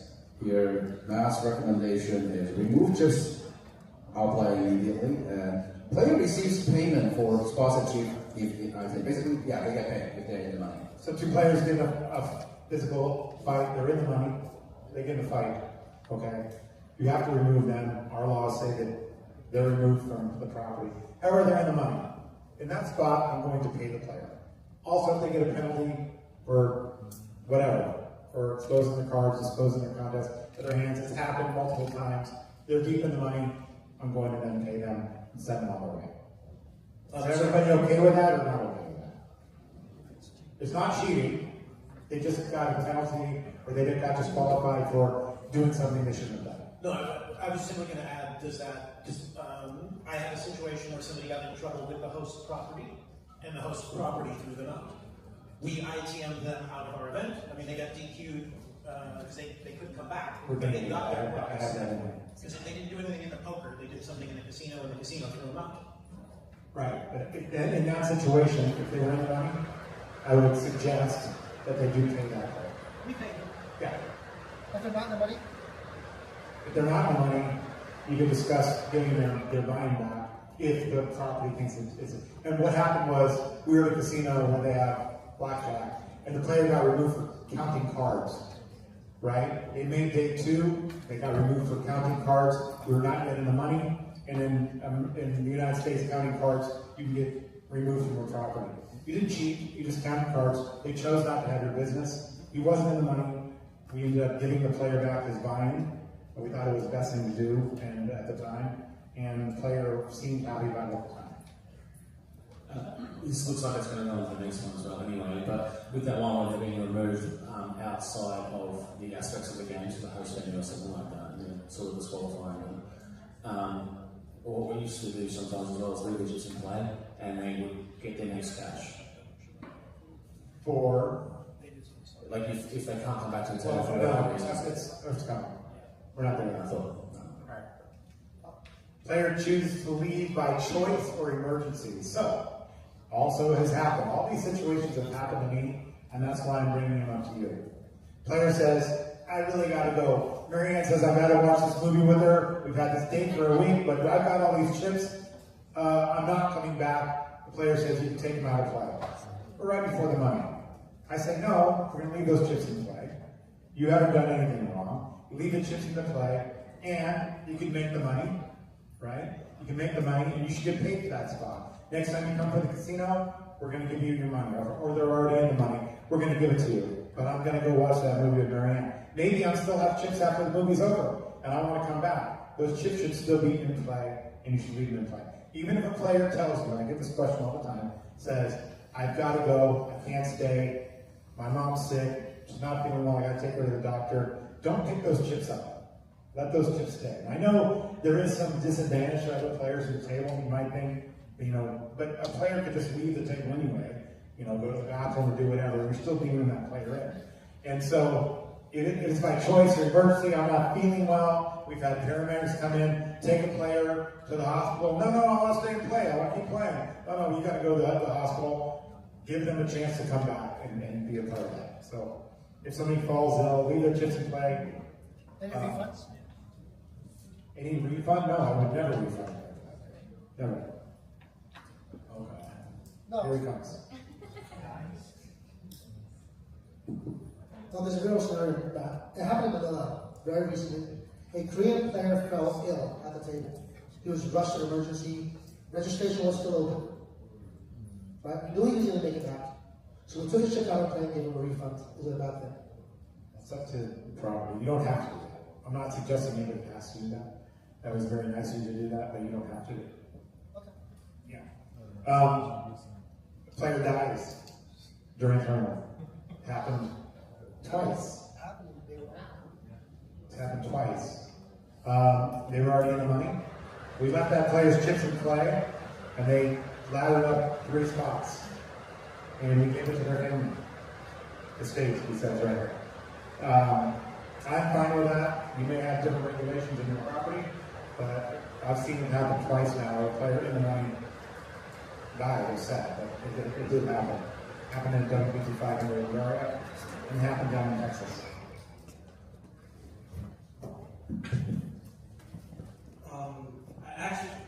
I actually have a real experience having an emergency in the final table 3-handed. I was with Landman and Taiwanese guy.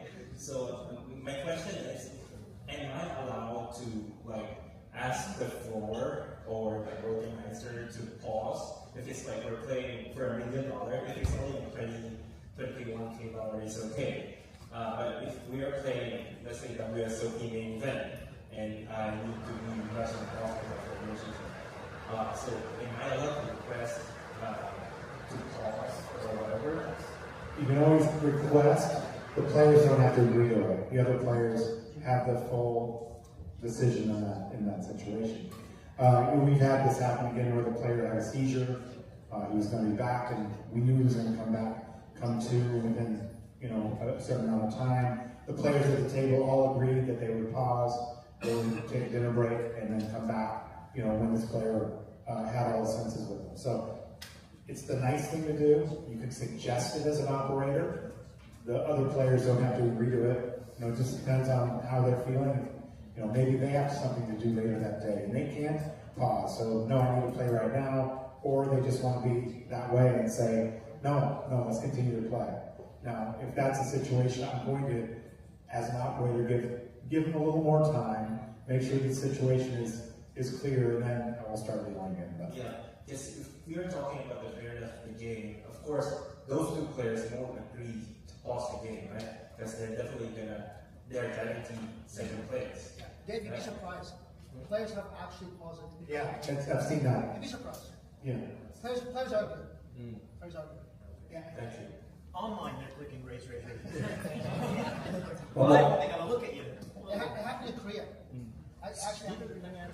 From the previous example, so if you're gonna refund the player's money, I think there's one issue. Let's say I'm playing at 300K super high rollable in Bellagio, and I bet day 2 for 1 big blind. I know I'm gonna bust, so I just go play blackjack and count cards. Oh, so I get in from Bellagio. You're gonna refund me 300K? No, I've said you're not getting a refund. You could. It's up to the property, but you don't have to. So they won't refund? They won't. Then I think they should. They won't. Yeah, just making sure.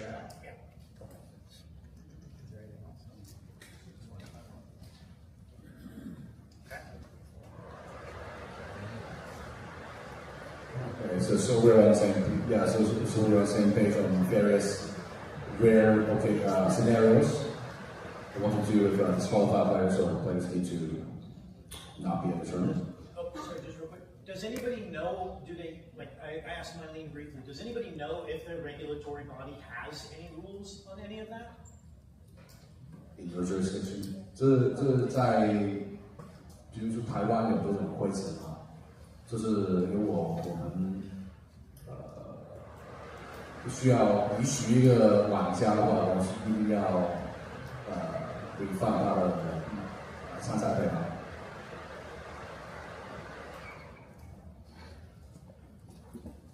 我觉得至少是真的，比如若是银行帮你签签的话，我觉得应该移除筹码，但是要给他奖金，因为会不公平，是因为如果他不是钱圈，没有到钱圈的话，你移除他筹码，你取消他未来得到奖金的资格，跟他是钱圈的，你移除他筹码，取消他未来得到更多奖金的资格，这是一样的。你不能取消他原来就应该获得的奖金。就像是WSOP 最后的冠亚军，最后作弊，他的奖金还是保留，你不能移除他本来就应该获得的东西，这是不合理的。因为打架的事情太不容易取得发生，但是你已经没收了他未来得到冠军的机会，移除了他的筹码，这是合理的。不然的话，你会做了两个不公平判决。So it should be. It's not fair to if you take the chips away and not if you're using the ITM already, should pay the ITM. Yeah, and if it is not in ITM, you take the chips away. 就是你没有在前圈跟在前圈差，你不能没有在前圈，他没有没收了他未来的，对。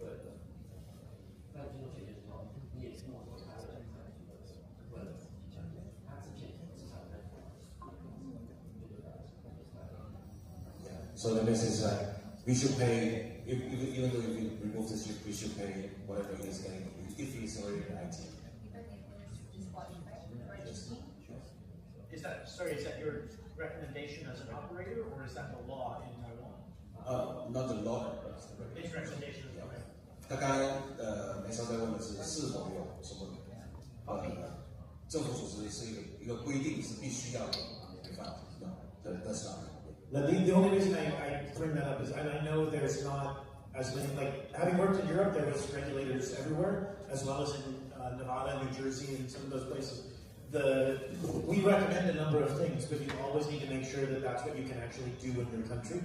You know, sometimes funds confiscated for cheaters have to go to gambling anonymous charities. They have to, there may be things that are required under your gaming entity. They usually apply much more to the pit. Poker's usually an afterthought. But basically, do your own research with your own regulator as to what you're actually supposed to do in those scenarios, because you don't want to get sued because you did something that was like, oh, well, this is just what TDA does, and it turns out you can't actually do it in your country.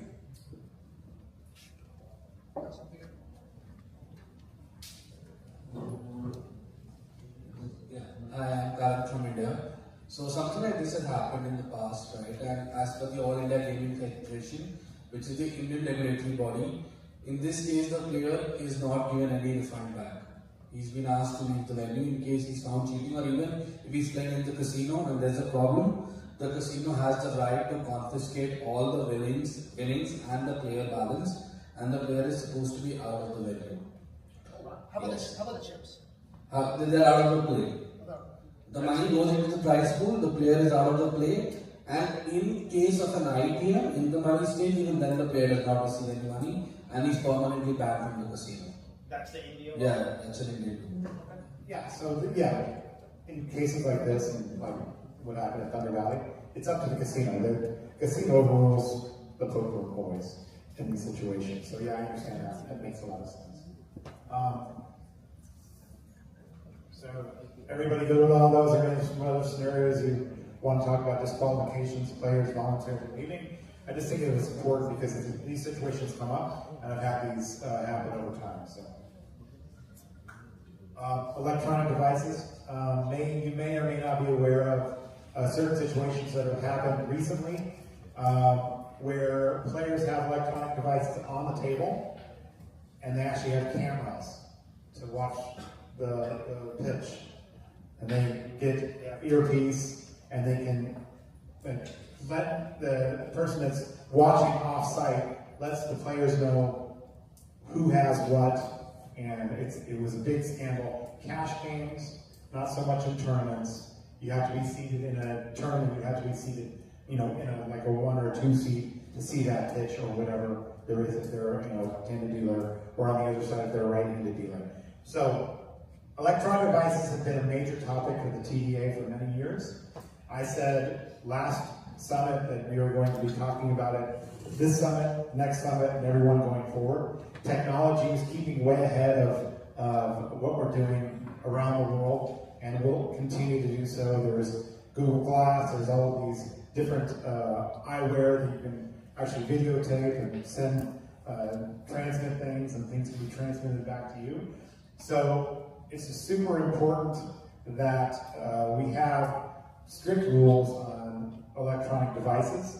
Similar to, one of the things that we are doing is we are not allowing, or Lloyd and other dealers are trying to learn how to slide pitch out of the shoe, so we're not seeing those cards being pitched off the deck. I said this is going to be an impossible task, an impossible training task for us in the United States, because so many dealers, great dealers, have learned how to pitch, and they're not pitching high.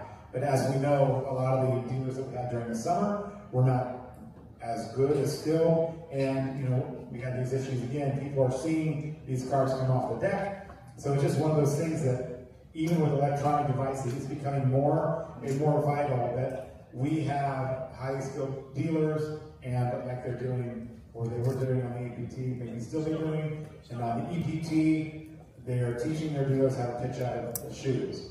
Now, something I heard last night is that already the dealers that are learning how to do this are actually having some trouble with their elbows, and they're getting some pain in their elbow from doing that. And I think it's mostly because they're not doing it the correct way. I was going to say, that's the same way that if you're a pitch dealer and you're pitching like that, you're going to screw up your elbow, and you're going to screw up everybody knows you're supposed to be able to pitch more or less like that. The people doing the shoe are also doing that, because they're not, I don't know if they'll mess with your back or not, but the French have been literally dealing this way for 100 years, so it must work. If you're actually going out, you're doing basically the same type of motion. So for us, it's new. When did you start the shoes? Like 2 events ago, something like that? So I think that will go away as people get practice of doing it. So this thing is, it's important, and we're talking about electronic devices. One of the conversations last time was about graphs and charts and what should be allowed at the table. Players, or dealers and operators need to make sure that players do not have their cards or their phones face up and they're looking at it while they have live hands. This is already a rule. It's been a rule for a long time. Enforcement has been lax. It needs to be stepped up. You need to make sure that people are not looking at their phones while they have hands in play. And I am one of the biggest in the world at doing this incorrectly when I'm playing. I always have my phone on. My wife will tell you. I never put my phone down. So I need to be better at it. I put it on that list earlier. It's one of those things about why having a clock is actually a really good thing as well as this. If you have a clock out there, people are on their phone a lot less. Trust me. They're on there a lot less. This is one of the things that I said that the clocks will do.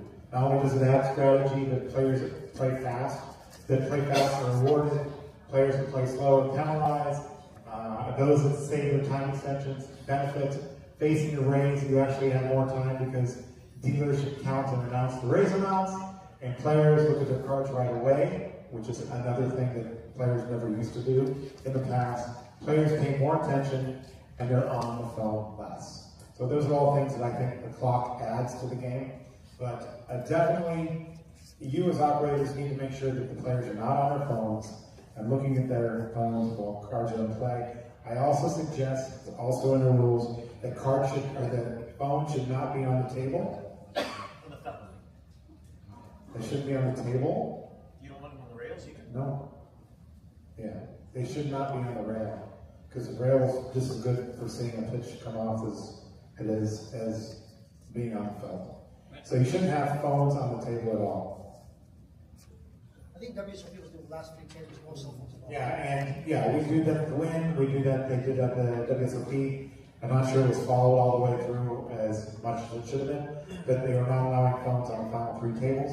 The WPT is going to try that coming up forward, so we're not going to allow any phones on there. We already do not allow phone on live screens or featured tables, but one of the complaints was if you have a tournament with 3 tables and one feature table, and the other 2 tables are allowed to use your phone, why are they not allowed to use it on the feature table? So some people don't think it's fair. Being on the ground had a big issue with it early in the tournament because there was 50 tables, but there was a feature table and they weren't allowed to have their phones.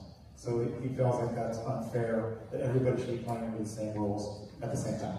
I don't disagree. When you say final 3 tables, is it final 3 tables of every event? Final 3 tables of every event, yeah. No phones at all. You had to have them in your pocket. They didn't take them away from you. They just had to have them not visible. What about a tournament that only gets 3 tables? Yeah. They just never get their phones for the entire day? I just want to mention about the slide pitching that Neil said. And Matt said that it's pretty hard to train the dealers how to slide pitch, right? Because they're already trained to pitch with their fingers already. But since I have tried to slide pitch practice, I figured out that the combination of the table felt and the card material really does matter with the slide pitch. If you have, like, my casino has really sticky table felt and really thin card material, that's not a good combination for the slide pitch. It's hurting the dealer's elbows and shoulder because they have to push harder than it should be. Like in Lloyd's demonstration video, it's really slippery with the felt and the cards. So, but at the same time, when the dealer first trained with the finger pitch, they also get to the point in the beginning they use their elbows to give the power to send the card to the player to reach to that, right? So it's gonna take some time for the dealers to learn how to pitch with slide. But as long as you have good combination with the card and the felt, then they will get there eventually later. I wish we all had the money that the EPT does to put new felts on all tables. All I was going to say is, it is definitely going to be a little bit more difficult.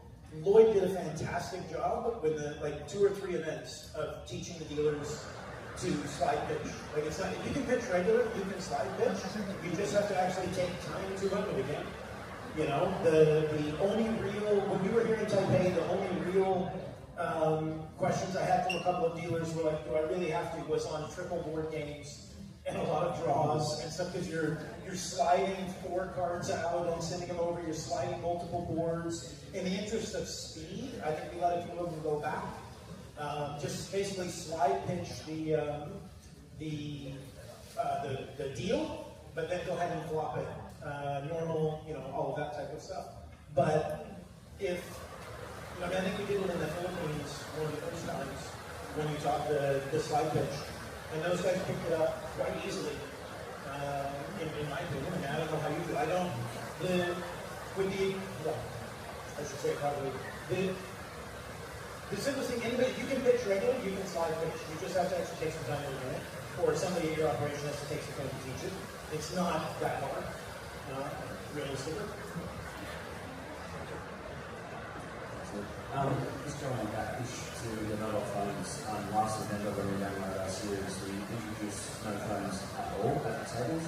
As you can imagine, there were a lot of rejection from players, especially shuffle ones, because they weren't used to it, even the locals. But we committed through for the whole series, which is probably the worst thing I've ever had. But what I was going to ask you with Mike's suggestion of doing the last 3 tables of no phone policy, power players between hands, is there any move moving towards a actual defined rule to say whether the money when they're through hands, like the last 3 tables, actually have no phones, and that way it's consistent for travelling people. So when they move from casino to venue to venue all across Asia, there's like a consistent rule around, alright, once you get down to 3 tables, it's no phones, or there's just no phones period. I think that's one that's really hard to do, is actually let a game. That's for me, man. Yeah, I mean, I think it is difficult to institute across the board. We are basically in the trial stage. The TDA is going to definitely discuss it next year. I don't know that we can make it a worldwide rule. We can try, and it could be a suggested procedure, but I think that's the end of that. I don't think it's going to be a rule for us. Even if we'd like it to be, I don't know that it could become a rule. I just want to add to this. Ewan, where are you, Ewan? Are you here? Jasper, guys, back in the room. He's the CEO of KBC. I played at one of his events and I was at the feature table, and I have to say that Ewan has done a great job in actually creating a nice box with some phone. They do collect their phones from the players. If you are going to implement taking phones from the players, you should have a nice box for these players. This box needs to be secured. We've had players lose phones with now crypto in play, with the online accounts in play. A player using their phone is really damaging to the players, especially when they're traveling. So if you are taking phones away, you have to find a way to secure the phones as well. That's what I put that out there. Okay? No, that's a good point. The thing that, in answer to your question, one of the things we sometimes lose track of when you're sitting at a table with Toby and Jack and Matt and all of these guys is TDA is used by tons of people all over the place. And what might be something that can easily be done at a Venetian or Wynn WPT or at Caesars for World Series isn't something you can necessarily do in your 5-table room in Cebu or your 6-table room in Seoul. And so coming up with an actual universal, because like even on the APT, I bet our high rollers would support something like that. Okay, we get to 2 tables, we lose our phones, or on the TV. But the guys playing 3 tables stud in the corner, and we try and take their phones away, they'll be like, there is no GTO, there's no chart to help you play stud. Why are you going to take my phone away? And if your player base is locals, and your daily tournament is a $90, $100 one, those guys, they need their phone in case their kid calls. They need their phone in case their husband calls or their wife calls. So it's on a macro level. Yes, we have the Triton Super High Roller. You can do whatever you need to do to secure that tournament. When it comes to your own room, like we may end up with an RP, a recommended procedure of some kind, but I think everybody's still going to end up kind of having their own rule. Because even now, we have a streamed rule, where we have a rule for streamed tables where they have to give up their electronic devices. That was here even before I went to APT. You have that rule. But it's not in any others. I think you have it on your streaming as well, right, Mylene? Yeah. So I don't think we will get, that's why even when Matt looked at me, I was like, no, we're not going to get to a rule next year. But the closest, I think we can get tighter procedures. You saw the no charts on the phone come in, trying to keep them off the table, they moved off the felts, off the rails, but on a broad scale, I just don't think it's feasible because everybody's player base is different. Yeah. No, it's a very good question. That's just kind of my answer as to why I don't think you'll get there. Guys, before we move on from this, we have a video up here. I have to hands down to guys for Team CTP.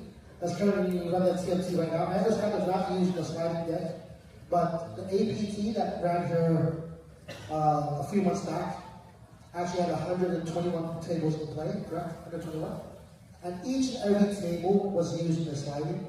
Again, hands down to, with a bunch of training to show you guys how efficient it was. Again, as walking around the room, experiencing it, the training that was put behind it, in a month's time, it can be done.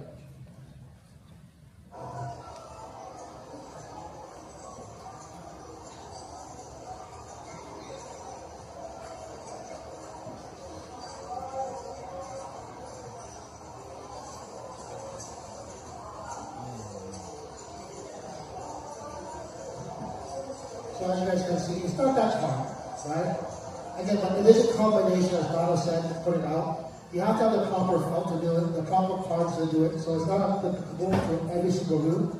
So for those of you that used to have, traditional pitching, again, we're not against it, but we also have to police and make sure our dealers are keeping those cards as low as possible to the table.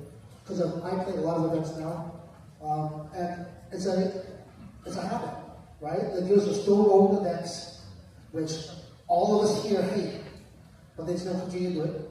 And you're going to hear us every single time we're walking the floor, please do not lower your hands. So it all starts with the DCs again. It all starts with training. And we need your support to make sure our dealers are doing the best thing possible for the players and safety of the players.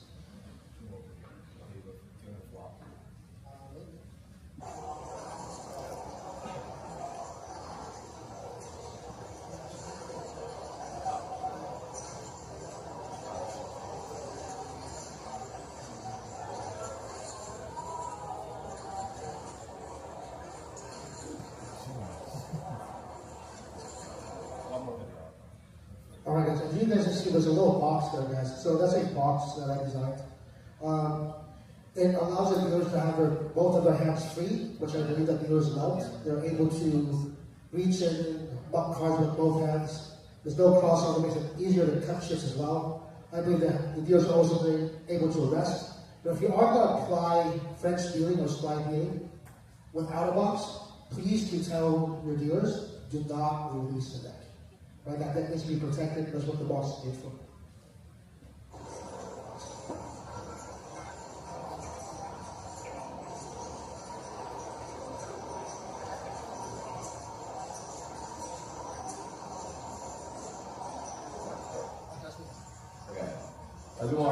I was just going to say, you can actually see in her dealing why the form can matter. When she's flicking the ones to the right side, you can see a pretty exaggerated arm motion because she's keeping that box directly in front of her. Whereas if she actually moved that way, yeah, those right there, it's a much broader arm motion. Whereas if she actually moved the shoe with her a little bit, it'd be a much tighter wrist motion. So.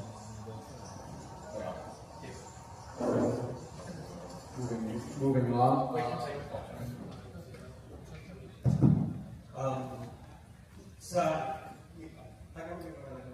go ahead. Hindi, kasi tingin ko kailangan sabihin sa ito kasi nangyayari sa akin. I'll just let Lloyd translate. I'll translate.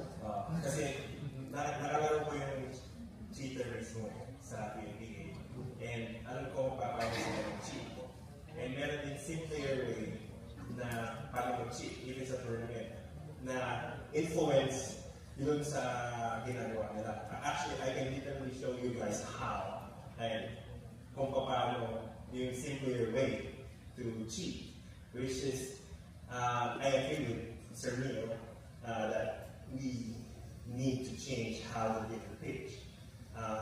Yung opportunity lang sa sinabi mo na mas maganda yung actually, kung gusto mo pakita, pwede mo pakita. Or kung private na naman, okay na din. So, yun lang yung sasabi ko. Agree ako. Kasi lalo na sa Vietnam, sa Cambodia, sa Philippines, marami. So, basically, guys, what David's saying, guys, as a player who's traveling the circuit, he's actually playing with the cheaters. So, maybe he's using it to his advantage, not to point it out, but he's playing with the cheaters. Coming from the APT in Jeju, it was actually brought to our attention that there were cheaters in the cash games. We banned them. Well, actually, Neil banned them after 3 days because people knew they were cheating, right? Before we even opened up cash, they were already seated in the 3 seat, the 7 seat on a daily basis. They were sitting down. Oh, 2 to 9, sorry. 2 to 9. So when those players walked into the cash game, they refused to sit down with them. Some of those players that were actually went to jail in Vegas, that was caught in Vegas, came from Asia. So, yes, before it actually hit the US, it actually hit here first. And here in Asia, we actually shared information. So, Seoul Poker in Manila, we shared information. Gary was part of the APT in Jeju. He knew the cheaters. They got banned from, so we do ban players, the cheaters, we share information. No, that's the bit that I was going to add is it's it's great we're doing the rules and all that stuff. I'm glad everybody is here. I'm also glad that everybody's meeting everybody else. Because when it comes to these types of things, we are each other's help. You know, the players that we removed in the one event, we got a warning about those players to watch for those players. I then passed that warning on through the channels that I have to other people to watch those players. Like everybody understands there's difference. You can't go on Twitter and call David a cheater, but you can go on WhatsApp and send someone saying, oh, hey, you need to watch this player. Like there are things, so knowing everybody and having these venues where we can meet and we can talk, these things are quite helpful. If you, like I made the joke earlier, you guys know who your problem children are. You also know who your cheaters are.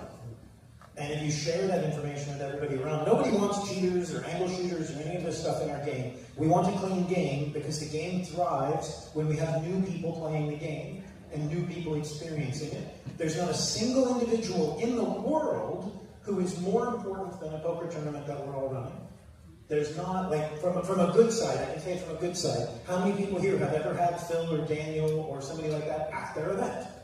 There's a couple of you, but you also have been super successful without them coming to your event. I'm sure you'd like them to come, but you will be fine if they never come to your event.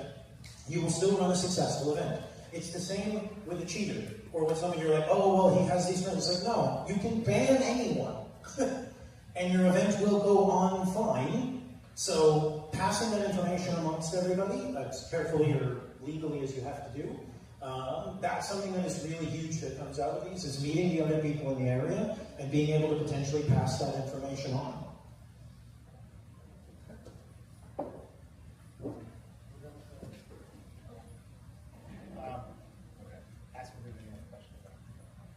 Any other questions about electronic devices?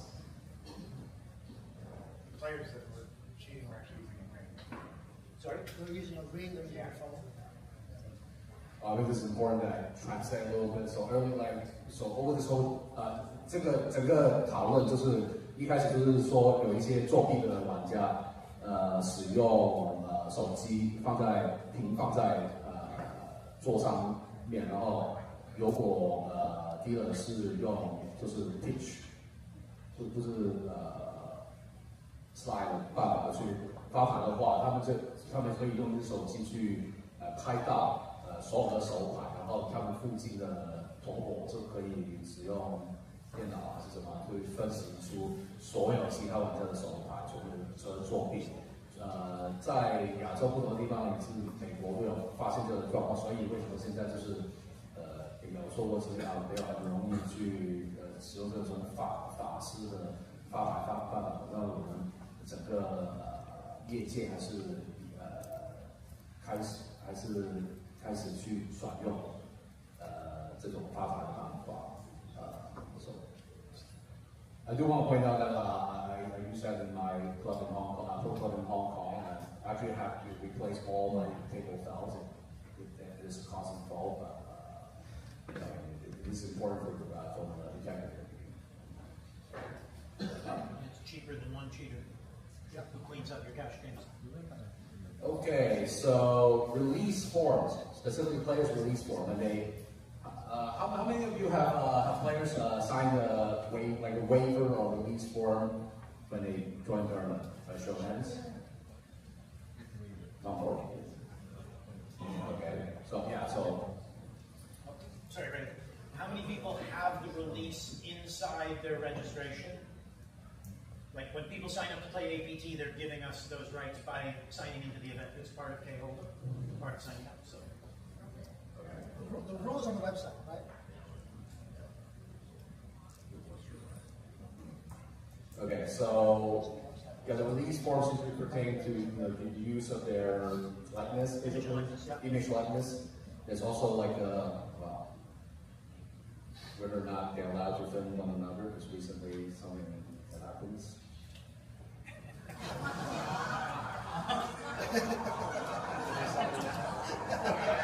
I don't know if they signed a release form. They did sign a release form when they entered the concert. They entered the concert. They did the signs everywhere.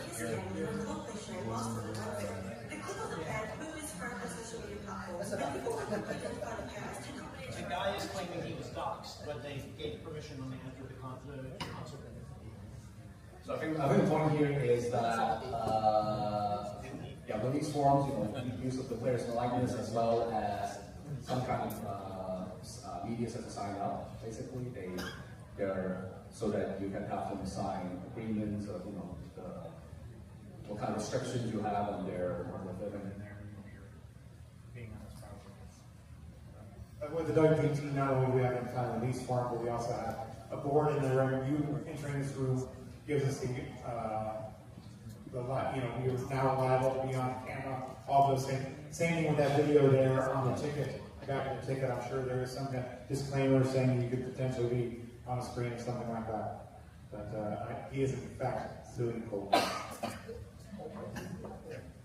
Well, I guess it's not a good idea to bring this just to a movie. One additional to that, how many people report an alias or an anonymous? Is there anybody actually posting results without real, actual full names? I have. 有，所以问题就是你们有遇过就是政府要求匿名的不计实名嘛，就是比如说结果上 handball 之类的，要求不计实名，知道吗？举手一下。Anyone of you have had players requesting to stay anonymous on official records? Requesting, yes. Allowing that. Do you allow it? By the way, for those of you who have, raise your hand. Did you allow it? Did anyone of you have had these requests and not allow it? So I want to say a little bit about why and why not in those occasions. What are the differences? If I may add, in our case, we do allow players to have their nicknames on the results that we post. However, internally, they have to be registered with their full name because they have to be a member in order for them to play and to claim their prizes. I do one more to ask. These nicknames and being anonymous are a little different. Like nicknames sometimes actually uniquely identify the person, right? Like for example, like Madonna, right? I mean, Madonna is not her real name. Well, Elkie. Or Elkie, that's not his real name, right? Yeah. Or Dave Spade, I don't think that's his real name, right? But however, it actually uniquely identifies the person. On the other hand, like being saying anonymous is another thing, right? Like, it's completely unrecognizable. To me, the reason we don't allow it is because, there's a couple of small reasons, but like, we might report Elkie in the blog, because that's what the bloggers are going to call him, but his ticket is going to say Bertrand Grospellier, and the results are going to say Bertrand Grospellier, because that's our official results. Those are the results that are sent to the regulator. Those are the results that are sent out to the media, like for Korea, for example. Koreans can't play, and you have to be over 19, so everybody has to have an ID. All of that stuff has to be sent. For hardcore regulators in Manila, they have to make the list. And I've had players say, oh, but here you don't. And it's like, yes, but I'm not creating a rule for Thailand and for Vietnam and for Cambodia and for here. I'm creating a rule for the tour. The tour is, we are reporting all of the results. If you're not comfortable with the tax implications of that or what have you, then I'm sorry, but that we have to officially report the results all the way across. In my case, like I'm the TDA Asia authorized, running collecting all the results from, especially Taiwan. I do it because some people say that, hey, Raymond, can you not submit the results to GPI or just change my name, not as in my passport? Because some is celebrity, some is like because of tax issue. That's what it is. Please don't submit the result, just or just change my name to my name. But here's the question, I understand, like, technically no one submits their results to hand and mouth. Not like, these are our results, I'm giving them to hand and mouth. They might be on the list of results, but like, no one's like submitting them. You guys are posting your official tournament results, and everyone's grabbing them. So are you basically saying, if I win, you'll change me to anonymous on your official tournament results, so nothing will show that I won, it will just be anonymous? our end still, whenever we register with academic members in CDP, but when I submit to Haydamont, maybe I'll just put in anonymous. Okay? But if Haydamont pulls your list off your website, they just replace anonymous with you. I can use some manually. No, but what I mean is, if my name will be on your results, right? Your official results on the TM, the CPT website. My name will be there. Yeah, so that's. But they don't automatically pull from our system because we send it manually. Yeah, see, I don't want to do that. Yeah, no. I just, since I'm putting it out there anyway, I'm not taking those extra steps. Because I believe our results, I can't speak for Ben and Matt, I believe sorry, not you, Matt, our Matt. I can't speak for them, but I believe our results go out en masse. Like they're sent to all of our partners for all of that stuff. So I understand why the players might feel that way.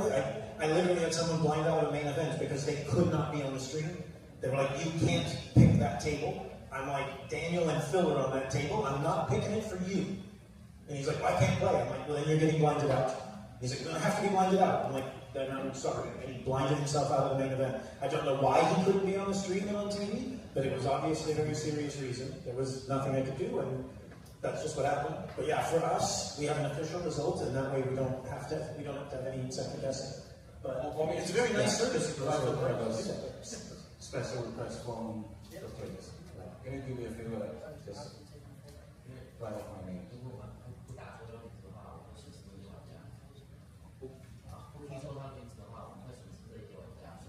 损失就是如果不批错哪里，就是故意批错，故意批错。如果不配合他，就损失这样。So yeah, we try to accommodate that kind of service because if you don't do it, we lose this person. It's a nice service for you guys to provide as a player. But yeah, I'm not speaking for anybody else. I'm saying as the APT, and when I was on the EPT, 100% we did not do that because we're all, especially on EPT, we were bound to a regulator in every country we went to. Those lists have to be submitted. All of that stuff has to be verified because we need to know that they're of age to play, that they're of the right country to play, all of that stuff. So, I don't know. Matt, you said you raised your hand for both. Does it depend on the venue you're in? Or? Yeah, it depends on the venue. It also depends on if it's a WPT event, because we file a release form for that. But it was at the Commerce where it was just like a normal $300 tournament, and the players said they didn't want to be their name released. We put it on us, and it's one of those things. We don't like it. We want to put their names in there. We want to be able to take photos of them if it's the case. But if they haven't signed a release form, and it's going to make them happy, there's some personal reason, or maybe there's another reason. But we didn't avoid from posting their name to the hen blog at some stage, but for a while they were just posting it as anonymous. Okay. Any questions from the crowd? Okay. Let's move on. So, I think we pretty much covered the rules that we plan to talk about. Don't worry, there's a Q&A coming up before we finish this. So, but when we get to this part about regional practices and challenges, which I think is one of the great things that we are doing this Asia Summit, is that we recognize that there are regional, cultural, language differences, legal frameworks that be different from one place to another. So there's several talking points, like whether or not TDA should have Asia-specific operational guidelines. I would like to bring up that TDA rules, when it's updated every 2 years, usually get some volunteers to translate them into various languages. They're not considered, I don't think they're considered official, but they are, the English, the original version still stands as the one version, but however, they are incredibly useful. So about languages, this is something interesting, right? Like, so when you run tournament in Taiwan, so the language is Chinese, right? So is Chinese allowed? The language of Chinese allowed at the table? Yeah, yes. In Taiwan, yeah.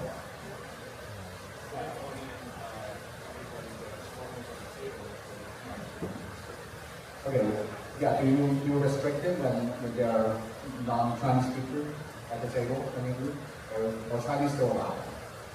Still allowed? 有外国人在桌上的话，还是允许说中文。比如说。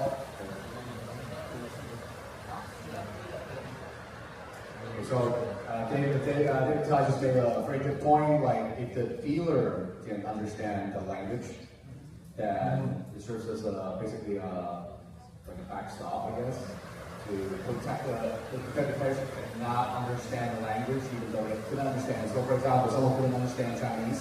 When they come to Taiwan to play a poker tournament, there are chatters in Chinese on the table. However, the dealers will be able to understand the conversation, and therefore, we'll be able to bring to the floor's attention if something changes going on in those conversations. The rule we have both on the EPT and for the most part on the APT, if all of the dealers speak the language, then you allow that language plus, I mean, you try to be respectful of the local language, but like the EPT team was international. I know because the very first time we went to Deauville, the French threw a fit that they couldn't speak French in their own country, but we didn't have, all the dealers didn't understand French.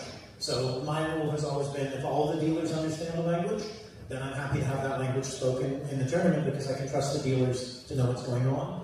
But if the dealers don't all speak the language, then the default, unfortunately, becomes English. So there's also this also highlighted the importance of having a diverse international floor teams who understand, a list of different languages to cover the basis for these cases. There's an actually interesting case that's being brought up about a tournament happening in Jeju. So Jeju is an island city of Korea. However, Korean players are actually forbidden to play the tournaments there. And majority of the players are Chinese. So anyone operating? I'm a Jasper, for instance. So do you allow Chinese at the table, Jasper? Yes. Okay. We do not when we're there. And APP and you do not. Okay. Okay. Back to the first point. So. One clarification. No, I think.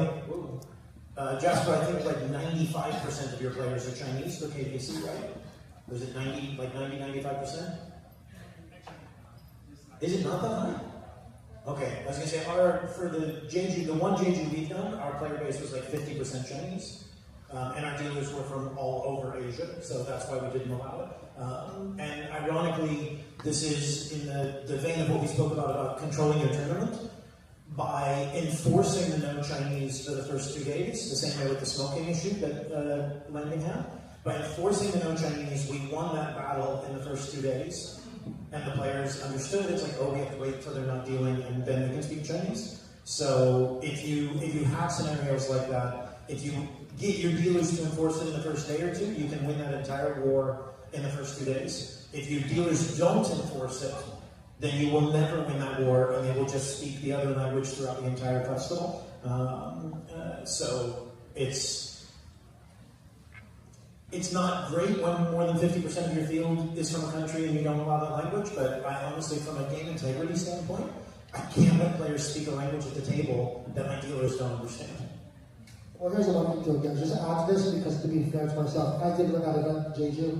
We did have that rule, but it wasn't a hard rule. And when I say it's not a hard rule, if 100% of the players at the table were Chinese, we would allow Chinese. You agree with that, right?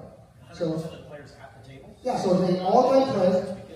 Yeah, but again, it's one of those things like, how do you stop 9 guys from speaking Chinese if that's all they can speak? There's 9 guys. If there's one Japanese guy, yes, we will stop him from speaking. We say English only guys. We will identify that. I saw as a courtesy to the players of service. The problem you have then, if you allow that rule, is when the Chinese speaker goes broke and they sit down the Russian speaker or the Japanese player. Now all the other players at the table are pissed off because now they can't speak their language. And now you might even end up with them like, let's get him out, let's get him out there. And because that they can talk in Chinese. On the other hand, they could, like, you could create a collusion scenario by basically saying there's a rule. The whole purpose of the rule to me is that the dealers are supposed to be able to understand what's said at the table. If just because I had to do that in the Deauville example, the French were like, "What if we're all French?" Like, it doesn't matter. I know they hate it. I know they will yell. I had it in Spain. I had it in Austria. Anywhere where you have a local language and it can't be spoken, and I get it. You should be able to speak Tagalog in the Philippines. You should be able to speak Vietnamese in Vietnam. You should. But unfortunately, that's not the way it works sometimes. The only reason I don't like that, Lloyd, is because then when the person who comes in who doesn't speak that, they become the bad person on that table. And now they're, in some ways, it's a little bit 8-on-1 now, because they want that guy gone so they can all sit back and speak their language. Sorry, that's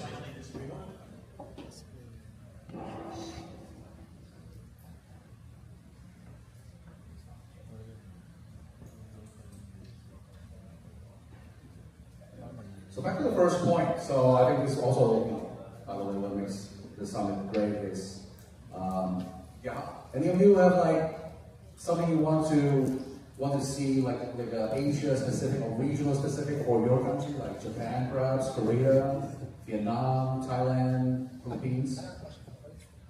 Here's a question for Benjamin. You've been very vocal here.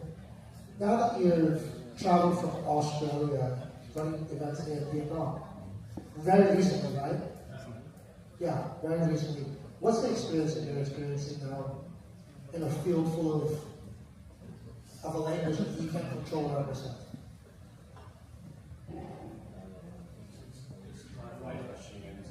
Okay. I'm assuming you're the only guy from Australia on the floor when you're running the WPG or BMG, right? Okay, yeah. To be fair, but Kate's not always be there, right? She'd be busy doing other things. So I just want to hear your experience, because I've been in Asia since 2009. It was a challenge for me coming up. But I want you to be able to share your experience coming into Asia and running an event that's just purely almost Vietnamese, right? In relation to what we're talking about here with the language? Well, no, just the experience, because we're talking about languages, cultures, and stuff like that. The culture 100% is be different from Australians, the type of players. Yeah. I guess the first question I put to you all was about the Shami Shuffle, which we didn't do in Australia. And I've had to learn to be really mindful that there is different practices and cultural sort of tweaks that are going to have to be allowed.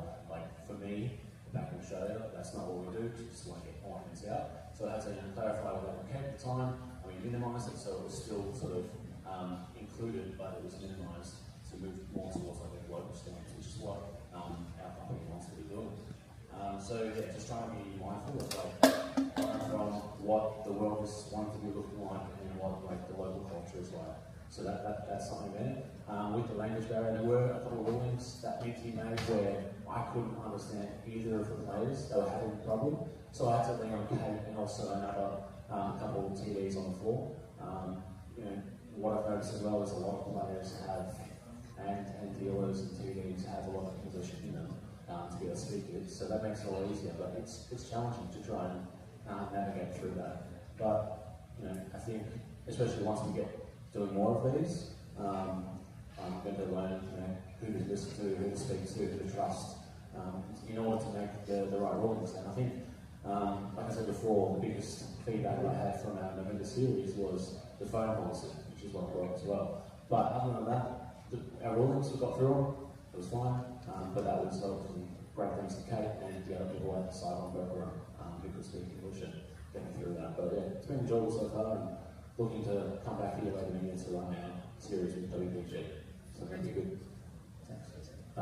Kate wants to say something. So with my experience, like I'm Vietnamese, and last week I went to Cambodia to run a series there with other dealers. As most of the players from Vietnam, Chinese, and Russia, different. And when the player play on the table, the Vietnamese speak Vietnamese, and the other player complain that why can't they speak their own language on the table, like when they not in the hand? I said because I came to the table as a young, and they only on the table when the hand in play. but they get mad at me because they think I target them, like, you like not allow me to speak my own language, while the other player can speak Chinese or Vietnamese.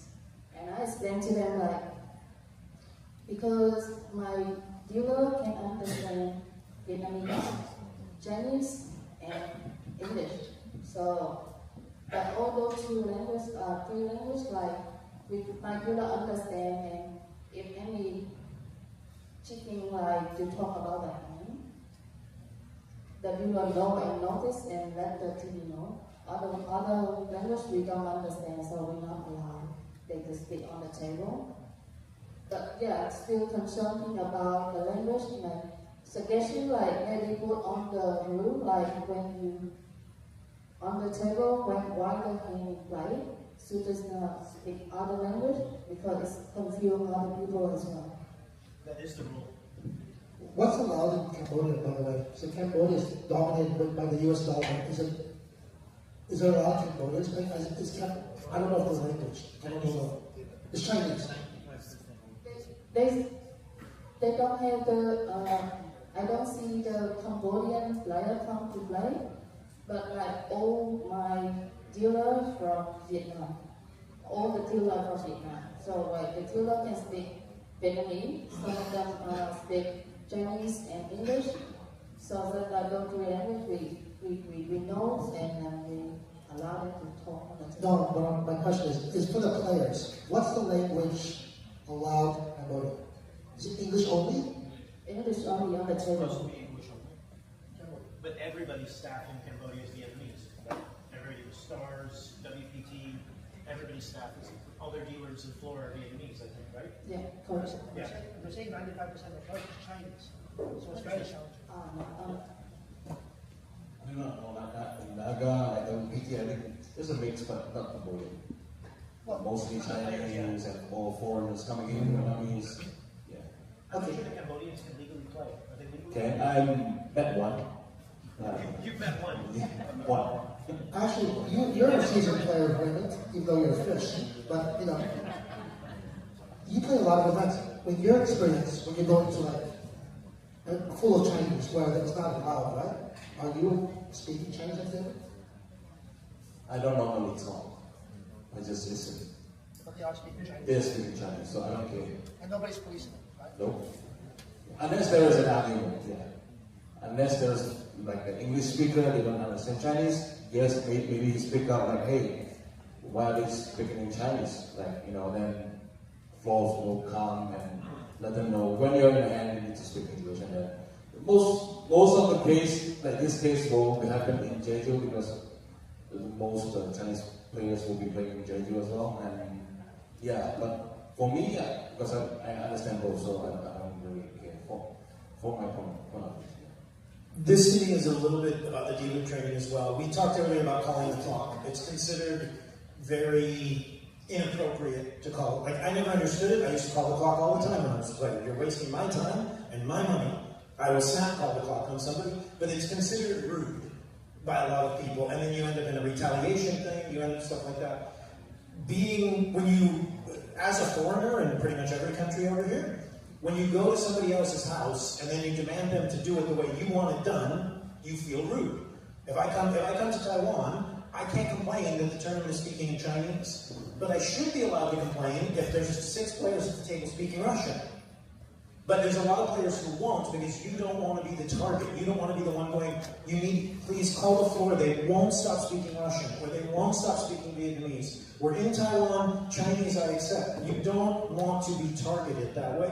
That's why I made the comment, it's more about dealers. If the dealers control that early, you don't have to worry about it late. But if the dealers just let it go, and you don't emphasize it with your dealers and your floor, and everybody's allowed to say whatever, then you're going to end up in a problem on day 5 or day 6 or whatever, where now you have a problem controlling the language at the table. You've got a couple players that people dislike because they're constantly, well, you saw it with Kasuf, with the guys who were waiting to call the clock. Like, that's what they were living for that day. Is I can't wait till it's on Kasuf, so I'm going to clock it. Because he just had become a target at that point in time through his behavior and all the other stuff. So to me, the language is one of those that the dealer needs to police. Again, and even to something I was saying to someone at lunch, it even comes up, this is why it's so important to have really good DCs, and to follow that stuff is, the dealers who do it right, those are the dealers who are going to get yelled at. If 3 dealers push through and let them say whatever they want, and then you sit down, and on the first hand you're like, oh, I'm very sorry, I'm dealing now, you can't speak Chinese anymore. The last 3 dealers have let me speak Chinese, and now the person who did it right is the person who's in trouble, and the person who's getting yelled at, and that person, after getting yelled at 2 or 3 times, is going to stop doing it. Because everybody they push is letting people do whatever the hell they want, and all I'm doing is getting yelled at. Like, I lived this at the World Series. I followed the rules, and I didn't get tipped. Because I was the dealer not letting him do button straddles and not letting him do and all that. And I'm like, I went to the floor or to the DCs. I'm losing money. Well, who was it? They didn't care. This was 20 years ago, not at Binions. But that's why if you get through with your dealers and you work that with your dealers, then it doesn't become a problem for your players. And it doesn't become a problem for your good dealers because everybody knows. That's why I mentioned DCs, is because like with our DCs on the APT, I trust that if the dealer came and said, look, I'm pushing these 2, and every table I go into, I'm getting yelled at. Help me. I trust that my DCs will go to these 2 and be like, guys, the rule is this. You have to enforce it. So I think those are big things. You can win those battles if you trust your team. But if your team fails you and you don't back them up and you don't call it on it, the good ones on your team will just let it slide because they're tired of getting yelled at. Okay. Once again, you guys are getting the full TDA Summit experience. We're happy for you, everyone. Okay, let's do we're near the end, and we'll do a Q&A, but let's do a lightning round of letters to editors. In this case, editors is Matt Savage. So some of the questions that Matt got. So the first one is, how do we feel about this? Players holding up action or have the dealer return their hands back over to record plus downs. How do we feel about this?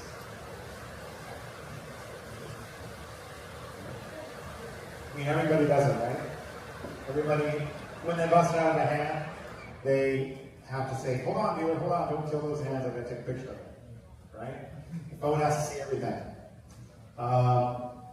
Should dealers be then, wait, turn those hands back over, or the player reaches across the table, turns the card back over, take a picture with it. We call it a hand funeral in the US. They have to have a funeral for that. But a lot of it is they're recreational players. They have to show their backers and the people back at home how they got stuck down and how unlucky they were to be out of the tournament, things like that. I don't have that big of an issue, but our world champion, John McKeon, was the one that told me to bring this up. Make sure that you know that players should not be wasting time with these hand funerals. Yeah. Okay. Hand funeral. Okay, next one. Random break. So random break. Everyone knows what I'm talking about. Random break. So the final few tables, like let's say 5, instead of having a table breaking order, we break randomly. The table is chosen by random, and we need to break the table. Who's doing it? Random table break near the end of the. Okay. Only. So the rest we're not doing. We still have a breaking order. When you're down to 5 tables, 4 tables. When you're down to 5 tables, you still have a breaking order. How many? Okay.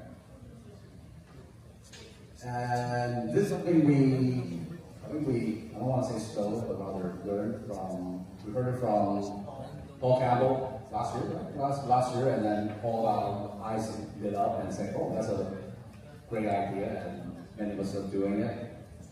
And I personally embrace it. That in my poker club in Hong Kong. For every event, doesn't matter what it is. After closing registration, find 5 tables or fewer. I don't even redraw 3 or 2 tables. It's just random break all the way to the end, including day 1 starting flights. And the reason we're doing that, one of the many reasons of doing that is to prevent players from being able to anticipate which table is going to break next, so that they stall. So I'm 1 away from breaking a table, and I'm gonna have to toss big blind and 3 hands. So let me, drag out the hands a little bit so that they might be closing another big black and nine, so forth. Okay. Next one, who can read table hands? So I think the first one, I think everyone will be in agreement they can. The dealer can read table hands. Players in the hand can and should try to read their own hands. The floor obviously absolutely have the rights to read their hands. How about players who are not involved in that? How many of you believes that player, like, so let's say there's a showdown and then the dealer is about to push the pot to the wrong player. And then a player who is not involved in the hand decides to speak up. How many of you think that is not okay? Show it. 状况就是有一个休大，就是两位玩家休大，然后第二预备就是要推发给其实输的那个，是看错牌，然后你桌上有一个没有牌手卡的玩家发现这个错误，他应该说出来了，谁觉得他应该说？ So they try things out, Sarah. How many of you think 谁觉得他应该要说？ They're saying they shouldn't? They should. They should, yes, they should. How many of you think you should not say anything? 就是有谁觉得是没有手法的，不应该说话？没有。Do we have rules? 这个时候可以大家 Do we have rules that when the players at the table even without having that responsibility to speak up? Okay. Dave Spade. No. For players, yeah, firstly, if there's like we're gonna speak up if they're making a mistake. But Janet asked me, what if the player doesn't notice, but the meat of us? Oh, the media? It's not in. It's not in the game. Next point. That's the next one. Okay. Cool. Rule 12 says any player in the hand or not should speak up if they think a mistake is made in reading hands or calculating a portion of body.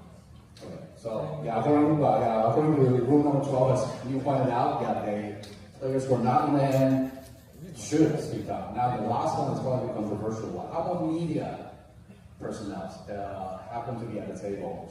Are they allowed to speak up? Should they be encouraged to speak up? How many of you think they should be allowed to speak up and should speak up? 有谁觉得就是媒体，就是有媒体这人士，他们在桌上发现这种错误，他们应该说出来，请举手。How many of you think media personnel should be able to be allowed and should speak up? Okay. How many of you think they should not? Okay. Yeah. Guys, I only raised my hand to influence you guys, because you guys can say yes and pass. So, okay, I think we're all agreeing here on the board here that media should. To an extent. Media should to an extent. And the way it should be handled, we should teach our media that we're signing up. They should be applying with us. We should screen them, make sure that they are proper media, they're not cheating players, pretending to be media. We should teach them where to stand behind the players, right, to be in open spaces, how the camera should be for those b-ballers as well. So, what we're trying to point out here is that we want to make sure that best hand is winning. That's what Matt said. As a media person, the proper procedure would be to ask the dealer to stop and call for a floor. We don't want media going out there, hey, no. We don't want that, right? We don't want the alarm. We don't want the media to be the bad person. We don't want the media to be scrutinized for favoring this person. That's why that media person is standing there. But simply ask the dealer to stop, I believe, would be the right procedure, a simple procedure, and then call for a floor. Yeah, what I said last night was they should speak to the floor, but there obviously are circumstances where there isn't a floor there. In which case, I wouldn't lean to the table and be like, dealer, stop, call the floor. You go behind the dealer, you tap the dealer and say you need to call for a floor. And that's what I would recommend. Because everybody here does agree 100% we want the best hand to win. You tabled your hand, that's supposed to be the end of the player's responsibility. Sometimes you have 20 to 22 eyeballs who just don't see it. And that does happen, but if you've tabled your hand, you've completed your responsibilities. The dealer that we pay to sit there is supposed to be able to read that hand. Sometimes they make a mistake. So I would say speak to the floor, because also you'll end up in a situation, remember Matt, we had a huge discussion over should they be able to go to the tape when the table is streamed?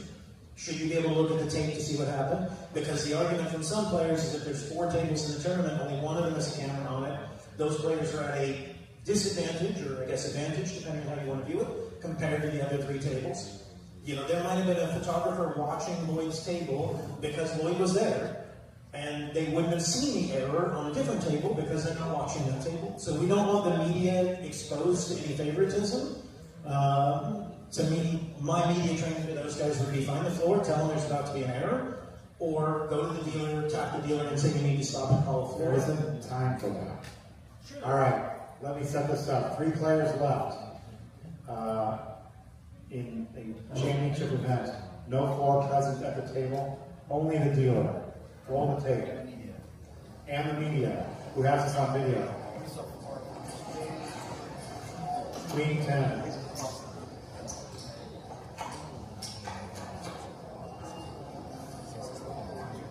Flop is 2 clubs. Turn cards is 4 clubs. River is the 5 of clubs. Then the King 10 makes a flush, dealer kills the hand instantly. Scoops the pot.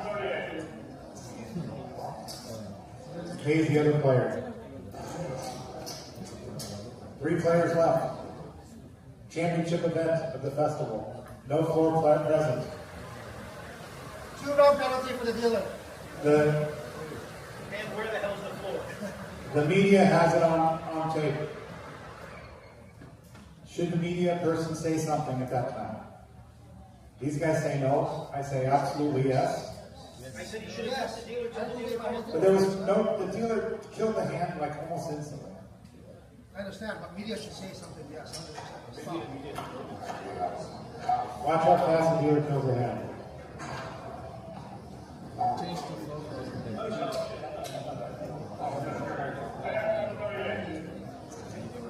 That entire section, stacking the chips and moving the chips, the media guy could have said, dealer, you need to call a floor. That's all he has to say. I feel strongly about this one. So, what if somebody on the rail was watching and said, hey, you got a flush? Is that okay? Yeah, it happened to me. I busted somebody in Monaco because somebody did that.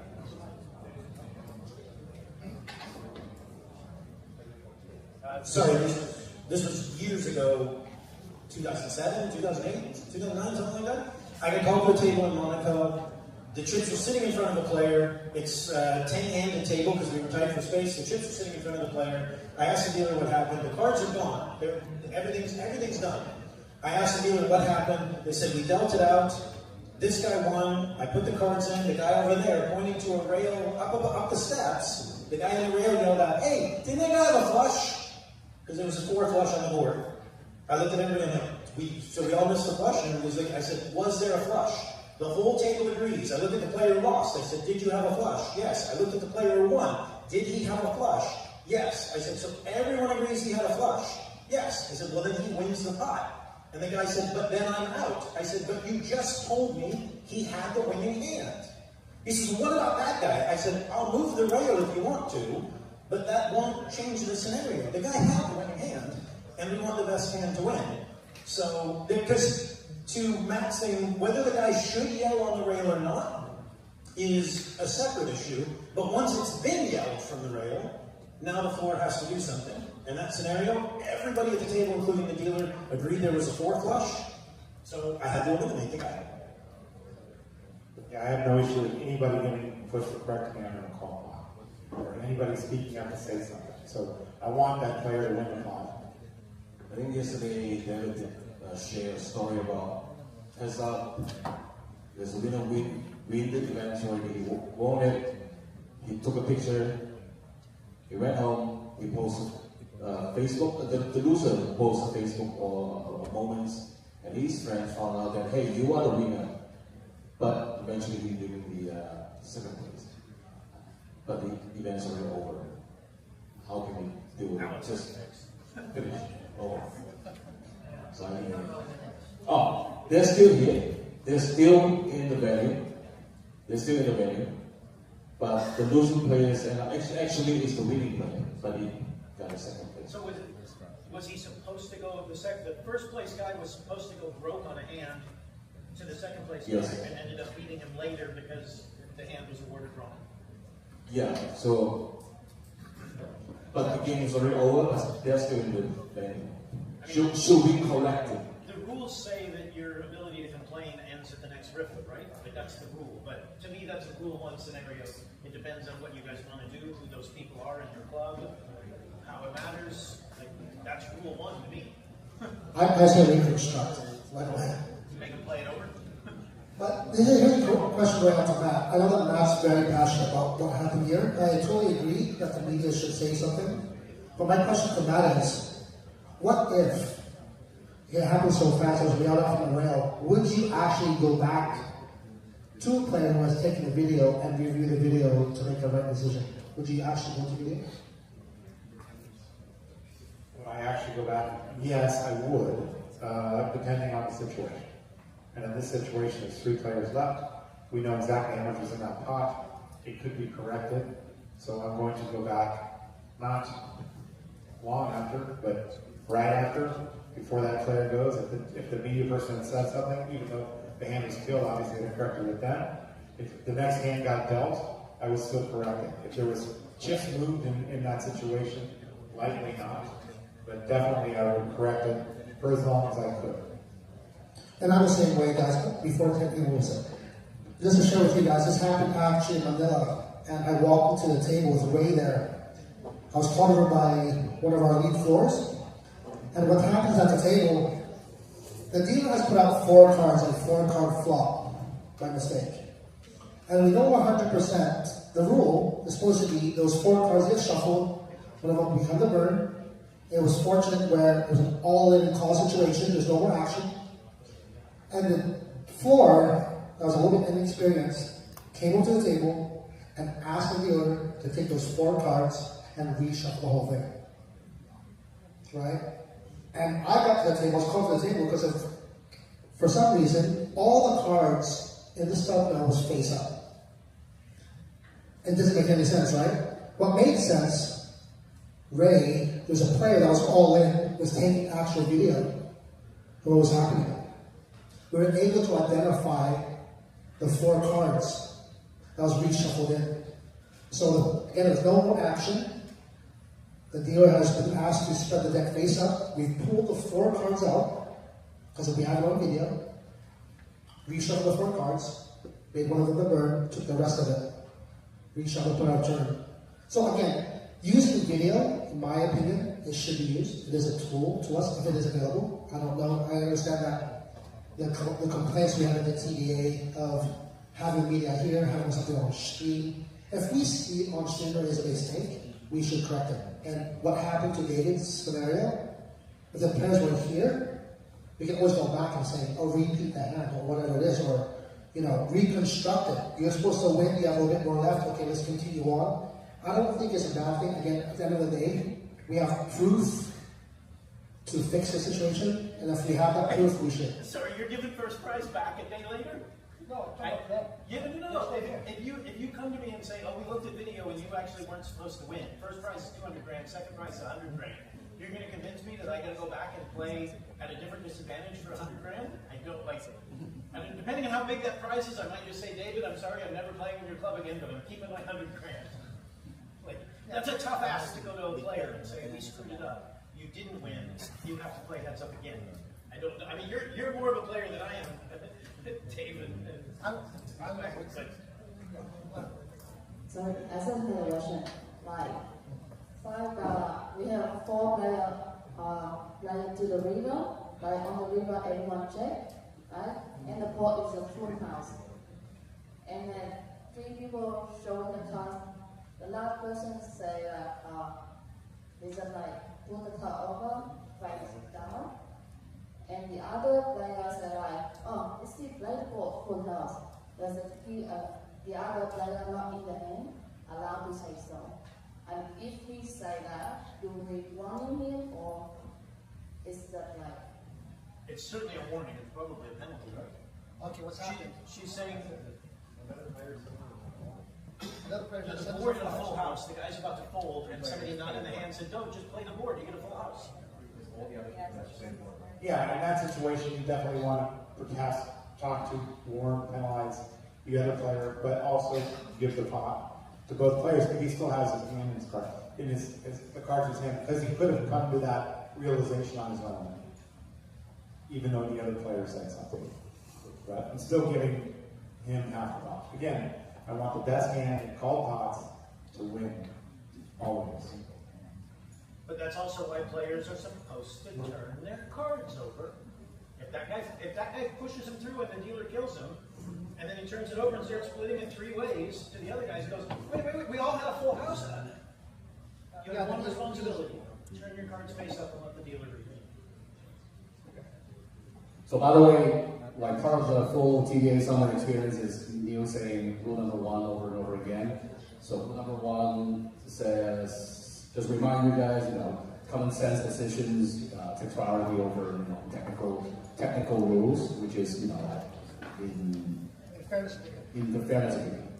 Okay, so continue the lightning round. So if a player was given a penalty that will lead directly to his elimination, what do we do to proceed with that? The example is that the player was under the gun, and he is under the gun on this hand, and then he got a 1-hand penalty for the next hand. However, he's down to less than 1 big blind, so therefore, if his hand is dead for the next hand, he will be eliminated at the end of the next hand. Do we proceed with the penalty? How many of you will proceed with the penalty?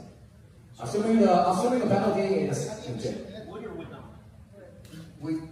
How many of you would give that penalty and accept and exercise it for the next hand? Everyone clear? Okay. Once again, the situation. A player got a 1-hand penalty for the next hand. Let's say 1 hand.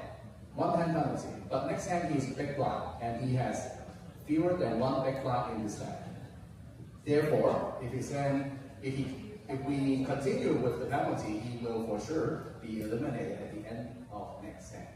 So, how many of you will proceed with the penalty? How many of you will not?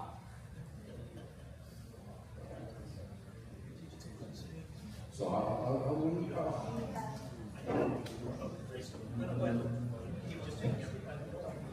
The short version of that question, Ray, was how many people will eliminate some of them? I feel that if we don't follow through the penalties, we're giving all the power to the player on the previous hand, and they can use their position, knowing that, we'll do no penalty because Matt Savage and stuff in the TDA didn't put on hand, so he's enforcing, otherwise giving the player all the power to do whatever they want on the previous hand. You're saying we should kill the hands, right? You should give them the penalty, and if that means that they can't play the next hand, that's on them. It's not me.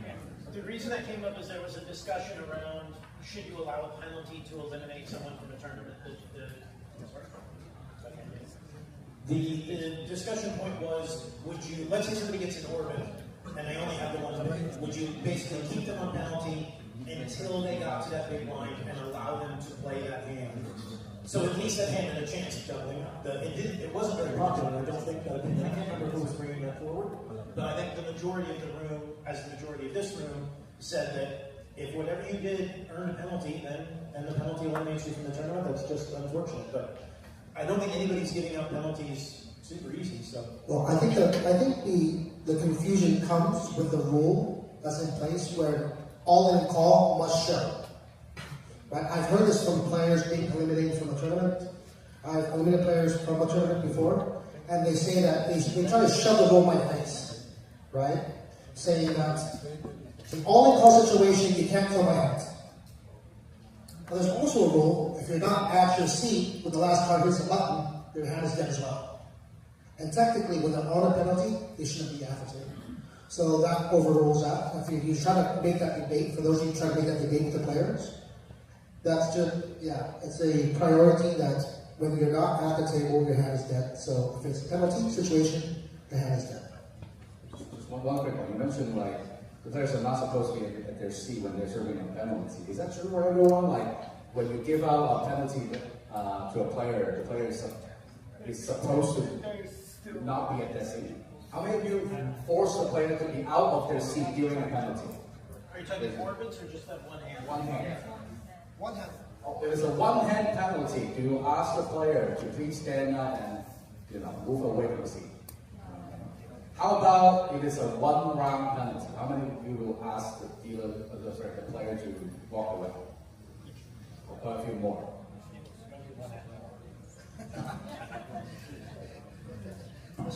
Okay, so that's a procedure part. Okay, next. Anything more about penalties? I want to share something about penalties. Guys, there's a lot, I've seen a lot of floor having a hard time getting penalties, especially orbits or free hands. I don't know how you guys get free hands, but there's a lot of floor people out there only getting free hands, of course, an orbit. When the player does not want to leave the table, it's a pro move that has been taught years ago. It's to simply ask the player, get up, please. You need to talk to me. As you're walking with the player, make this much to the dealer, which means, all dealers will know, please shuffle up and start dealing. It's a pro move, whether it's one hand or three hands, you need to talk about orbit to calm the guy down, walk him away to the end of the room, walk him outside, for Christ's sake, if it's a one round, if you need to. But again, that's one pro move, guys, instead of just issuing a penalty straight away, embarrassing the player at the table, being so hard and saying, just get up and leave, right? Walk with the player, talk with the player. It's part of the job. Next topic. Next topic in the lightning round. Definition of non-standard card. So basically during the course of the deal, you encounter something that's not supposed to be there. A non-standard card. So it's different from a box card, by the way. What's a non-standard card? Joker. So it's a non-standard card, but a card is not supposed to be in there, such as a joker, or a deuce, a tray, a 4 or 5 in a short deck tournament. A card from the other color deck. Two of the same cards? If you see two of the same cards. Oh, that's a fall deck. What is not a non-standard card is a box card. Everyone knows what a box card is? Box card is basically when the card is the other way, wrong side. Upside down. Sorry. Upside down. Okay. And there are rules governing, when the dealer encounters, the non-standard card during the initial deal, what to do, and if there's a box card, what to do. Any other rules coming? When there's a box card, treat it like a piece of paper. And what more do you do when you encounter a piece of paper, you take it out and keep it. Okay. So not much there. The last one of the lightning round. So a table is being broken. You close registration already. You lost enough players to break the table. Okay. The other tables are obviously short because they have MTC, right? That's why we're breaking the table in the first place, right? So do we and should we announce to the other tables, hey, please hold and wait for the players to come in? How many of you would do that? For a show of hands. No. How many of you would not? Can we give the mic to somebody that does it? What's the reason for it? Okay. Sorry, once again, who would do it? Okay. Someone say something? Yeah, what's the reason why? Why are you announcing we're breaking a table, stop, we're going to fill the seats? What's the reason why?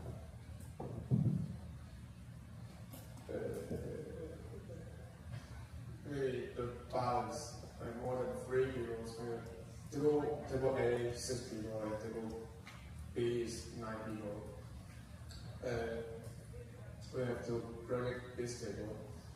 I request this table there stop your. Well, that's totally different. The big blinds affected 3 out. But we're literally stopping the tournament, right? You have to explain that. So does it make a difference if one of the tables have the big blinds about to hit the MTC? Does it change anyone's? Basically, are we pausing the clock or announcing all tables stop if we're breaking the table? Plain and simple. Once again, hopefully I didn't confuse you earlier, but if I did, sorry. So, how many of you, when you're breaking the table, you either toss the clock or, not tossing the clock, but announce to the entire tournament to tell every table to stop dealing so that the players from a broken table can get to their new seat? How many of you? Can raise your hand if you do. I have a very different perspective on this. I think usually how we operate or how we see is only in certain scenarios where there is a multiple elimination that has taken place. We may pause the table from where the tables are being shifted to the other table, but irrespective, the tournament continues to go on. So there is no scope of stopping the tournament while we are breaking the table. However, in the case of multiple elimination, where we are down to less than say 3 or 4 players on the table, that's when we stop that particular table and the table we are merging to deal further. So that's how we do it. Why did you do this? I think the winner of the Venetian was doing this. Why do you? Sorry, go ahead. I was just going to say, I guess, I don't personally understand stopping the whole tournament for this, purely because, like, if, for instance, there's only 4 gaps across the whole tournament and all happen to be on one table, you're not going to break a table, and you're not going to stop every other table just to move 4 players. So even if it's extremely balanced, and that's just the logic to pause the whole tournament, I don't think that'd be useful, because then you'd have to be policing for that sort of scenario happening where there's only 4 gaps, you need to move 4 players from 4 tables. You're not going to stop the tournament there, so for consistency, I personally wouldn't pause the whole tournament for that. Alright, just got this from Matt, guys. This was a topic that was actually put on Matt's Twitter, right? From Waxman. Yeah? So going to Waxman, we miss you here in Asia. But again, I don't think it's necessary for us to actually pause the clock or make an announcement for breaking a table. I believe it was brought up by Waxman simply because he felt that blinds were being missed. There's a possibility that a player coming from a broken table, which is an action, now gets to sit out 2 hands, I believe. It happens, right? And all by chance, again, everything that we do in the tournament is supposed to be random. Actually, it was all breaking a while ago. Regarding breaking the table, I think it was coming from these guys over here. The question was, when breaking a table, how do we police the players from dodging blinds, right? Which is relative to this, right? So, as a floor, we would pass up the racks. If you're still using seat cards, make sure all the players are racked up first. Pass out your seat cards and watch the players physically go to the tables. Direct them. Tables 1 to 10 is over here, guys. Tables 11 to 20 is over here. And then watch them go. As a seasoned floor, you wouldn't know if players are actually making to the tables. If they're actually seen like this and all of a sudden going this way. Right? As a good floor, you would have to pay attention to those kind of things. For us, you can't hold on the same exact thing. Right? Put up the racks, make sure they're racked up. Put the phone in the center of the table. Have them watch the seats and watch them go to the tables. Or even escort them to the tables if you can. That's what multiple chips. I know that Mylene had this question last night. They were actually, Metro was going from player to player, telling them which seat to go to. By the time they got to the end, right, this player's at an advantage because he's not sitting down. So it's just about procedures. Okay? Okay. So that concludes the lightning round. So one last one before the Q&A. So this comes from also Japan, I believe. So with the popularity of mixed games recently exploded in Asia, thanks to the notoriously good, the Japanese players really love the mixed games. And actually right now, TMT series is going on. Over at Rest Phase have daily mixed games as well. So how many of you are running non-Hold'em, and I'll go ahead and say non-PRO events at your events? Really? So here? Oh, that's kind of sad. Guys, stepping, as we're announcing mixed games, hands down, guys, been non-step before introducing mixed games to the APT. Me being with APT for over 12 years before the new ownership, I never had mixed games. I never learned them, I never knew how to play them. Not because of Neil Johnson and his training. I was able to progress that, obviously with Dave and everybody else. I have to say all of Asia right now is doing great and doing big things. Okay. So excellent opportunities for all tournament organizers to bring in different crowds, provide more variety to the players. Okay. Variety is the spice of it. And no withholding. Okay, so that's pretty much what we prepared before we do the next section. But this section, that's pretty much it. So, but now I'd like to open the floor to questions. Any questions you want to ask the entire crowd? Anything specific? Any specific challenges you have facing in your local poker room or your poker series? Anything? Or anything we have talked about today? Don't everybody speak up at once.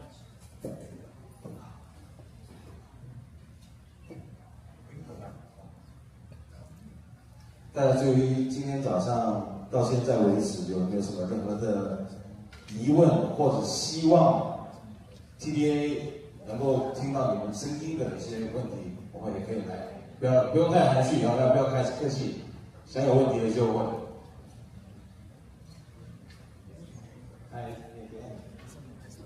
I'd like to second one year talk about dealer controlling the table. We see a direction that we move toward giving our dealers expanded authority. We empower them to make some simple rulings at the table. Let's say out of turn, or string betting, or some obvious minor violations. Because floors are not everywhere, right? So, and we have a big field. So what dealers are trained, they are not to act. They are really defer the game. When there's a out of turn happening, we have to call the floor, and the floor come here. We wait for them to come and make a simple ruling. Send for the string betting or some very simple violations of the players. Do we consider to give dealers more like an operation? Actually, yeah, you're 100%. Yeah, you're 100%. And actually, string betting is supposed to be a dealer ruling, right? The other ones will identify string bets. It's maybe being lost in translation here in Asia when it comes to making that type of ruling. String bet is a dealer ruling, right? Again, if you don't want dealers actually putting players on penalties and stuff like that, that's why the floor is there. If the floor is not around, it's more of an organizational, same thing, right? It's a simple raise of the hand. There's supposed to be floor on side, right? I don't believe that the players are waiting around simply just because of that, right? Okay, then maybe this is a floor thing. But at the end of the day, right, coming from the best of both worlds, from the Western culture to the Asian culture, it's very, very challenging, right, for us to implement too much power to the dealers here. Because to be fair to the dealers, a lot of the dealers have been brought up Asianly, culturally different than the rest of the world, right? We have the Korean culture where, depending on how old you are, right, and how low you have to bow for the Japanese, how you have to drink and drink away. There's all these traditions, all the cultures of how people have been brought up in Asia really affects how powerful they can be as a dealer or a floor person, right? And this is a challenge that I personally have.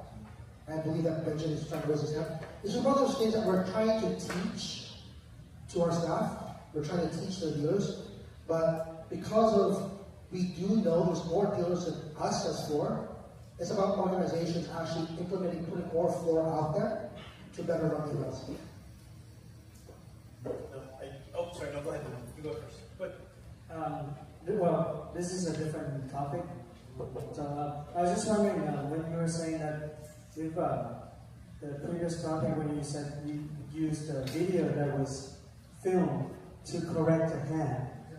If you, let's say if you do that, do you stop like the whole event to review your hand and make the correction, or would you choose to do that, or how does that? I would say if it's egregious enough, depending on, like, anything that's being filmed is probably a pretty big event. So if there's a big enough mistake, you might end up pausing the whole tournament. Especially with 3 players. Well, 3 players left, that's different. Just in general, depending on if it's like if it's going to eliminate somebody or if it's going to move a massive pile of chips, then yeah, you just tell everybody we have to stop and fix this. Like, I think even although some may disagree at times, I think even the players want it to be right. To the point that the gentleman had down there, I agree in theory, and I think like for the most part, dealers call strings lots of times. If you don't have a one-hand penalty for action out of turn, most dealers probably will call the action out of turn and say, hey, it's not your turn, please, whatever. My philosophy is basically the dealer's job is for 30 minutes to make sure that those players had a good time and on that game. You sit down, you know, I was talking to someone at lunch, it's like, when you're standing at the table getting ready to push, you should be looking, are all the big chips in front? Are all the time banks out where I can see them? And when you sit down, you're like, hey everybody, I'm Neil, I'm going to be your host for 30 minutes. Stella, do you mind moving your time banks forward just so I can see what we're doing? And then you're going and you're doing your thing. If there's a problem at the table, that's why the people in suits get paid. You simply just call the floor over, let the floor deal with it. Because your job is to make people happy for 25 minutes and then get up, move to another table and do what you can. You don't want players hating you, you don't want players mad at you, you don't want... The dealers don't need that beef in their life. Like, that's why they're not floor. They just have to run their table and then move on. So, in general, yes, but in practicality, and to something Lloyd said, it also depends on the quality and the standard of your dealers. There are things that you would probably trust EPT dealers with that you might not trust WSOP dealers. And that's not a shot at Jack or a benefit to Toby. Toby's crew has been together for 10 years. Jack has to hire 10,000 dealers a summer. The caliber of dealer is going to be different at those 2 events. So the power that you would give them would be slightly different as well. But in general, basic things, you're kind of right. But my thing to the dealer is just get you down and move to the next table. Also, kind of what I just mentioned there, what you just mentioned there. So, just again, I used to run tournaments across Australia with a whole bunch of other managers as well. But when we recruited dealers and TDAs, we got dealers purely to focus on the experience of the players. We'd always tell them, don't make any rulings, we don't want you to be the enemy, we want you to have a good time with the players. They want us to be the enemy in the sense of the players' mind. So if they make a bad ruling, that goes back to them. Also, a lot of TDAs, you'll know, they talk to each other. They communicate, make sure they're doing consistent rulings for the day, all that sort of stuff, passing that information around. If a dealer makes a ruling, they can't communicate that back to other TDs about that particular player. So when they get up, they're going great, etc. So there's not enough time to keep that communication going. Therefore, you as a player would have very different levels of experience with different dealers. There's some dealers, as you mentioned, are much more experienced and some aren't.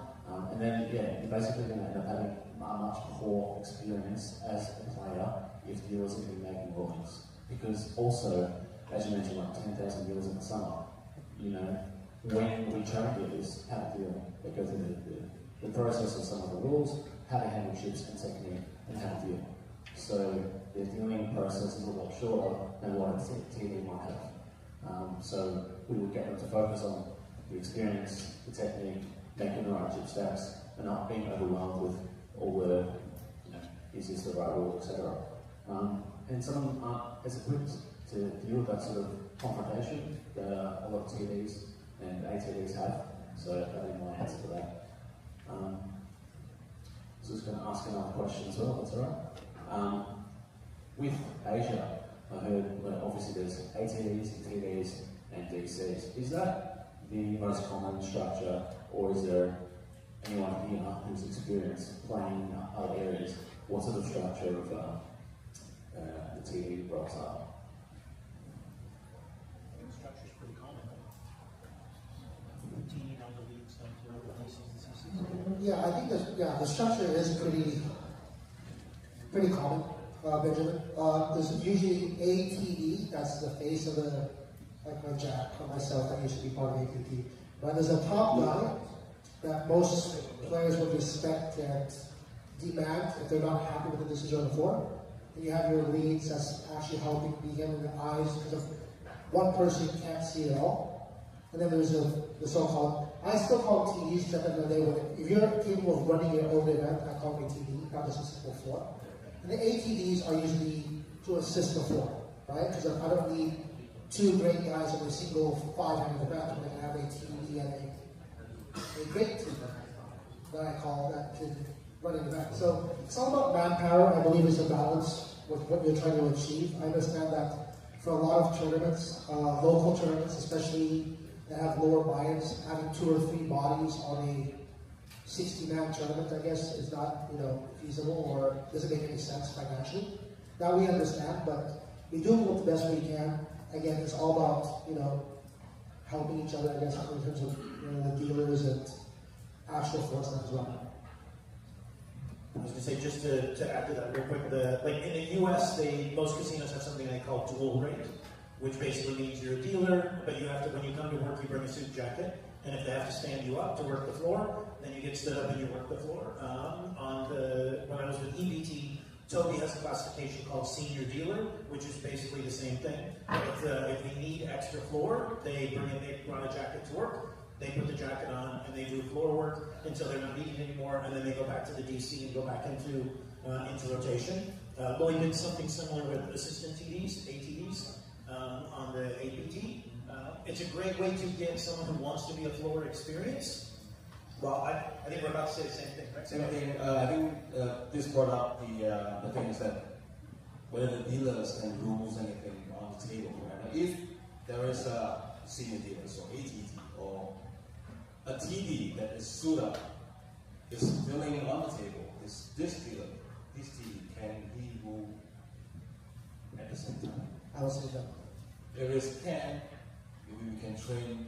Yeah, I think as a sake for a standard, for sake of a standard, I think dealers should not be involved in trying to make any type of ruling, especially when they're dealing. Because I like a floor, right? I walk over to a table, like I'll call for a floor, I make a ruling, 30 seconds, I'm done.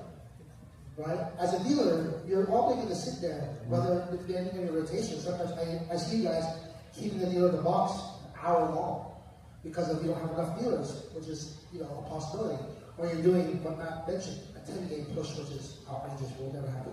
But even with pushes at 30 minutes, which they should be, but we're commonly not practicing with the help of some great DCs, that a dealer should not do that. You should not put yourself in that position to be in confrontation with a player at your table aiding you for 30 minutes, right? Because it could happen. So we want to, again, if we're trying to pinch costs by dual rating, Victor, one of the organizations, Poker loves to call them super dealers, right? Because there are terms out there that actually turn dealers into floor. But to be fair to the APT, right, with the help of the DCs, we've tried to peg, for many, many events, the exact number or a very, very tight number of dealers to run a festival. We're moving from 6-game pushes to 4-game pushes, trying to avoid overtime because of, we know that it's a 10-day festival. We don't want to burn out the dealers as well. So this is why we have more ATDs out there opposed to super dealers. It's one of those things. The one small thing that I would add is hierarchy matters.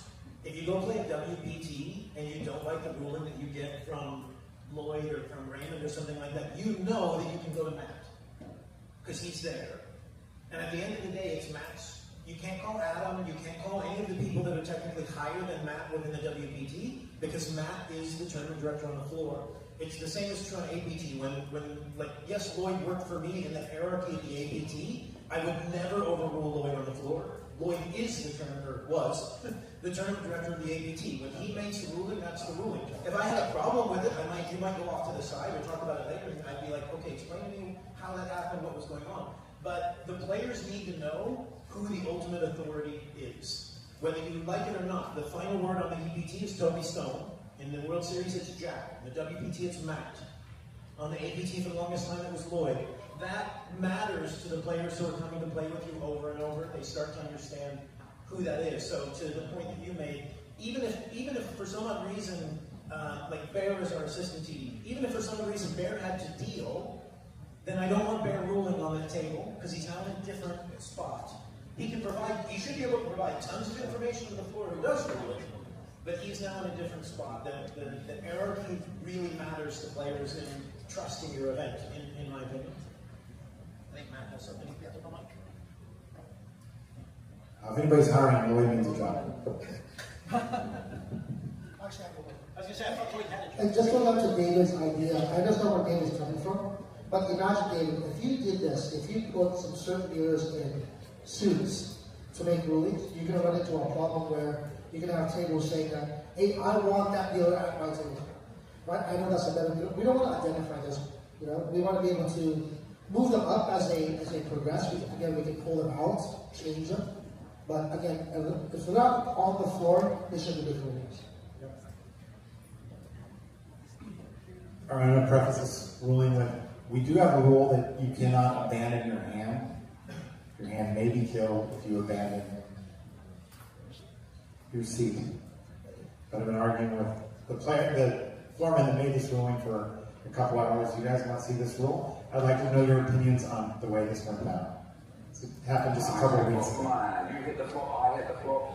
If we both have it, this is what they call a cooler. But I have it.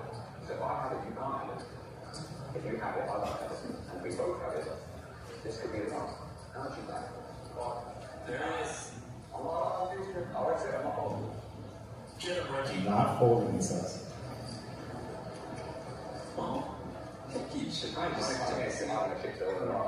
Ricky Green keeps going like he's a car salesman. He's laying down the line. I'm calling the sheriff. Hang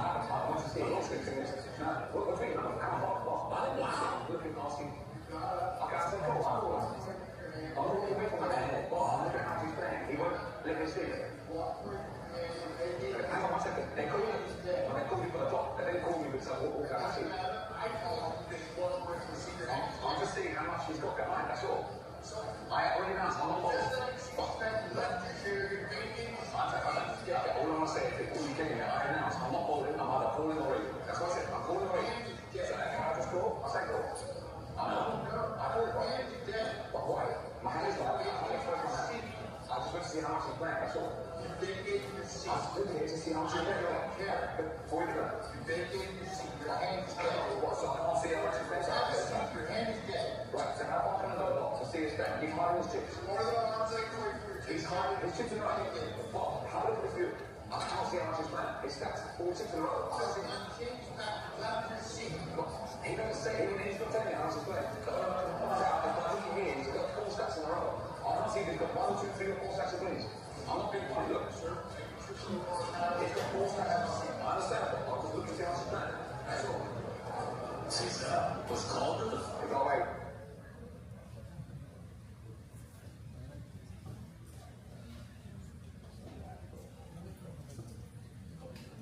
All right, it's a coffee break, but thoughts. I want to hear the thoughts on this stuff from you. Anybody have any thoughts? How many of you agree? Somebody in the back. Thailand, I think. Well, I think if you allow people to keep getting up, it's going to cause a lot of chaos. So I think he did the right thing by not allowing. If you keep allowing the players to stand up when he wants, and when you could have just asked the dealer for a chip count or something, and so if you allow that to happen, then many people are going to use it. I agree with the rule.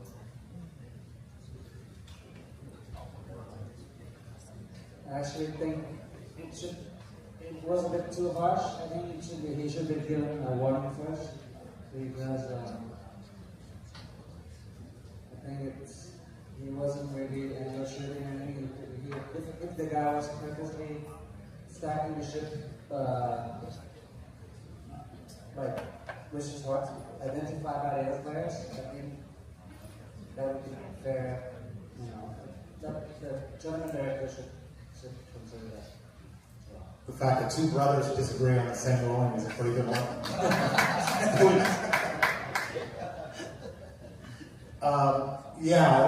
The player does a couple things on this hand specifically.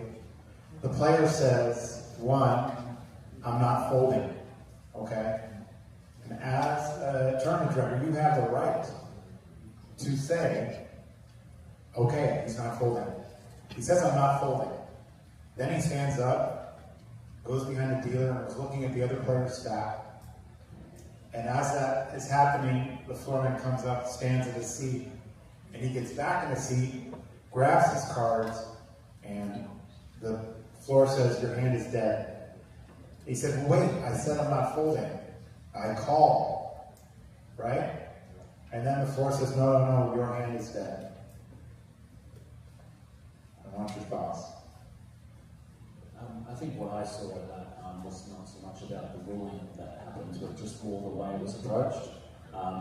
What I could see was the floor person, the manager, their posture was quite aggressive. Like they were sort of standing directly, barely listening, interrupting the player, not giving him a chance to speak up. I think that would have been the problem that the player was having at the time, probably made it a little bit worse. So this topic at the top it says floor management and staff training, which really for me, I would be having a conversation with that floor person about how to approach it, be more open-minded. Can still make the same ruling, but at least make it similarly more considered. Personally though, I don't agree with the ruling, but that's not what I'm responding to. I want to add something to this. I love Bob. Bob is actually the TDA listener. Just want to add to this. I can't remember what day of the WSOP this is, whether it's day 5 or 6. Imagine you being the floor, having to police this guy for 6 hours straight, right? So you also have to give yourself that kind of mindset, Benjamin. Like, this guy has taken multiple clocks, because the WSOP didn't have an action clock in play, right? I believe there's 6 clocks up to this point that they've called the clock on this guy. The amount of chatter that he does was non-stop for 6 hours. Now there's an argument, should he have gotten that far? Maybe, I don't know, right? I'm not the organizer, we're not there. But at the end of the day, you're right? It does show sometimes you're a floor dealing with a player like this, you're just looking for a reason to get a penalty. That happens, right? We're all human. So, again, we'll get some more information before. One more on that. Yeah, I think the decision of William Kasuf is a bit tough because he's been causing a lot of trouble before this hand. That's why the floor staff is a bit tough on him. But I think this should be a separate incident. Like he declared that I'm not folding, and then he just walks over to see the stack of the opponent. And then immediately he comes back to the seat and grabs a card and say, I call. So I think this is very debatable. In my opinion, I wouldn't mark his hand or give him a penalty because of what he did before this happened. Yeah, I mean, there's some good points being made, and we can all learn something from this incident. Rich, do you want more? One more? Okay. We're going to do a coffee break, by the way. It's the last one. Just that why I agreed with it also, because I think he was creating so much chaos before, and that's why toxic environment that he was creating, and that's why I thought it was justified. Basically, he's not doing himself any favor. Right. Ray, this was day 6. Also day 6 of main event. Day 6 recap. Okay, so by the way, it's coffee break until 4 p.m. and cards in the air at 4 p.m. sharp. Coffee in the back, by the way. 休息到4点，大家可以休息一下。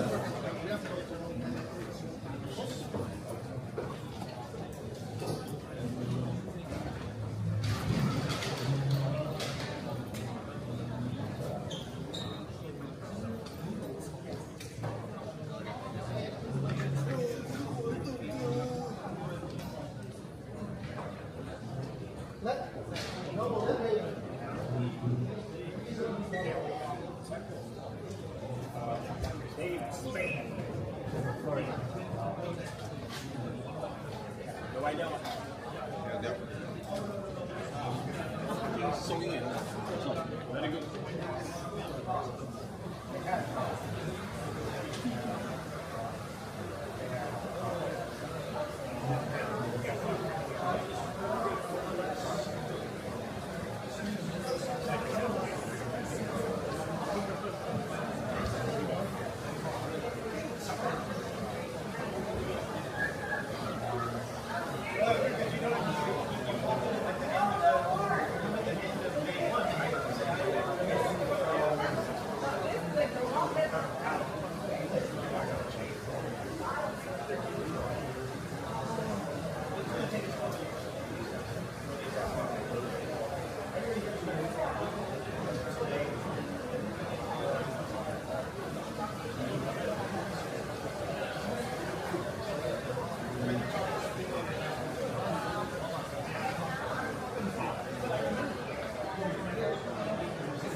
会那个更多人去。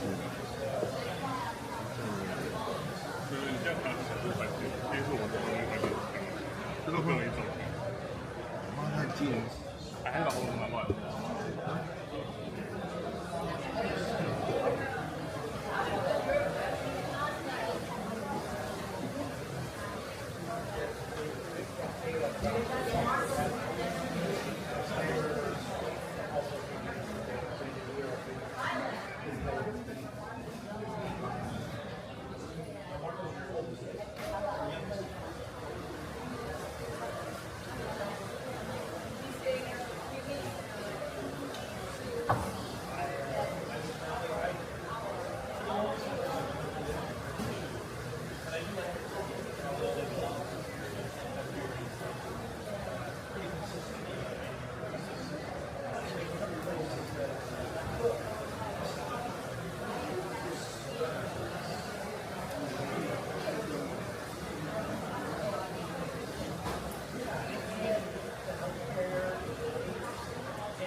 There is a rule that is that you cannot abandon a facing out.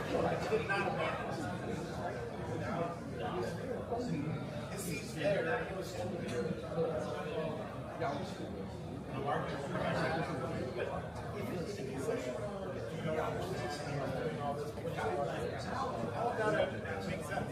That's nothing going on. The situation's completely different. That's funny you guys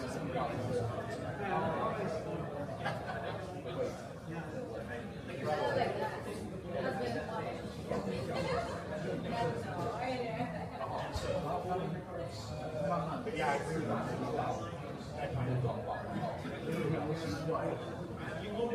Did a lot. Everybody was saying, overstepping, how do you do that?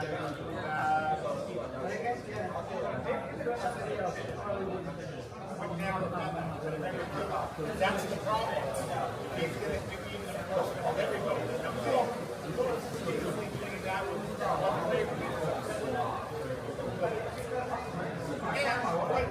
What if you're the other player and you have a set and he says, I call, so I take it up.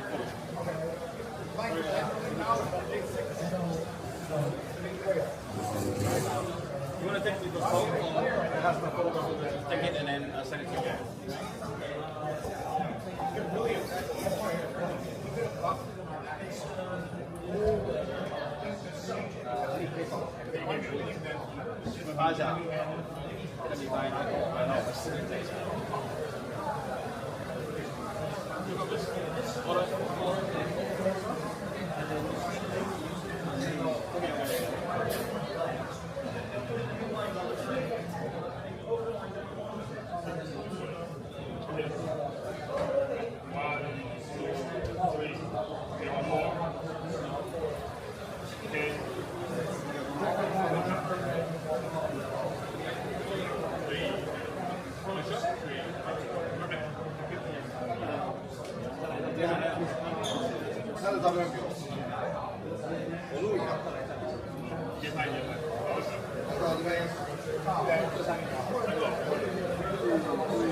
We're going to have 10 years anniversary.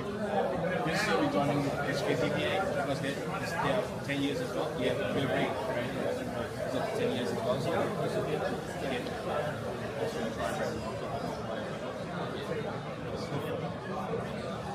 celebration. Last 10 years.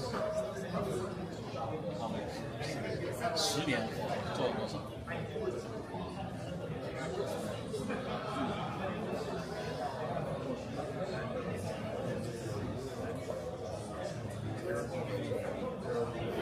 Because the international events are really picked up starting from 2019. We have international events starting from 2019. Before that, festival. And I think the past 2 years almost like every month or 1.5 international.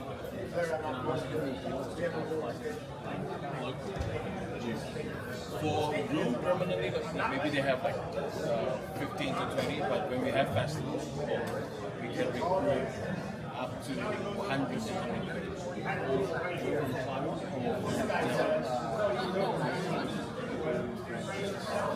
Yeah, CTP have 19 different branches. So once we have the festival going, all the rest of the branch will have like dealers selling to help. We never tried. We only had one time the first international series that we need to have dealers, like APT.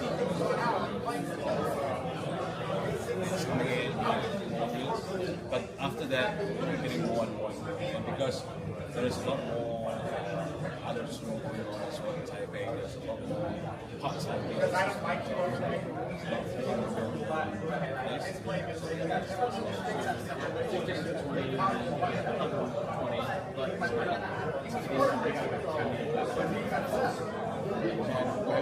like 19, we have 19 CTP club, so most of our rooms have their own teams, ATs, and we have, of course, here we have at least like 10 to 12 here that we consistently train and look for good dealers to promote them to the APT in their team. And I think this is good for them as well, that they look forward to getting promoted from the team, not only like dealing to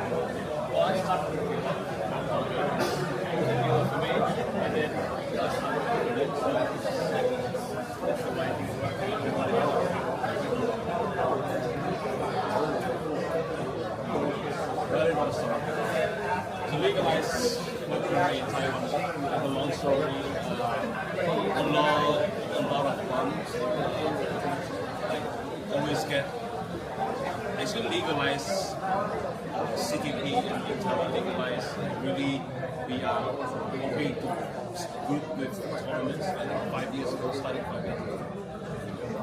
Yeah, 5 years ago, that we really feel that we are legalized. Before that, there's a lot of case, consumer release,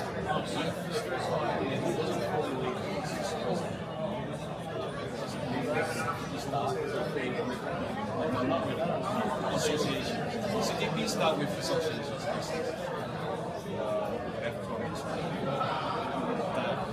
We always get change.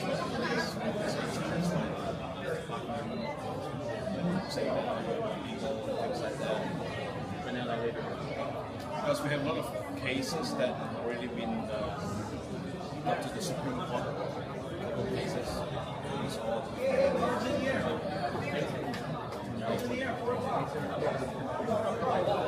in Taipei there's a lot of different clubs, small clubs. Yeah, we learn, so there is some other wanting to open up.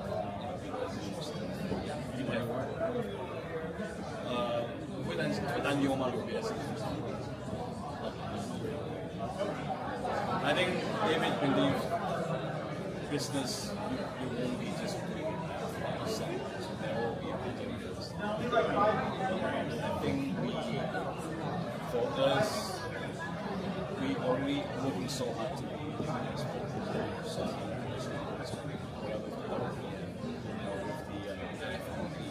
the reality of the market. So we have kind of a big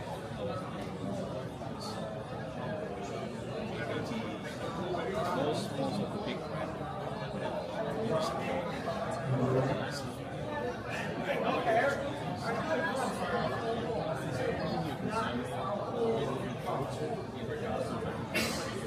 sorry? Concerned about or looking forward to about WPF Poker Summit.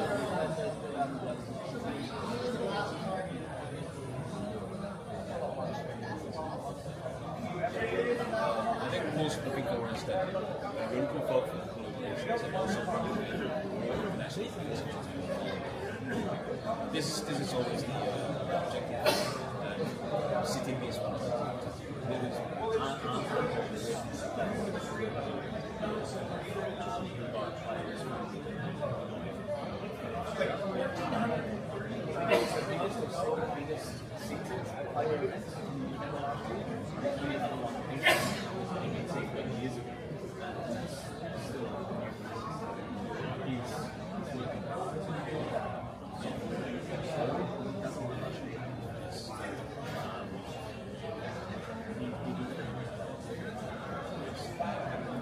I have to work hard. How about like in Taiwan? I think one thing a little bit hard is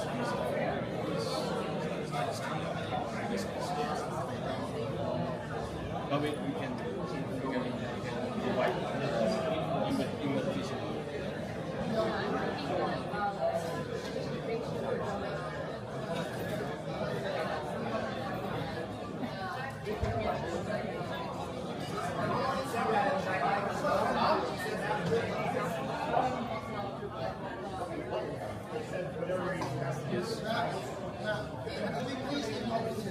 That means we need to prepare in advance for a longer time.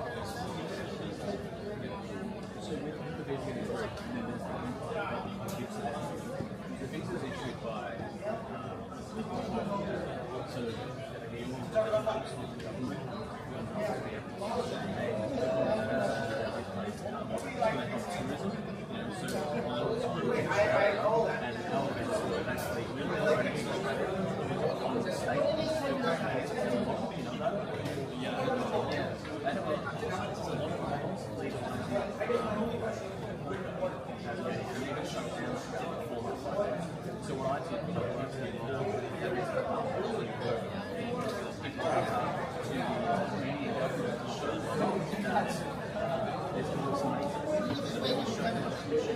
All right, players, take your seats. Players, take your seats.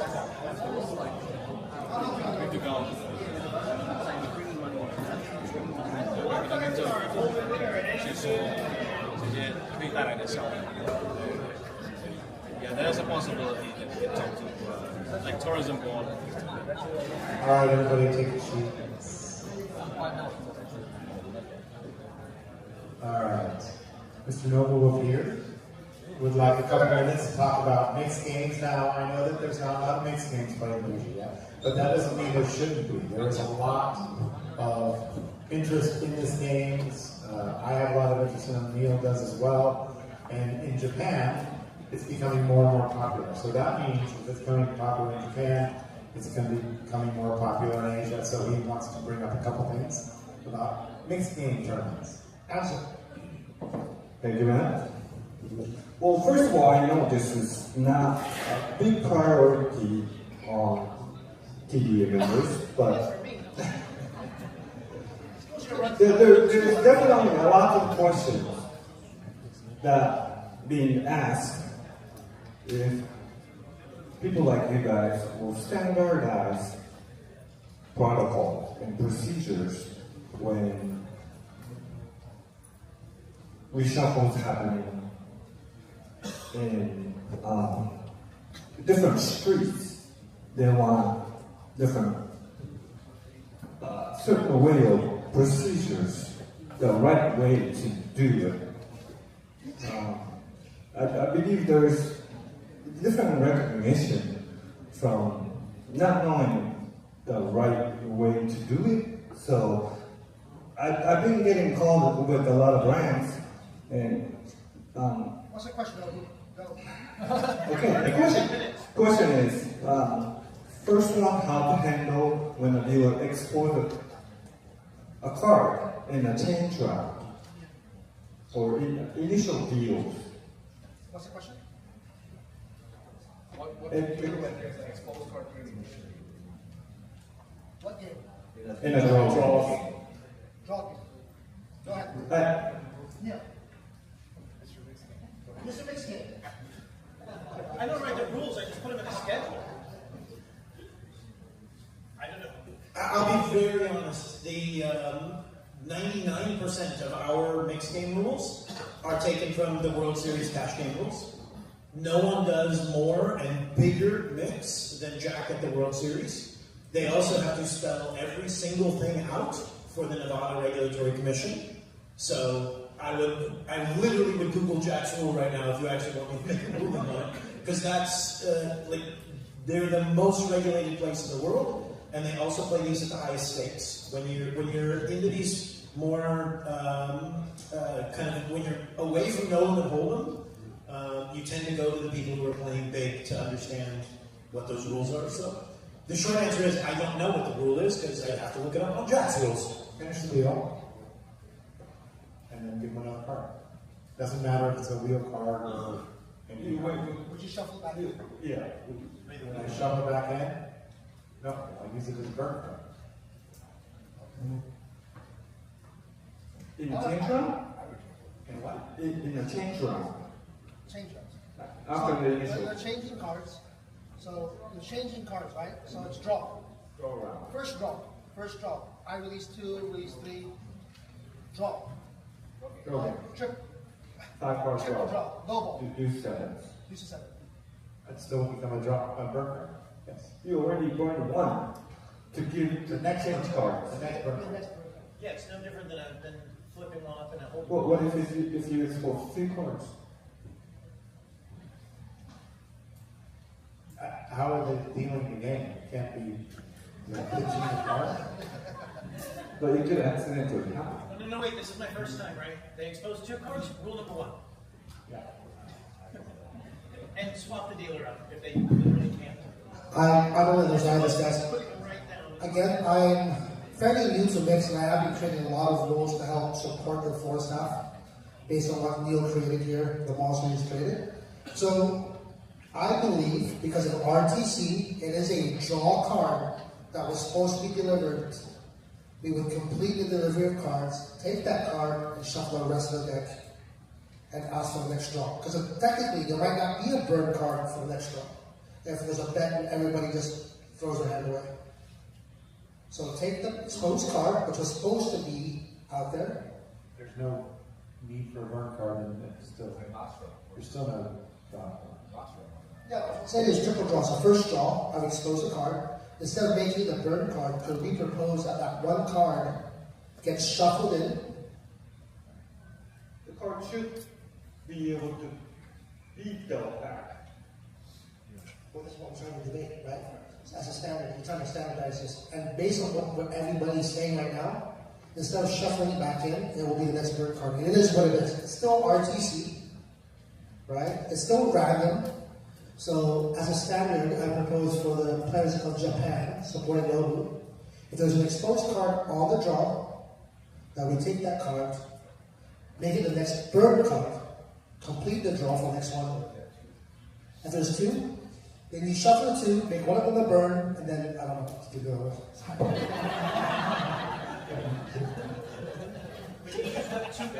let me speed things up a little bit. I do have procedures in several of the series I work at. So at the initial deal, if there's a single exposed, at least 2 exposed cards, just like no, it's a mistake. If there's exactly 1 exposed card, I'm not saying this is standard, but at the tournaments that I work at, what is going to happen is we take that exposed card, we shuffle the stuff, and then give a replacement card. Now, for the second point is that if during one of the draw, when we fill out a replacement card, right? Doesn't matter how many cards are exposed. Hopefully not too many. 1, 2, 3, or 7. We will finish doing the rest of the cards. We will take all those cards back and reshuffle and give the players who still hold cards in that order, and not the next burn card, which also satisfies RCT by the random card theory. Exactly what I said earlier. You guys said no. Agree to disagree, but okay. Thank you, Ray. The next question. When you grant a card, the reshuffle chronicle, there is, in a different street when, if it's a second draw, we reshuffle with the muck, but if it's a third draw, depending on how many cards you have left. Okay, we're touching on all this. The easiest, guys, I'm going to overrule Matt and Deal, even though they love the games. As an organizer, we just shuffle it back in. Complete the draw. Do not make it the next burn card because there's a possibility there is multiple ones. I'm with Ray. 1 to 7 cards. If there's enough to complete the whatever, we don't even know how many are going to draw the next round. Reshuffle it. Complete the action first. Do your reshuffle. Ask for the draw. Deliver your burn and start drawing. Is that good? Reshuffle without the current discard. Yes. Just checking. Yeah, we're not going to reshuffle the current discards. Only the stub, right? Only the stub. The exposed cards is shuffled after the action is complete. Okay? Understood. Okay, let's go to the next one. The next one is a reshuffle procedure. Reshuffle procedure. When you ran out of cards in different streaks, like let's say second streaks, you ran out of cards, you reshuffle with the muck. Okay, guys, I've created this rule for the NDT. I know this very well. So, based on the number of the draw cards, we would actually look at the stub plus the burn cards. If there are enough to cover the draw, which includes the burn cards, we would reshuffle, burn, give out the draw. Now, if there's not enough with the stub and the burn cards, then we would be forced to shuffle in the muck cards, right, from previous streets to ensure that everybody has a chance to get the cards that have not been used yet. Yes. Standard. Yeah. Okay, so you just cleared using burn cards, so would you guys be willing to write that in rulebook? There's already recommended procedures for stud. I just don't know if we ever wrote the draw ones. There's already how to do stud. Yeah, I will. Thank you very much. No, I'll write it down for next year. All right, guys, give it up for Nobu in his next game, please. Give it up.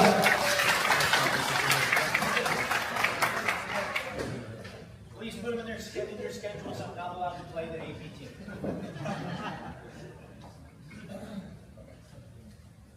Okay, I want to talk about payouts a little bit. How many operators pay just 10%? Payouts, ITM. In the money. Pay just 10%. In the past. 10%?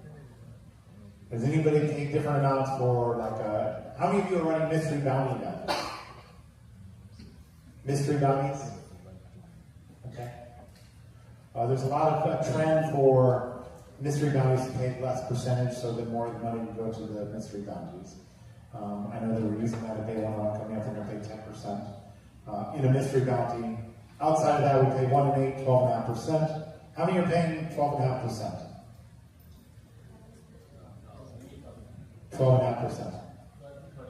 You're paying 12.5% in 2 weeks. You said 13. You said 13.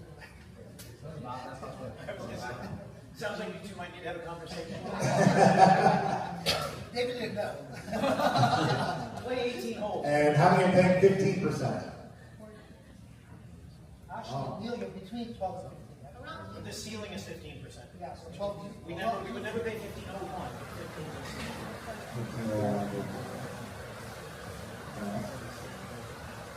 15%. Okay.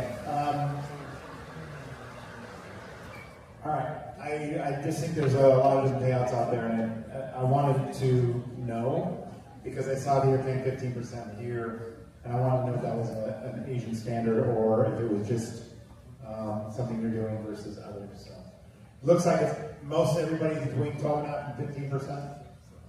I think Danny's always been 12.5 for the WPTs over here. Yeah. I believe. Poker Stars would have been the same as EPT, so they would have been 15% when we went to 15%, and Lloyd was 10 for the longest time. Actually, I had 2. I was actually paying 1 out of 6 at one point, which I fought really hard for 2 years, you know, that followed the whole APT. I lost that battle, right? The guys mean cashing, getting their money back, they didn't care.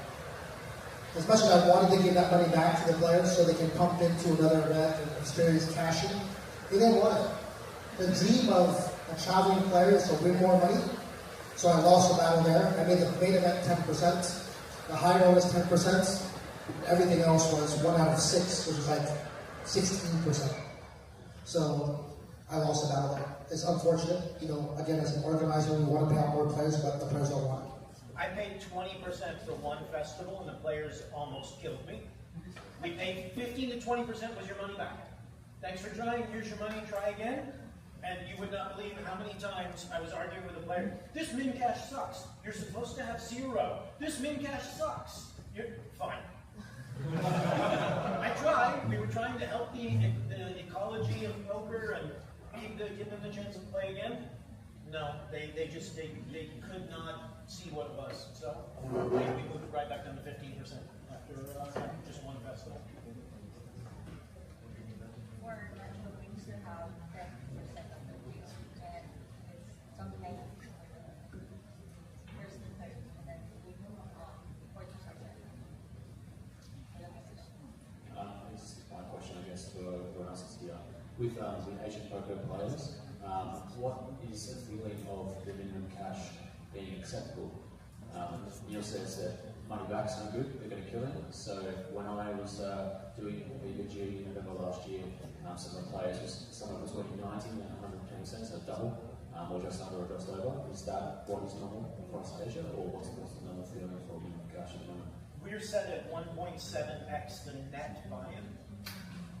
Or is it gross buy-in? I should know, I wrote it. 1.7x. Less commission. So it's $1,000 total, you're paying what, $1,700? I think so. Until I said it out loud, I couldn't remember if it was net or gross. Because 1.7 on the net buy-in of a 1K is, what is that? That's closer to 15, right? Yeah. 14, 15.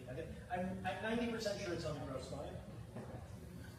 Yeah, so is that what the rest of Asia is currently used to?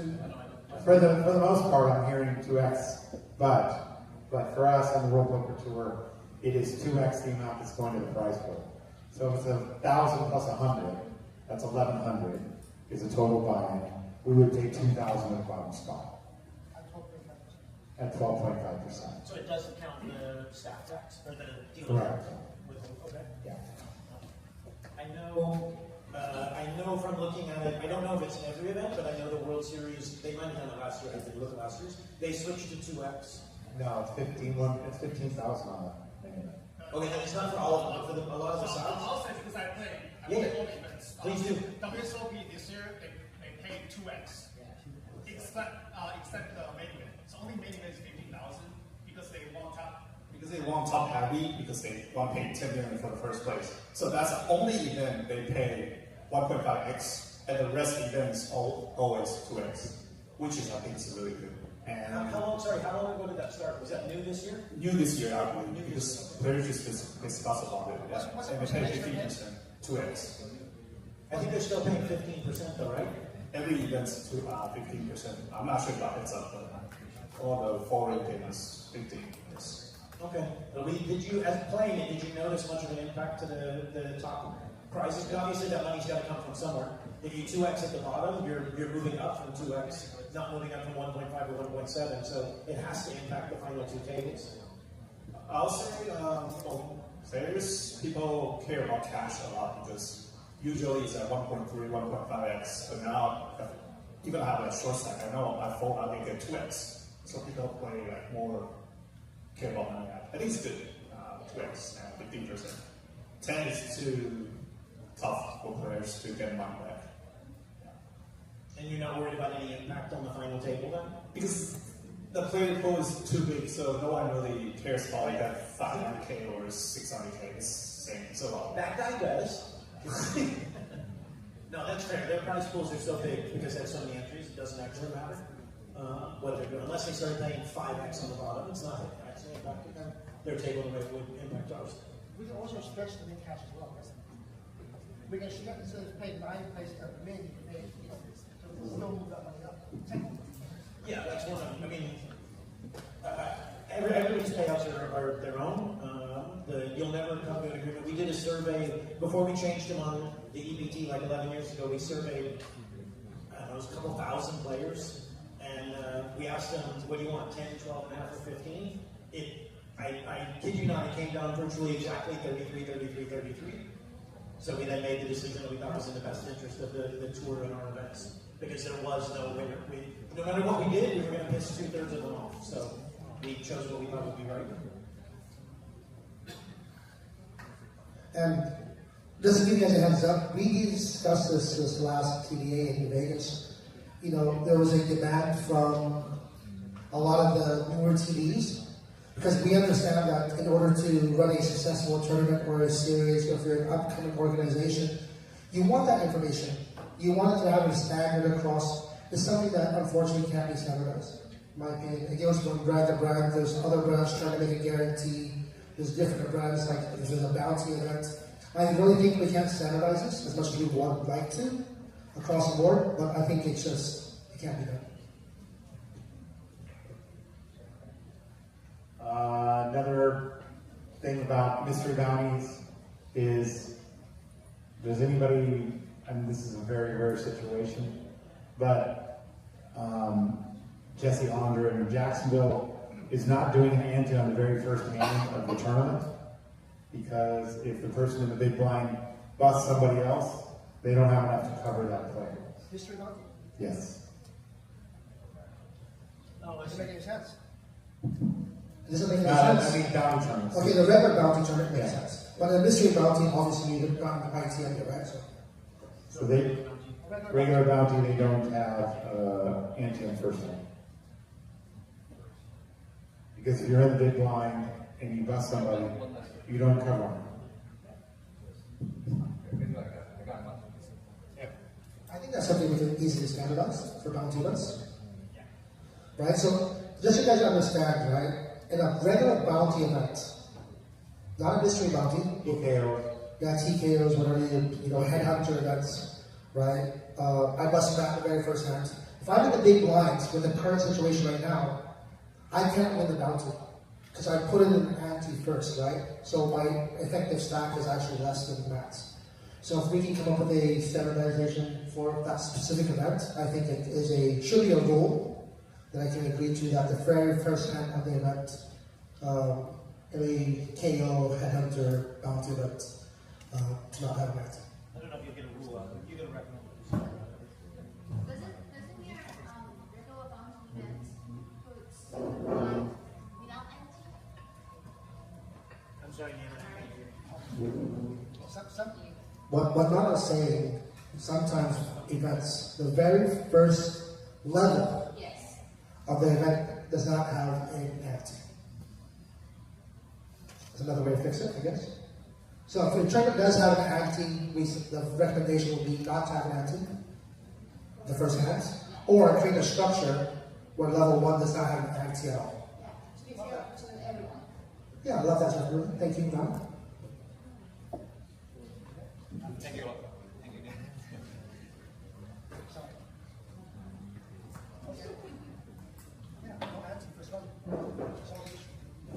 Alright. We'll discuss that next year. Alright, so is there anything that you feel like we could have come up here that we could bring to the TDA Summit next year? Let me check my notes. Let me check your notes. Well, I think the push Or is there anything that we discussed earlier that you'd like to discuss more on? I'm happy to do so. Before Lloyd goes into his... Well, I have something else happening. This came from Dave Spade. I have to share this. We talked about all the cheating allegations and we showed that video that we're going to come back to about Bob and that ruling that was done. There's a ruling that happened where Cabral, the guy we had a picture with, what's his name? Cabral. Where Cabral was actually warned at a final table not to stand up because he was apparently an accused card cheat by marking the cards. Apparently it's happening now in Asia, it's been shared to me during a break, that in some jurisdictions in Asia, players are marked on cards. So as organizers and actually dealers, we actually train dealers to actually watch out for how players are actually squeezing the cards. Again, my announcement, my famous announcement during the event is, you hear it all the time, when I have to replace the deck. Guys, the game is not background, right? All the Asians are so used to destroying cards in background. The game is poker. Please do not squeeze the cards, you will damage the cards. But unfortunately, there is, very sharp, card sheets.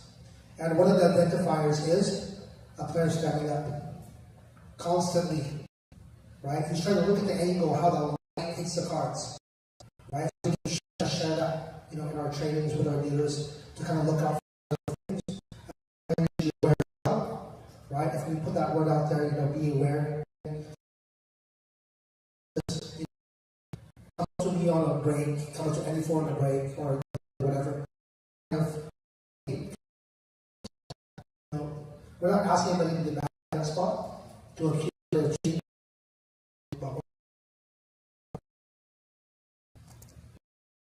The TDA is not translated in. Is it in Thai? No. We welcome you. Japanese.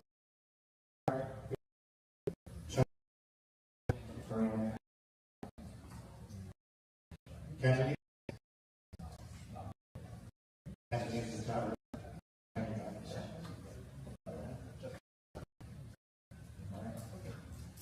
Tagalog.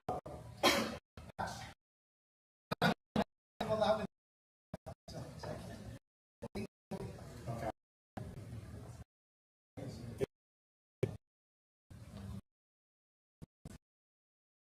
All right. Is there anything else you want to bring up? I'm happy to.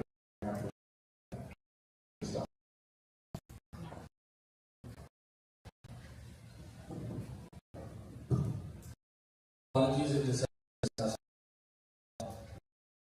scenarios that we have seen, especially in the Indian market, the deck. They do call. There is no reason that justifies that. Instead of say, one team, and there are 3 players object. This. How does it focus on that? How should it be? Is it the fact that the floor decides the deck is completely game continues? Or what to do? The reason the deck needs to be changed. There are 2 funny reasons for that. One is that they think changing the deck will change their towards the game. That is, but I don't know the main one, right? Some people think that the deck has become too hard, or it's difficult for them to, step up and see their own cards, right? So this is something I've seen a lot, especially in the Indian poker tournaments. So what do you think should the ruling be in such cases? Yeah, so we don't allow deck changes. We check to change the deck every dealer push. If there's some cards that may be marked or something's wrong with a defect on the cards, that's the only time we change the deck. There are still some places, and I'm trying to get them to change it, is that they change the deck every level. Is anybody changing the deck every level? Thank goodness. Okay, that's not happening. Sorry, now you're talking about having 2 decks at the table in there? They change it every level. But you have a red and a blue, Right. And at the top of the hour they're dealing red, and at the bottom of the hour Yeah. they're dealing blue. You're saying that's bad, or you're saying? I'm saying I'd rather just change it to dealer, but yeah. So we're not changing decks in the middle of a level or in the middle of a dealer point. I'm sorry. I always, when I had 2 decks, the dealer, it always just changed on the dealer. Yeah. Okay, sorry, I misunderstood what you're saying. That's fine. To be fair, if you notice, I think the team around this happens. They don't have the luxury of having a rack. So, in many of the events I've been running throughout Asia, the deck doesn't get changed until the event's technically done. A lot of events. We do get the calls from the dealers. It's the dealers actually telling us, hey, the deck's kind of sticky, right? We'll change that automatically. right? A player saying that, hey, the cards are better, we would change that our mind, but there has to be a valid reason for us to change the decks. I guess it's also part of operational costs as well. The status of your poker, we're not saying, you know, who has unlimited budget to change decks. Sometimes it's, you know, operationally not feasible. So what you're doing is great, but it can apply to a lot of organizations. That they just dealer box just change that every low.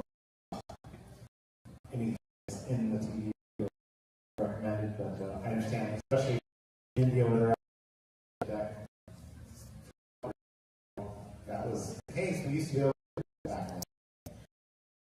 that many years ago.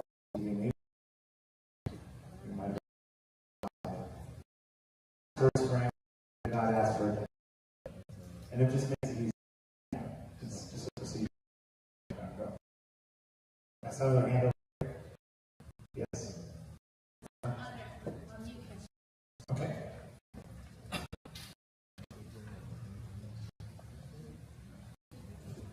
So, to answer the question, I would like to say that Anna from Product Korea, again, the question is coming from a friend who is a teacher in Italia, and she asked that you guys have discussed about the still situation.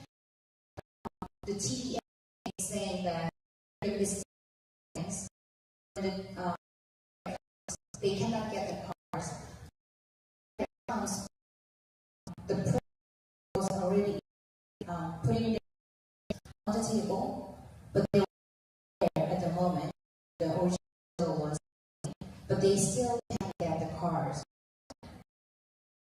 Yeah, I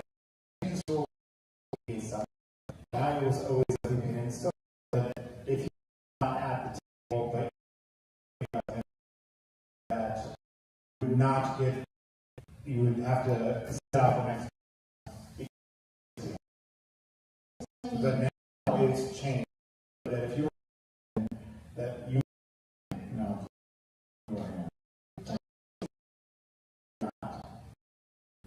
why did we change it? Because the majority of the room did not and so they're entitled to a hand. Similar to sitting there.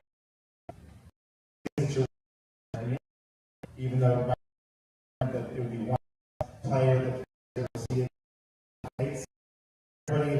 most in that at the TDA last year felt that it was fine for that player to look at it rather than have to sit out. So we changed that in the TDA. I think I was on this one. Sorry for not being aware of the whole rule. I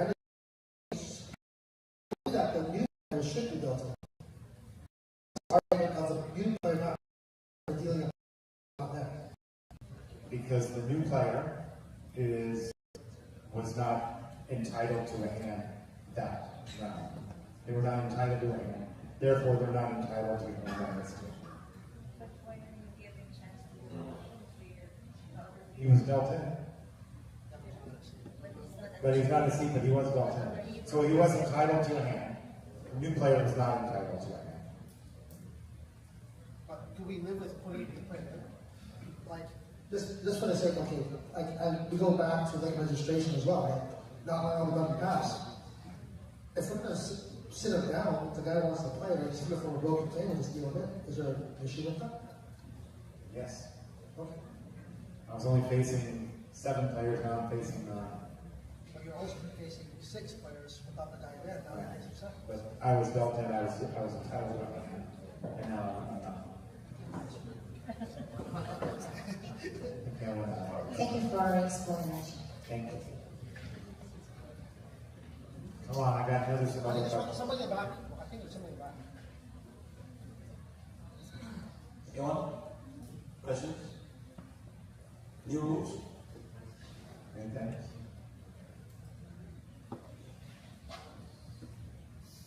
I'd like to bring something back about shot calls. Action clause. Action. You got me. Action clause. 有吗？大家有没有什么希望 TDA 能够新增加的规则，可以在这边提出来讨论？ Yeah, maybe somebody from Taiwan. Yeah, let's hear it. 我是来自新竹根华人的荷官。那我们那边有发生几起案件是，不算案件，就是几起事例是，他们会有就是 fake 动作，就是 vacation， 然后去 read 后位玩家或前位玩家的表情。对，那这部分我们在思考是他会不会有一些违规动作，或者是有办法做调整，或者是警告等等之类的。对，可以具体讲一下什么的 fake 的 pop？ 就比如说 pop fake， 有时就是可能会说，我讲 all in， 就是 all in， 就是他就拿一管出拿出去，拿出。他有讲，他没有讲 all in 吗？没有讲，但他是一个 fake， 然后So his question is, his book about quite there have been incidents of pop fakes, and one of the pop fakes he described is a player go like this, have nothing in their head, and look for the something like he pull a stack up, not saying anything, like that, like faking it so that he can read the players behind. Face emotion or whatever. So, are there any rules that can? Yeah, it's easy to fix. Just tell them if you continue to do that, you're going to get a penalty. One warning, lifetime. If I see you do it one day, okay, you're warned. If you do it the next day, I've already told you. If I see you doing this, you're going to get a penalty. Instantly, just give them a penalty, but not just a hand. Give them a round.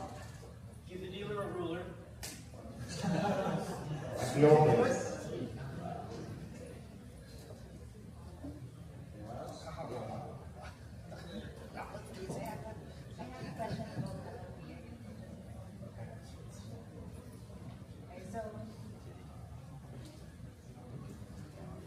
Hello. Okay, so I just remember the question about penalty. So, Matt, how do you handle if, say, players on one round penalty, or even one hand, gets to play his hand, and then there was a substantial action? Gets to play, but he's on penalty by accident, yeah. And there was a substantial action. So the player was on penalty, but was dealt in, and played the hand, or Played the hand and substantial action came out. okay. That one's going to be case by case for sure, but I do believe that in interest of this, the other players, the dealer, or nobody else said anything about it. You know, depending on the situation, if the player was in the big blind or not in the big blind, or whatever, but substantial action, I believe at that point has to play. Those cards were already dealt, and so I would give him penalty with following it. Yeah. Thank you. Wouldn't kill his hand. He knew he was on penalty and played. How do you know? He just realized afterwards. Or the dealer didn't realize, or nobody else realized.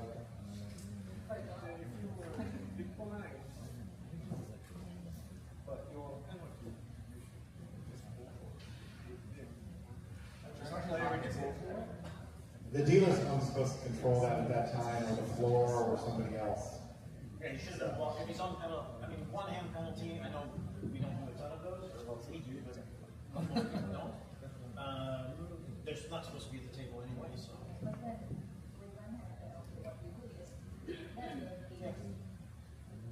Yeah, I think for Mylene, I think we have a rule that covers this, but I believe it's accepted action.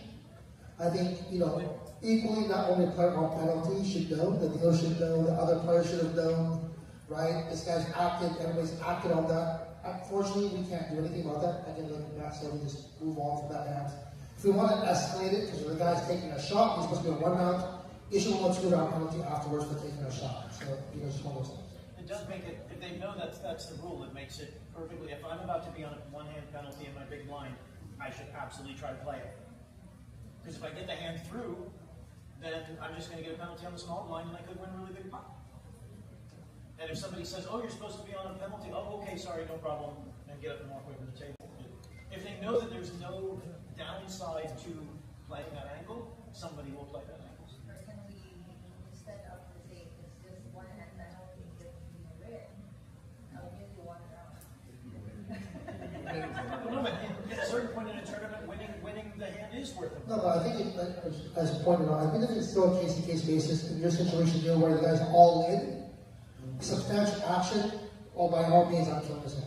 I'm sorry, you know what, you're all in, you're supposed to be a one-hand penalty, I'm not going to let you roll over your hand. But when there's action with chips and multiple things, and guys involved, you know, I think it's case-to-case. No? It's probably case-to-case. I guess I'm leaning towards killing the hand, and you guys are leaning towards letting it be live. I'm just, because I would have to know why. If you're telling me they didn't understand it, because again, we have language barriers and stuff like that, I get that. But I'm trying to figure out how 9 people at the table and the dealer don't know that that person has a one hand or a one-round penalty and that person is playing. And my concern is if we lean towards letting it ride, that does give the person who's going to angle shoot it the opportunity to free roll that hand. If somebody says you're supposed to be on penalty, oh sorry, I forgot, and they walk away. Are you giving his chips back? This guy's a I'm throwing his hand and he's lost his chips. He's not supposed to. Because here's the same type of scenario. You get to the river, somebody rolls over 2 queens of spades and starts giggling. You giving them their chips back, or you're awarding the pot to the other player? This is someone who's not supposed to be playing a hand. 99 times out of 100, we think he knows he's not supposed to be playing a hand. Why 99 out of 100? I don't know. Because a guy in a suit just looked at him and said you have a one hand or one orbit penalty. The dealer was sitting there, 9 other people were sitting there.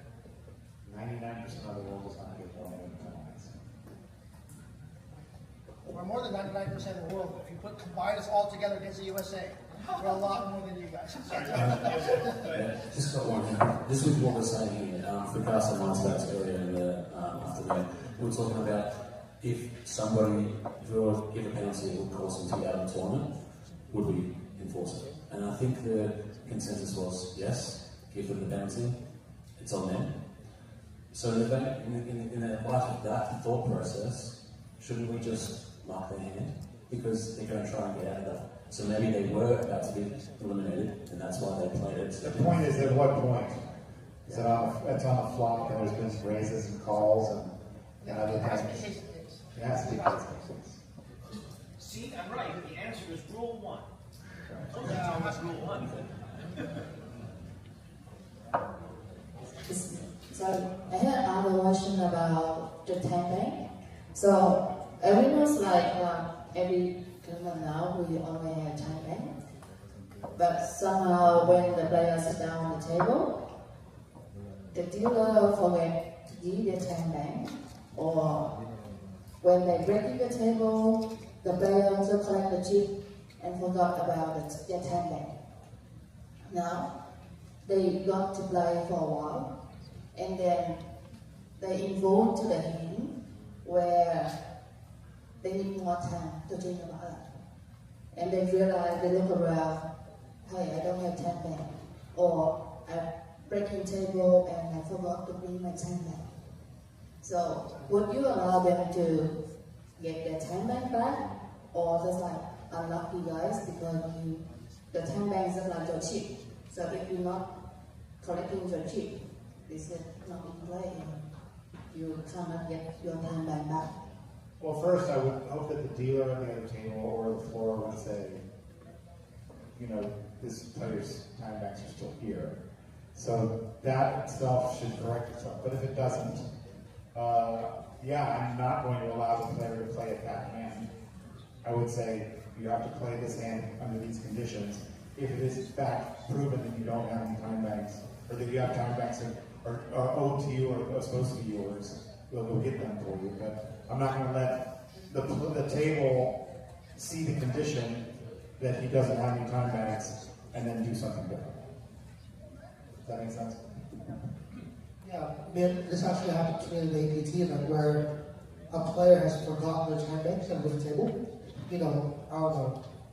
Half an hour later, he said, "Oh man, I forgot my time banks at the table." I said, "I'm really sorry." I literally told the player, "I'm really sorry that you forgot it. You're a pro." It was Shabu from India. I said, "Wait for the next break, right? You're gonna get one anyways." You know, this is the beauty of where players get to actually accumulate. So if you guys are doing one every break, for players forget it, I actually make an announcement if we're bagging time banks. Right? I make that announcement very clear, guys. Don't forget to bag your time banks. If you leave them behind, we're not going to give you any more time banks or whatever, right? Where in events where APT is giving actual time banks for making it to day 2, I make sure the floor people don't actually pass out the time banks at the end of the night. So if they do forget it, that means at the start of the day, they are getting it. So this is another procedural thing. Yeah, I understand. But what I'm thinking is, should we put the rule about the time bank, you counting like a chip. So if you have your time bank there, you forgot, you're unlucky because you not protect your chip, so it's not... Yeah, I don't think we can make it a rule, but I think as organizers, you know, again, Matt's being soft, right? He says, "Oh, if I can prove under a camera, I guess go to CCTV at times, I'll give it to you." But I'm on the other side. If you forgot it, just don't do it.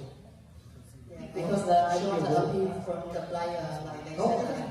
They forget it on the little table. They don't back it. The true responsibility for that. You're accumulating anyways. You're going to give them more at that, next break or whatever. I won't give it to them. Disagree. Definitely feel like you give them back to them. Yes. Not that hand, but you should definitely give them back to them. What time? What's the line? 30 minutes later, how do you... Again, that's part of the floor error or staffing error when the dealer's picking up. Where are those time banks at? They're still sitting on the table somewhere. No, the dealer might have 15 dead time banks sitting next to him and just scoop those in and take them all, because there would have been time banks used at that table. So the dealer might have scooped them all and taken them away. It's a player issue.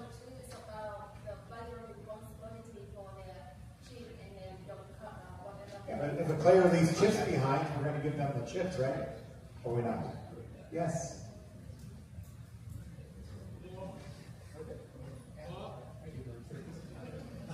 Just quickly, I mean, like, because I'm really confused about the conversation is that, so imagine there's not time bags that were left behind. Imagine the player left a few chips behind. What would we do? And we should do the same thing. Right? If we know who it belongs to, we'll give them back, right? If we don't know that he's not getting it back, it doesn't matter to say, I'm sure I left 5 time bags. I was not sure, so therefore we're out of luck. Actually, talk about